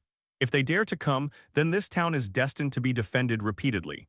Because the ideas of the two towns conflicted. At least in Carlos' eyes, this town is dominated by rules. So stability is a normal thing in this town. On the other hand, Corning Town is completely different. If once the stability of the town is broken, once the rules of the town are broken, then it will be broken. Then the image the town has created at this moment is finished. War might as well, the money was good, be Carlos give himself a chance. At this moment, it was obvious that many people had already appeared around this town to monitor him. Although it is said that he has certain strength to escape from here, but it doesn't mean that I can go on the road safely or peacefully. Carlos didn't want to leave under such circumstances. He felt that it would be easier for him to leave here normally. So the result of this conspiracy is very simple. As long as the two towns started fighting each other, then I will definitely be able to find an opportunity to leave this town. It is indeed a place on the prairie, this evil place. Sure enough, people can survive if it is nothing. Letter 3005 if you want to survive, there is only one best way. That is to reduce one's dependence on this town and this prairie, and leave here as soon as possible. In fact, many people have never thought about why they survive in this world from the beginning to the present. Their fate, their lives, everything about them is just an impossible dot that appeared in their dreams. And now this point gradually begins to relate to their lives. Intertwined with everything around them, many people are like this. They don't understand what they are doing in this world and what they are here to do. They are able to adapt to their surroundings, and once people become attuned to their surroundings, the moment when people depend on their surroundings. Why do you keep relying on me? Making changes is the hardest, and choosing is also the hardest. Carlos didn't want to be like this. He felt that once he became such a being, his heart might be disappointed. Looking at the lights ahead, one after another in the bright corner, it is gradually spreading towards this side of the town. From Corning Town to this small town here, all the villages and towns in between. Almost all of them gradually began to be connected under the spread of this flame. In this prairie, there seemed to be countless people whining and wailing. The flames exploded one after another like fire snakes. Gradually, a figure also appeared in front of him. Carlos looked at the figure in front of him and looked at his face. Was there a trace of ridicule in Carlos's expression? Corning Town is attacking you. Why are you saying you don't plan to resist? Are you just waiting for them to capture your town? Everything in this world has a price. Corning Town is looking for trouble for us, and I believe he must have a purpose. In my opinion, his price is definitely you, although I said I don't know who you are. But I just need to hand you over to Corning Town, right? Carlos sat on the eaves, holding the broom lightly in his hand. His eyes were gently staring at the blond man with glasses in front of him. There seemed to be a slight smile on his handsome face. There was no meaning in his eyes, but the malice could be seen. He smiled like a poisonous snake. This made Carlos very annoying. He hated poisonous snakes. Because poisonous snakes will bite you in the dark from time to time, and poisonous snakes are often more hateful than those ferocious beasts. After all, those ferocious beasts will fight you in front of you no matter what. If that's the case, you can give it a try. Human beings are creatures that are willing to push their limits. Once people get a benefit, they want more and more benefits. In my opinion, the same is true for Kangjin. If you say you will hand me over, it will be so easy. Then guess what? Will Corning Town ask you for more benefits? Even a town like yours is included in the jurisdiction of Corning Township. Let this town with orderly planning and peaceful dawn turn into an evil town spreading blood. Obviously, Carlos' behavior also caused dissatisfaction with the blond man in front of him. Still having doubts, he looked at Carlos in front of him quietly. The Viper's eyes squinted slightly. It was as if an onslaught was about to begin. But Carlos didn't care at all, looking at the sky in the distance. The night gradually began to disappear, and as the night disappeared, it reached the point of morning. The flaming snake in the distance is spreading towards this side. It also began to gradually disappear into nothing after the flaming snake disappeared. The sun gradually began to shine above people's heads. However, it is a pity that no matter how bright the sun's light is, it will shine brightly. He couldn't shine into this darkness. I have lived in this town since I was a child, and the education I received was mainly based on this town. Indeed, maybe it is just like what you said. Human beings like to push themselves to the limit, so handing you over may arouse their greed. Make them want more, friend, and I want to make a deal with you. Carlos was stunned for a moment, and the blond man with glasses also smiled slightly. It can be seen that he really wants to show his kindness and peace. It could be seen that he really wanted to show his harmony, but then Carlos shook his head and said, "Presumably this answer was not given to me by you, but by someone else behind you. There are 3 people in power, although I am one of them. But obviously, I am not qualified to manage everything in the entire town. I am only a small part of them, and there are only 2 of them who can really manage the affairs of this town. The two of them said that they want to propose a deal to you and ask for your help. This group of demons in Corning Town is very scary. Once they enter the scope of our town, they will definitely massacre everyone in the entire town. I don't want this to happen after all. They are a group of human-eating demons. So we would like to ask you to fight together with us. For example, kill Zama, the leader of Corning Town. After saying that, I saw this blonde man with glasses waving his hand. He has the power to match Zama, and then he looks back slightly. Also, the transactions and requirements between the two parties, please.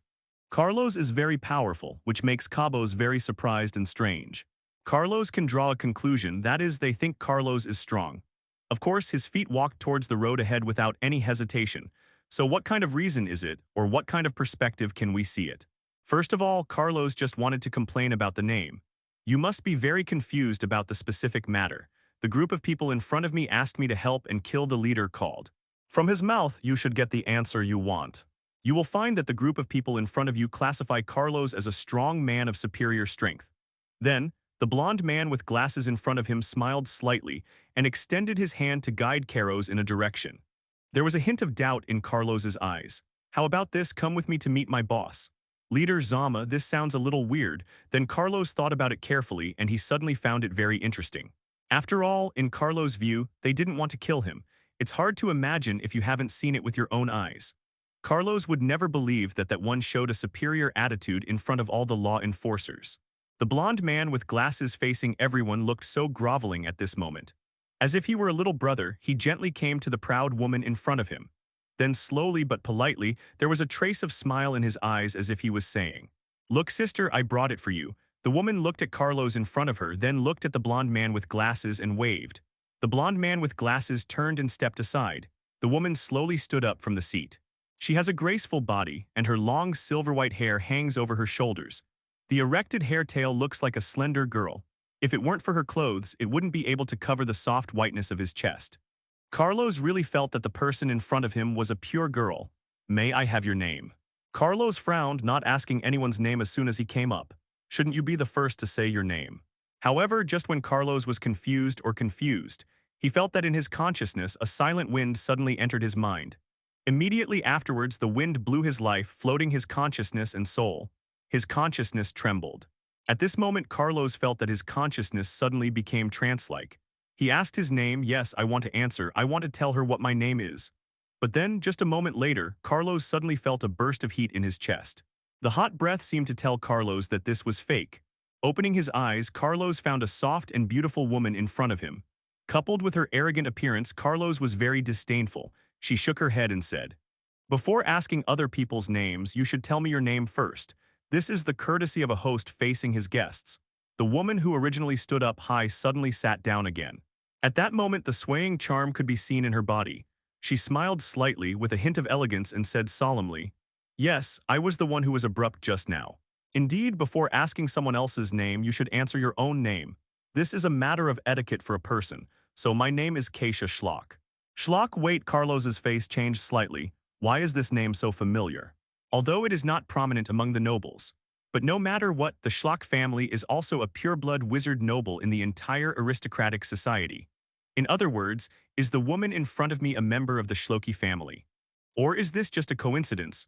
After all, there are many people with the same name and surname in this world. And no matter what, this is a country, not the border between England and Scotland. So Carlos had doubts, but not much. He just thought about it lightly, and Carlos said cautiously, "Excuse me, what is your relationship with the Shisliwoki family?" "Do not know." Carlos nodded and sat down on the chair that Keisha had prepared for him with a clear look on his face. When Carlos sat on the chair, Keisha in front of him slowly spoke. "Then let's talk about our deal, although I don't know where you are going, but I can see that you have been traveling a lot. You shouldn't be going to a certain town, right? How about this? You help me drive away those villains in Corning Town. How about I help you find the direction and place you want to go? Maybe I can't help you and take you to your destination, but at least I can help you choose the best way for you to go." Carlos hesitated for a moment, and then he asked his weirdest and most puzzling question. "Let's not talk about that first. There is only one thing that I am very confused about right now.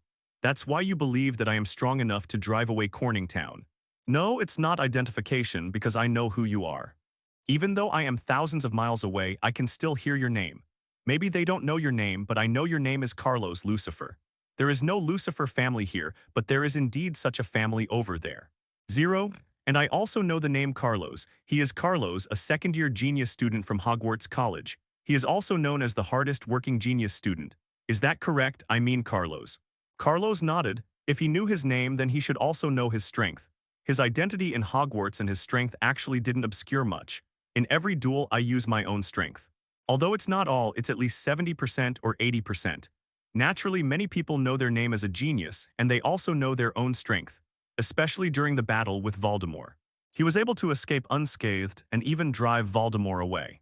Thinking about it this way, even if his name reaches the ears of the woman in front of him, then she naturally knew that her strength was indeed very strong, at least compared to this group of low-level and mid-level magicians here. Moreover, the woman in front of him was very much in need of Kachia's trading conditions. For Carlos, he really needed a quick way to get to England and Scotland. A quick way to get to the Lucifer family is needed. After all, if you were to look for it yourself, you wouldn't know it would be until the year of the monkey and the moon of the horse. Okay, the deal is established, but all I can do is help you as much as possible. As for whether we can drive away those Corning Town bastards, I can't make any guarantees. However, I can only help you. As for the final transaction results and content, I still need it. To put it simply, Carlos took an insurance policy because he didn't know how powerful Zama was, so he couldn't guarantee that he would be able to drive him away. However, since I helped them, they must pay for it. The blonde man with glasses narrowed his eyes slightly. He wanted to say something but was quickly stopped by Keisha next to him. She nodded gratefully and smiled. Okay, no problem, as long as you are willing to help us, then I believe that he will be driven away by us. As for the last condition, I will definitely give it to you. The promise was so quick. To be honest, Carlos felt very strange at the moment. In theory, shouldn't it be okay to bargain first? Any life, any person on this grassland. Carlos has never believed it, especially this group of rulers. They are a group of people who will not be greedy for small gains. After all, only those who are stingy and greedy for small gains can survive here. But the woman in front of him just said a few words and directly agreed to his request. Even if there are some problems with his request, it seems that it doesn't matter. Looking at it this way, Carlos suddenly found it strange, very strange. One of the points is that the content of the transaction of the invader from Corning Town is very simple. Help them and drive away 20 Zama with them. Of course, whether they can drive him away or not, it doesn't matter. Anyway, in the end, he still got a detailed ticket to leave here. But why? The problem must be with Zama. Because he didn't seem to see any problems with Kakia. Since the problem lies with Zama, then what needs to be done at this moment may be very simple. He plans to get to know this man named Zama first. Time passed quickly, accompanied by the team setting off from Corning Town. Bit by bit, it slowly fell towards this town. There was also a trace of indifference in Carlos's eyes. In these 2 days, he finally found out the situation of this Zama. Unlike what he imagined, this Zama is just a famous person in Corning Town. Or, in other words, this is just an ordinary gladiator. When he was at home, he defeated 2 enemies in the gladiator with a score of 1 against 2. Of course, he only has this 1 score. But why? Why do I need to move such an existence? After all, from the perspective of angle, for Carlos, they can't fly. But the magician can fly in the air anytime and anywhere. This advantage is very important, and it is also the biggest advantage of the magician at present. After all, they don't have eagles, so he can't fly around in the sky like a Ronin. They don't have magic, and not being able to fly is his disadvantage. Magicians are different, they can fly. This means that he doesn't need to beat this magician himself. Is there no magician in this town? Carlos doesn't believe it at all, since all these impossibilities have been kicked out. For now, there is only one possible answer. Zama may be just a cover, or he may be just a cover to lure himself out. Corning Town made a deal with this town to send himself out. Of course, this kind of sending is not to send them easily, but to let Carlos go out by himself. And then he was caught by them if that's the case. Then the woman named Keisha is really vicious. When I saw myself before, I underestimated the evaluation of the blonde man. In other words, I am still a little too biased. Among that group of rulers, perhaps only his sister Keisha was a truly ruthless and vicious person. This trick of killing people with a borrowed knife is particularly good and wonderful. After all, if once this town is allowed to hand over Carlos in person, so it doesn't matter whether Carlos is dead or alive. This town will basically be the enemy of Corning Town. But once Corning Town catches Carlos in person, the problem will be different. As time passed little by little, Carlos looked at the fiery figures in front of him one after another, gradually appearing in the dark night. The figures one after another holding torches gradually began to move forward in the dark night. Their figures formed a fiery snake. This fiery snake was longer than the fiery snake on the first night. It can be seen that these are also people from Corning Town. They are even more terrifying to many people. At this moment, Carlos slowly took out a bottle of magic potion from his pocket. Now, the critical moment has arrived. Although I don't know whether Keisha really knows that he is Carlos, although I don't know if she really thinks she is a genius, but all this doesn't matter to this group of wild and evil guys. Carlos has an innate advantage. Take potions, for example. For Carlos, he packs a few bottles of potions almost every time he travels. As for Carlos's potion, it's not some off-brand potion. Among so many ancient books, the name of a potion that impressed Carlos was called the Potion of Confusion. This potion is also made from dragon blood, and this potion has a unique medicinal effect. That is confusion. To put it simply, once this potion is distributed, it will cause confusion. He can confuse the eyes and sights of countless people in front of him. Carlos sighed, knowing that if he wanted to leave here, he had to rely on himself. The black mist slowly drifted into the distance. The flames were released under the power of the potion in front of him, but his voice hasn't roared out yet, his words haven't spoken yet. Then slowly, another scene appeared in their sight. However, even understanding it has no effect. In an instant, the eyes of countless people in front of them were quietly covered. In this black mist, there seemed to be pairs of hands, covering the bodies and eyes of each person in front of me. Drowsiness gradually came to his mind, and at this moment he suddenly realized that he wanted to sleep. If we must rely on Keisha and the others, Carlos feels that he will be finished sooner or later. Because his body was swaying and falling to the ground bit by bit, he suddenly felt that everything in front of him had become blurry, or what happened in front of him. In the corner, under the shadow in the darkness, Carlos just looked at the black mist in front of him quietly. Immediately afterwards, a ball of flame gradually emitted from his hand. The twisted world and twisted space seemed to have something standing in front of him, shaking slowly. At the front of the crowd, Zama yelled at the city wall. He was ready to threaten this town, threatening them to hand over Carlos immediately, then apologize and kneel down to compensate. After sighing, he waved his hand. Carlos stayed quietly in the darkness, his eyes looking at the place in front of him where the black fog was slowly covering. Outside the city wall, figures one after another were gathering here. And at the forefront of the countless figures, Zama was slowly falling to the ground. His body paused, and the blonde-haired man with glasses who was watching the scene above his face darkened slightly. His eyes slowly looked around. At this moment, he just wanted to find Carlos, who had agreed to come and fight with them. However, at this moment, there was no sign of Carlos in his sight. That's right, Carlos has disappeared into this dark world. The countless black mist in front of him, the endless black mist. Like pairs of hands, they descended gently from the sky to the earth. Then, as if shrouding the earth, those pairs of hands were so terrifying and frightening. The black mist descended, and the figures that gradually appeared above the ground slowly took up space. Their bodies were swaying slightly above the ground. It was as if they saw something unusual at this moment. In fact, this is normal. The confusion potion in this ancient medicine can easily cause hallucinations in the body. To put it simply, in their sight, everything they originally saw will disappear. And anything that appears in sight at this moment will become something else.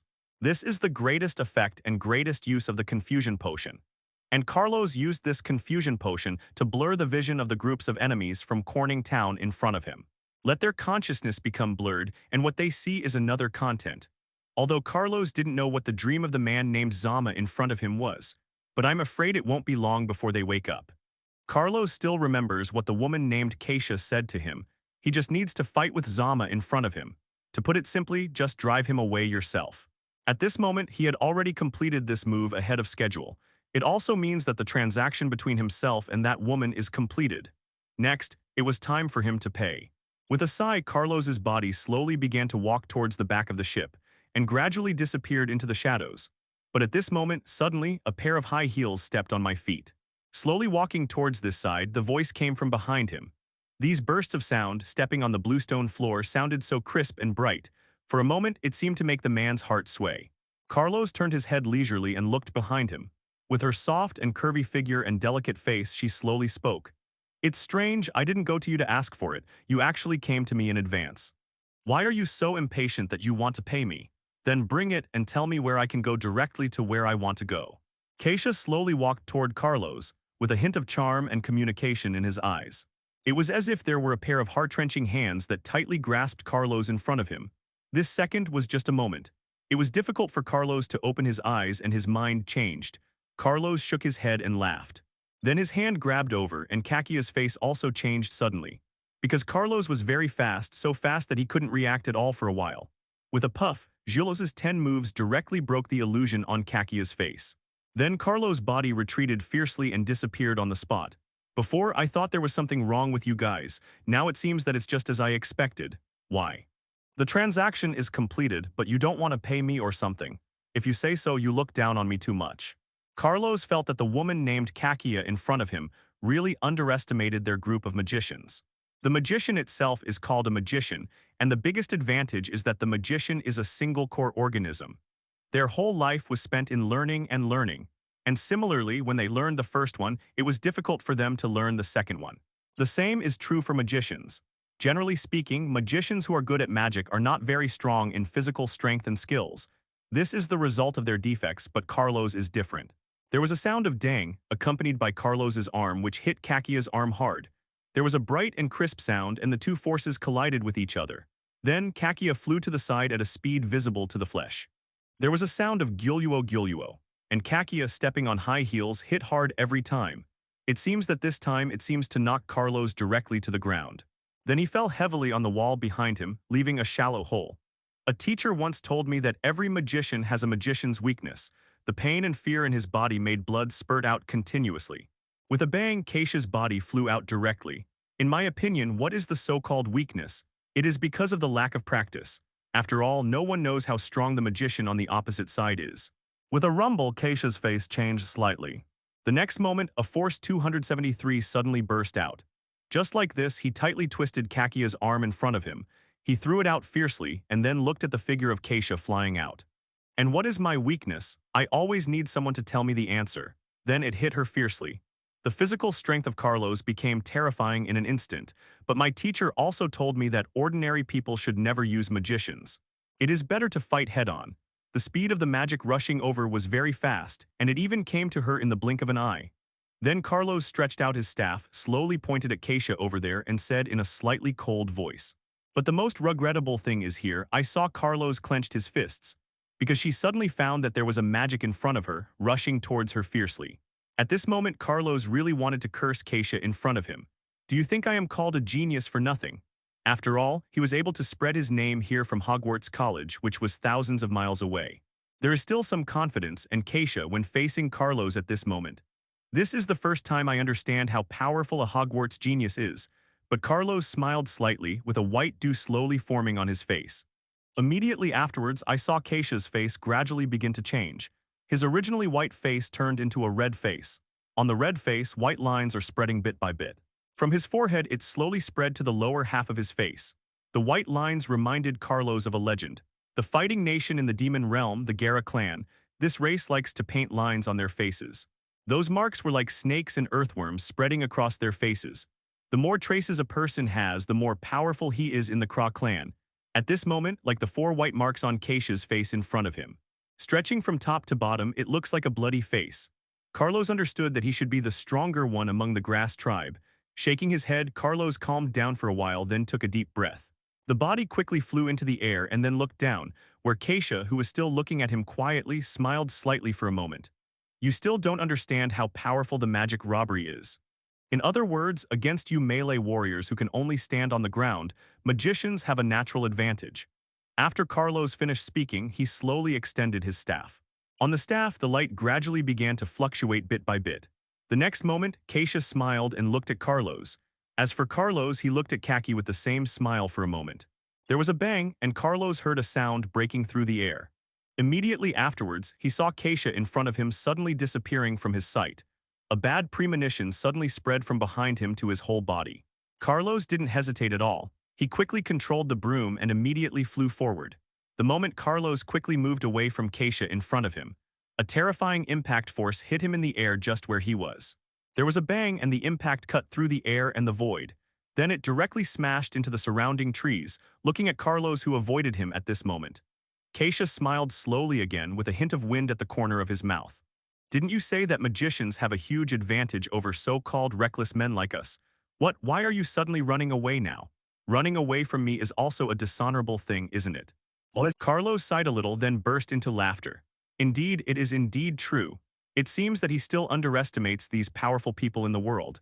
Then, the next moment, she saw Carlos' body disappearing in front of her. At this moment, I felt Keisha's face darken slightly, because she didn't see how Carlos disappeared. Then he appeared directly in his sight. In less than a second, at the same time, the distance between Carlos and Keisha in front of him was only a fist wide. Then, at such a small distance, I could only see the staff in Carlos' hand, which had been pointed at Cartier's abdomen, and it was tightly next to Keisha's abdomen. Kang Lang's voice sounded, and Keisha felt a burst of pain in his abdomen. The deep pain cannot be explained in words. His body was destroyed by this pain, and he fell out instantly. A clanging sound sounded as if 10 strands of energy were injected into the abdomen. This energy is constantly destroying all the functions of his body. Without the slightest hesitation, Carlos glanced at Keisha, who flew backwards. Then he rode his broom and flew quickly into the sky. That's right, the moment Carlos was about to leave here and fly away. What he didn't expect at all was that a figure was looking at him quietly in the gloomy alley.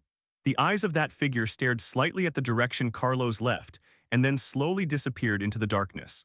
On the other side, the blond man with glasses looked at his sister, who fell in front of him.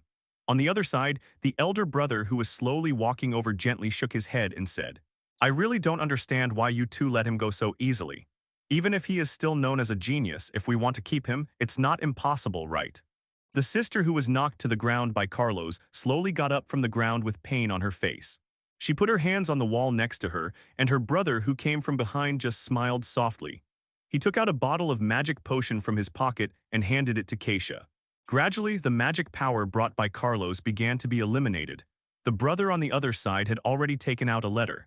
"Even like this, he can defeat me completely or kill people." This was not because Keisha underestimated Carlos, nor was it because Keisha was afraid of Carlos, but I was really a little scared. I'm afraid our whole town might be wiped out, which would ruin the family's plans. You are too young, even I could have noticed it just now. This is sometimes the case for Keisha. Carlos simply didn't use all his strength. It was originally destroying all the organs in Keisha's body, as well as the magic power of the blood. He was indeed in very, very painful pain, and there was no way he could get through this kind of pain. Keisha immediately took the potion and swallowed it suddenly. Geniuses in this world cannot be recognized by common sense. The potion flows through the body's limbs and then into the blood. Keisha breathed a sigh of relief just now. Think about it, if Carlos had used all his strength just now, I might not even be able to get close to him. Under the power of this magic potion, the smoke disappeared and turned into mist. The family has sent a letter. Carlos cannot die. Moreover, even if we want to kill him, the blond man with glasses was slightly startled. Family. Why does the family care so much about Carlos? Could it be that something happened over there? Faced with the question of the blond man with glasses, it was obvious that the brother on this side was not going to explain. It was Keisha who stood up little by little. She sat on the chair next to her again and slowly explained. The relationship between nobles and nobles is like a river and a great pass. Countless rivers continuously converge into the sea to form this big world. But once there is a river, it starts to become dirty and starts to become rotten. Then I am afraid that all the rivers and the sea will be annihilated. Remember what I am going to say next. What our family is currently trying to do is to balance all the nobles and the magic courtyard. Or maybe it's the Ronin here. We all have to change the relationship between them. Balance all their rights. Do you know why the family was so peaceful at this moment? That's easy, because Carlos is here. You can think of Carlos as a link between all the nobles. If this bond is contaminated or cut off, then the commotion between nobles and nobles will continue. Because of Carlos, he connected the declining nobles and gained a place in power among those powerful nobles. So Carlos cannot die at this moment. Nothing can happen to him. After Kachia calmed down the desire that was constantly vomiting in his heart. Then she gently started to stand up. Then she stretched out her hand and finally spoke slowly. "Come on, let's go meet those guys in Corning Town. My father said that no matter how hard we balance the bonds and relationships between us, we must also not have any weakness, because only the strong enough can retain the fear in the hearts of others." After finishing speaking, Keisha took the two younger brothers in front of him and walked slowly towards the distance. The blond man with glasses nodded. He could not interfere with the family's decision, nor could he have any doubts. This is a normal thing for them. After all, they can only be said to be at the bottom of the family. Being assigned to a border town like this, it is actually very difficult to work for the family. Zadie, if you don't listen to your family more and don't listen to your family's orders, They may never even have a chance to return to their own clan in their entire lives. On the other side, in the Sloki family, the expressions of Duck and Sloki are constantly changing at this moment. He never expected that Carlos would disappear after Hogwarts. The Lutheran district, which was 10,000 meters away, actually appeared in an instant. There is a very large country, and the Magician Association there is also just a group of very powerful people. But the most terrifying thing is that the Magician Association there recognizes the existence of evil magicians. Duck shook his head, and then he opened a photo album in his hand. Then he opened the innermost page. In the photo album, there was a white note sandwiched in the innermost page. On the piece of paper, there were light yellow marks drawn one after another. Duck shook his head, opened the note, and read the contents. That was the content given to me by my ancestors. After his ancestor left this world, he told himself, Luokia, if you want to keep your name, you must protect your position.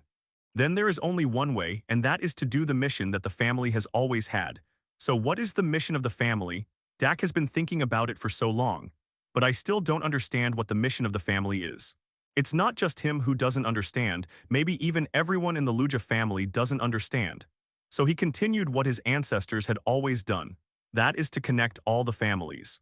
Just because the influence of the Luja family is getting weaker and weaker, it has become difficult for the family to maintain this relationship and become a bond. And at this time, when Dea was worried about how to contact all the nobles, Carlos appeared, and Carlos's appearance gave him a clear direction. He didn't expect that the break in the relationship could be so easy, and it could be balanced for him easily.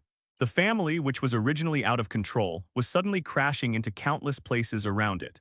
But at this moment, Carlos's identity and Carlos' methods appeared. Carlos's name became a word of resentment among those ancient families. Carlos knew that these ancient families could not be connected with those declining families. Otherwise, those declining families will have only two consequences. Either they will be swallowed up, or they will break out of their cocoons and be reborn. You know, throughout England and Scotland, it can be said that there are thousands of nobles, and there are even more declining nobles. Under such circumstances, once the declining nobles are allowed to rejoin the existing ancient nobles, the consequences are simply unimaginable. Nothing can happen to Carlos. He must return to Hogwarts alive. He looked at the man below him and then spoke slowly. In the next moment, Dea suddenly raised his head. But if Carlos comes back, then the current relationship and the problems of the nobles will be solved. The other guard in front of him was stabbed again and again. The long sword in his hand was raised little by little, which was the oldest sword etiquette in the West. Immediately afterwards, I saw this man quickly drawing his sword and stabbing forward. Obviously, he had already anticipated the situation and seen in front of him. Every time the sword came out and crossed, it would bring deep scars on his body, as well as marks and cuts one after another. Yes, father. On the other side, on the family playground, then the man walked away bit by bit. Of course, if this is a real sword, it will look like this, but it is just a wooden sword. Go get Edward. I need him to do something. A blond man with blue eyes slowly raised his hand. Even though the Lucifer family at this moment is no longer led by Carlos, he quickly retreated towards the back, of course, with a calm expression on his face. In other words, he has seen it countless times. The man saluted respectfully and then spoke slowly. Edward Sloach, this person is the most talented student in the Sloach family. Of course, compared to the few people who are famous in Hogwarts College at the moment. Edward is still a little worse, but Edward is at least in the entire Sloach family. For today's generation, it's enough to be considered a genius. Therefore, this is why Dak thinks that the Sloach family has been in ruins by now. Because of the entire Sloki family, the head of the huge family, and the younger generation of the branch family.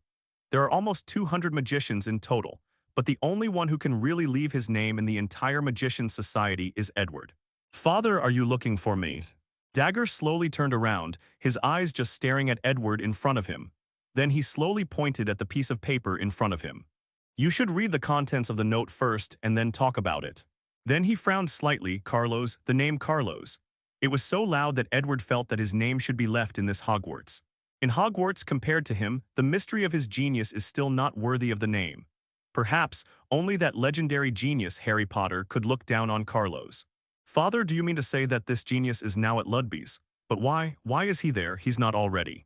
Dark nodded. Yes, the news that Carlos is dead was released by the James family. But none of us know whether Carlos is really dead or all of us are just weird. Is Carlos's death real or fake? Now it seems that this news is a bit too real. Do you understand, Edward? Now you have a very important thing to do. Edward nodded slowly and put away the wooden sword in his hand. Then he inserted the sword into the scabbard with a respectful look. Immediately afterwards, his right hand grasped the hilt of his sword. He knelt on one knee and blocked his heart bit by bit with his left hand. There was a solemn and serious look on his face. Yes, father, of course I understand what you mean. The Sloki family has been working hard to protect balance all their lives, and I have been working hard to protect balance my whole life. Edward, in an instant, understood what his father wanted him to do at this moment. After he nodded, he turned and walked away. Outside there at the moment was his butler, holding a long western sword and handing it to him. This western sword is engraved with patterns made of light sapphire. After receiving the western sword, Edward walked towards the distance little by little. There was a special person outside to pick him up, and the driver was already ready to go. Duck nodded. He was still very happy. After all, the entire Siki family has this successor. After all, an ancient inherited family cannot simply collapse under such circumstances, right? In that case, the final ending won't be pretty, right? Carlos on the other side slowly touched the white paper in his hand. Then he sighed and he was fooled. After leaving that small town, Yin Luoki embarked on the journey back. Of course, fortunately, he also got a note placed on the chest of the lady. Drawn on the note is a map that leads directly to leaving this town. This line can directly lead from this town to the town on the other side. And in the town over there, you can directly enter the Muggle station. That's right, Carlos can finally leave this sinful place. History has gone through for almost 2 full months. Even Carlos himself didn't know what he had become. He only felt that he was unkempt at this moment, with long hair and a long beard. You can't tell at all that you look like a young man at this moment. After all, young people will not become like this, even worse than a beggar. After sighing, Carlos continued to sit on his bed and then ran towards the distance. While flying in the air, he suddenly saw a figure in front of him. He was riding a broom and kept flying towards the front. In Carlos's eyes, alertness suddenly appeared. Please give me flowers. In this vast grassland, in this place with no villages or shops, such a person actually appeared again. Carlos felt very strange. Who is this person? The man held the map in his hand with a stupid look on his face and kept looking at every point on the map.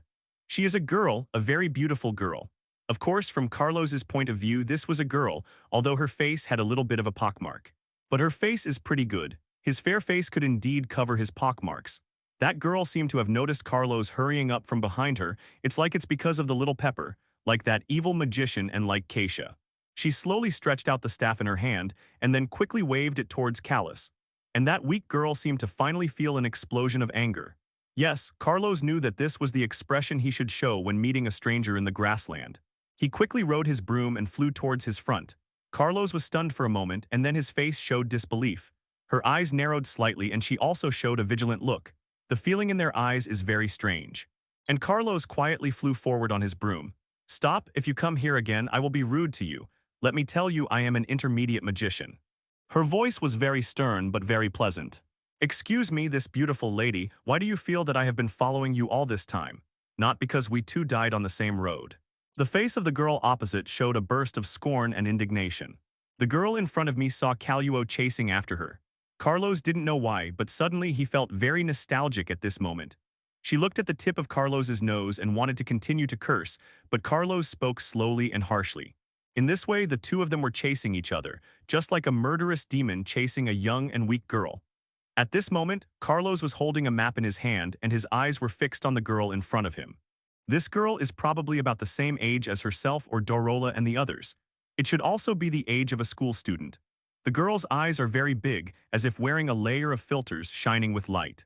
In the light, there seems to be bursts of pure beauty. The girl seemed to have noticed the map in Carlos's hand at this moment.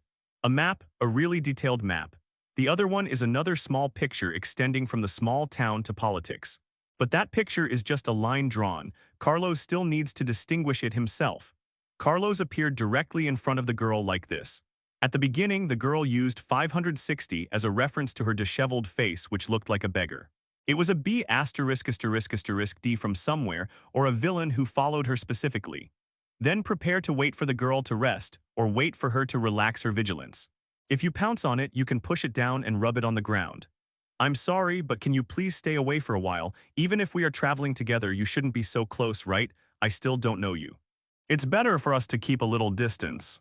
Carlos understood that the little girl in front of him began to become wary. However, this is indeed a good thing.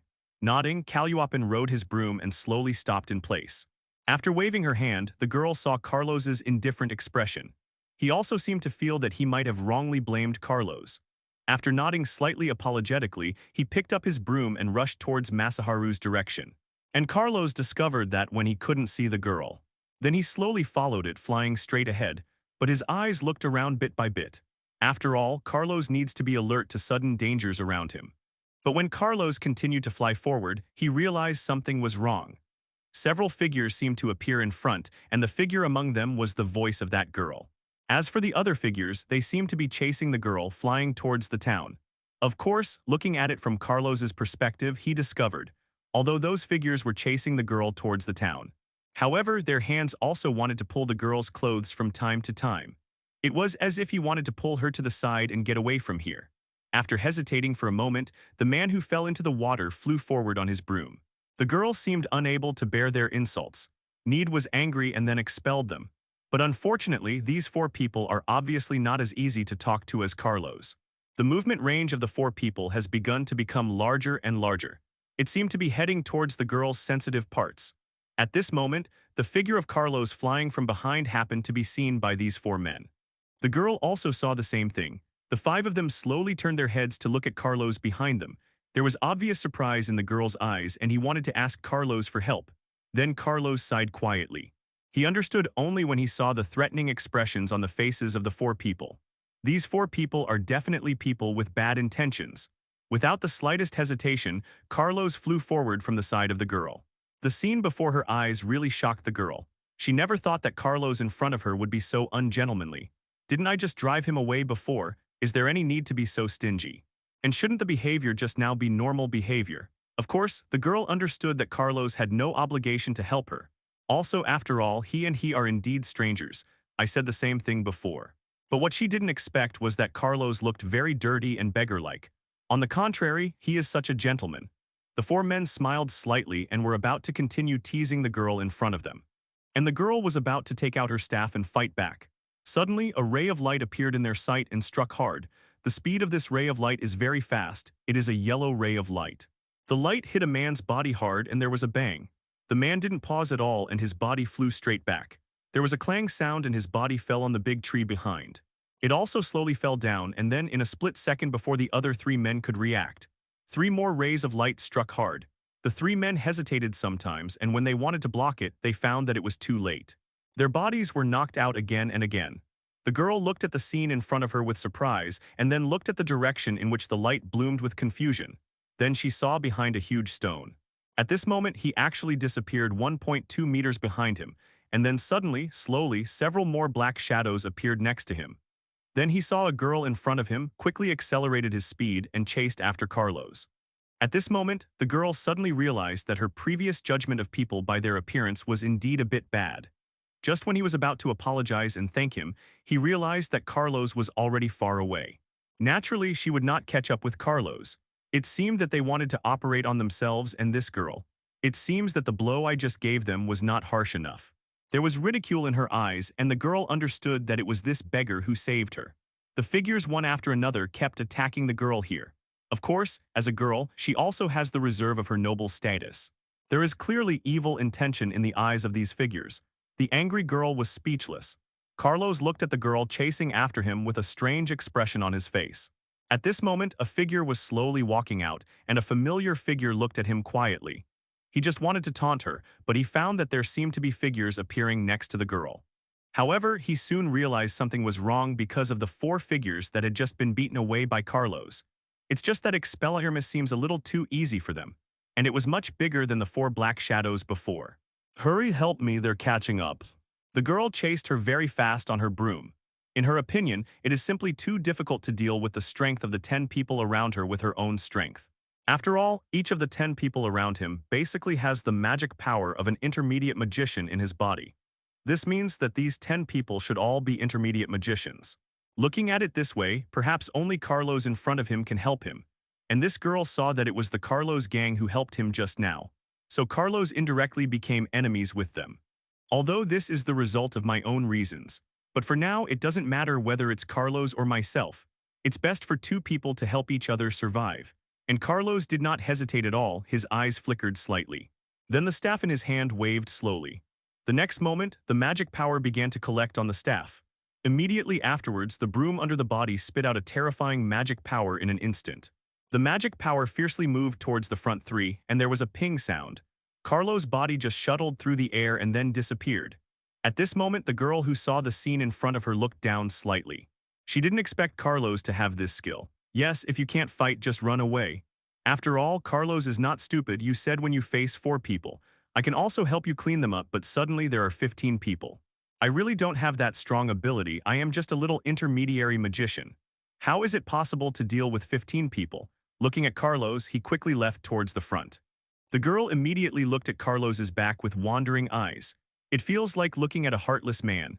And Carlos was flying in front, although his inner consciousness was warning himself, don't look back, don't look back. But in the end, he couldn't help but glance back. Finally, he discovered that the girl he was chasing behind him had tears streaming down his face. I really couldn't bear to look at that look, and Carlos's face darkened slightly. Why did he turn around all of a sudden? Wouldn't it be better if he had known better and wouldn't have turned around? If you continue to run after seeing this, wouldn't you be a little too immoral? Carlos felt like he was really unlucky for 8 lifetimes. At this moment, he was disheveled and looked like a beggar, but he still wanted to save her. Only a creaking sound was heard, and the broomstick he gave birth to spun around in the air. Carlos's body slowly turned around. Then he looked at the girl in front of him, watching her tears continue to flow freely in the sky. He couldn't help but shook his head slightly and spoke slowly. Let's take action together. These things are all human-eating demons on this grassland. And I saved your life today. You must repay me in the future. After Carlos finished speaking, he took out his staff, but this time he took out another staff. It was a black, gold, and white staff hidden on the waist. Inlaid on this staff is a dragon-shaped staff carved from 1,000-year-old dragon wood. There was a murderous look in Carlos's eyes, and he stared quietly at the 4 people flying toward him at the moment. The girl suddenly realized that there was murderous intent in Carlos's eyes, and she was also shocked. She may have thought of this man who looked dirty like a beggar and looked down upon. He could be such a rich man. And that staff doesn't look cheap at first glance. The next moment, when Carlos took out 10 bottles of magic potion 10 times, for some reason, the girl discovered that the beggar was herself. Carlos slowly took out a bottle of Drafa's potion. The purple potion was poured into the mouth with a little shaking. Then Carlos slowly pulled out his staff and pointed it at the 15 people bit by bit. Get ready, use your maximum magic power, and then we'll talk about it after one of the fields falls. After finishing speaking, Carlos' quick eyes flashed slightly. I silently chanted Avada Kedavra in my heart. In the next moment, the 4 or 5 people on the opposite side had not yet reacted. Then there was a black light flashing out from the black gold staff. The staff made of dragon wood also represents the moment when the magic power is strongest. There was a rumble, and the black light brought by Avada Kedavra struck a person hard. The man's face darkened slightly, and Carlos didn't hold back this time. You won't just use weapons to deal with the enemies in front of you like last time. The moment the black light hit the man, that person's body flew out directly and then turned into a shriveled corpse lying on the ground in the air. The expressions of the remaining 14 people darkened slightly. They did not expect that their enemies would be so difficult, and the strength will be so strong. Then he forcibly calmed his mind and his movements. Yes, if you don't want to die, come here quickly and I will take you there. Then the 14 people looked at each other. And then, the girl next to Carlos seemed to take out the staff intentionally or unintentionally. No, now that I am a Westerner, how can I say the word King of Hell? Hello, everyone. As we wrap up this video, I want to share a quick note. I have a Patreon account. If you'd like to support me and enjoy on-demand audiobooks, you can become a Patreon member. Alternatively, you can check out my Google Drive link, which has 500+ novel audiobooks available through my Ko-fi or Patreon shop. I appreciate your support.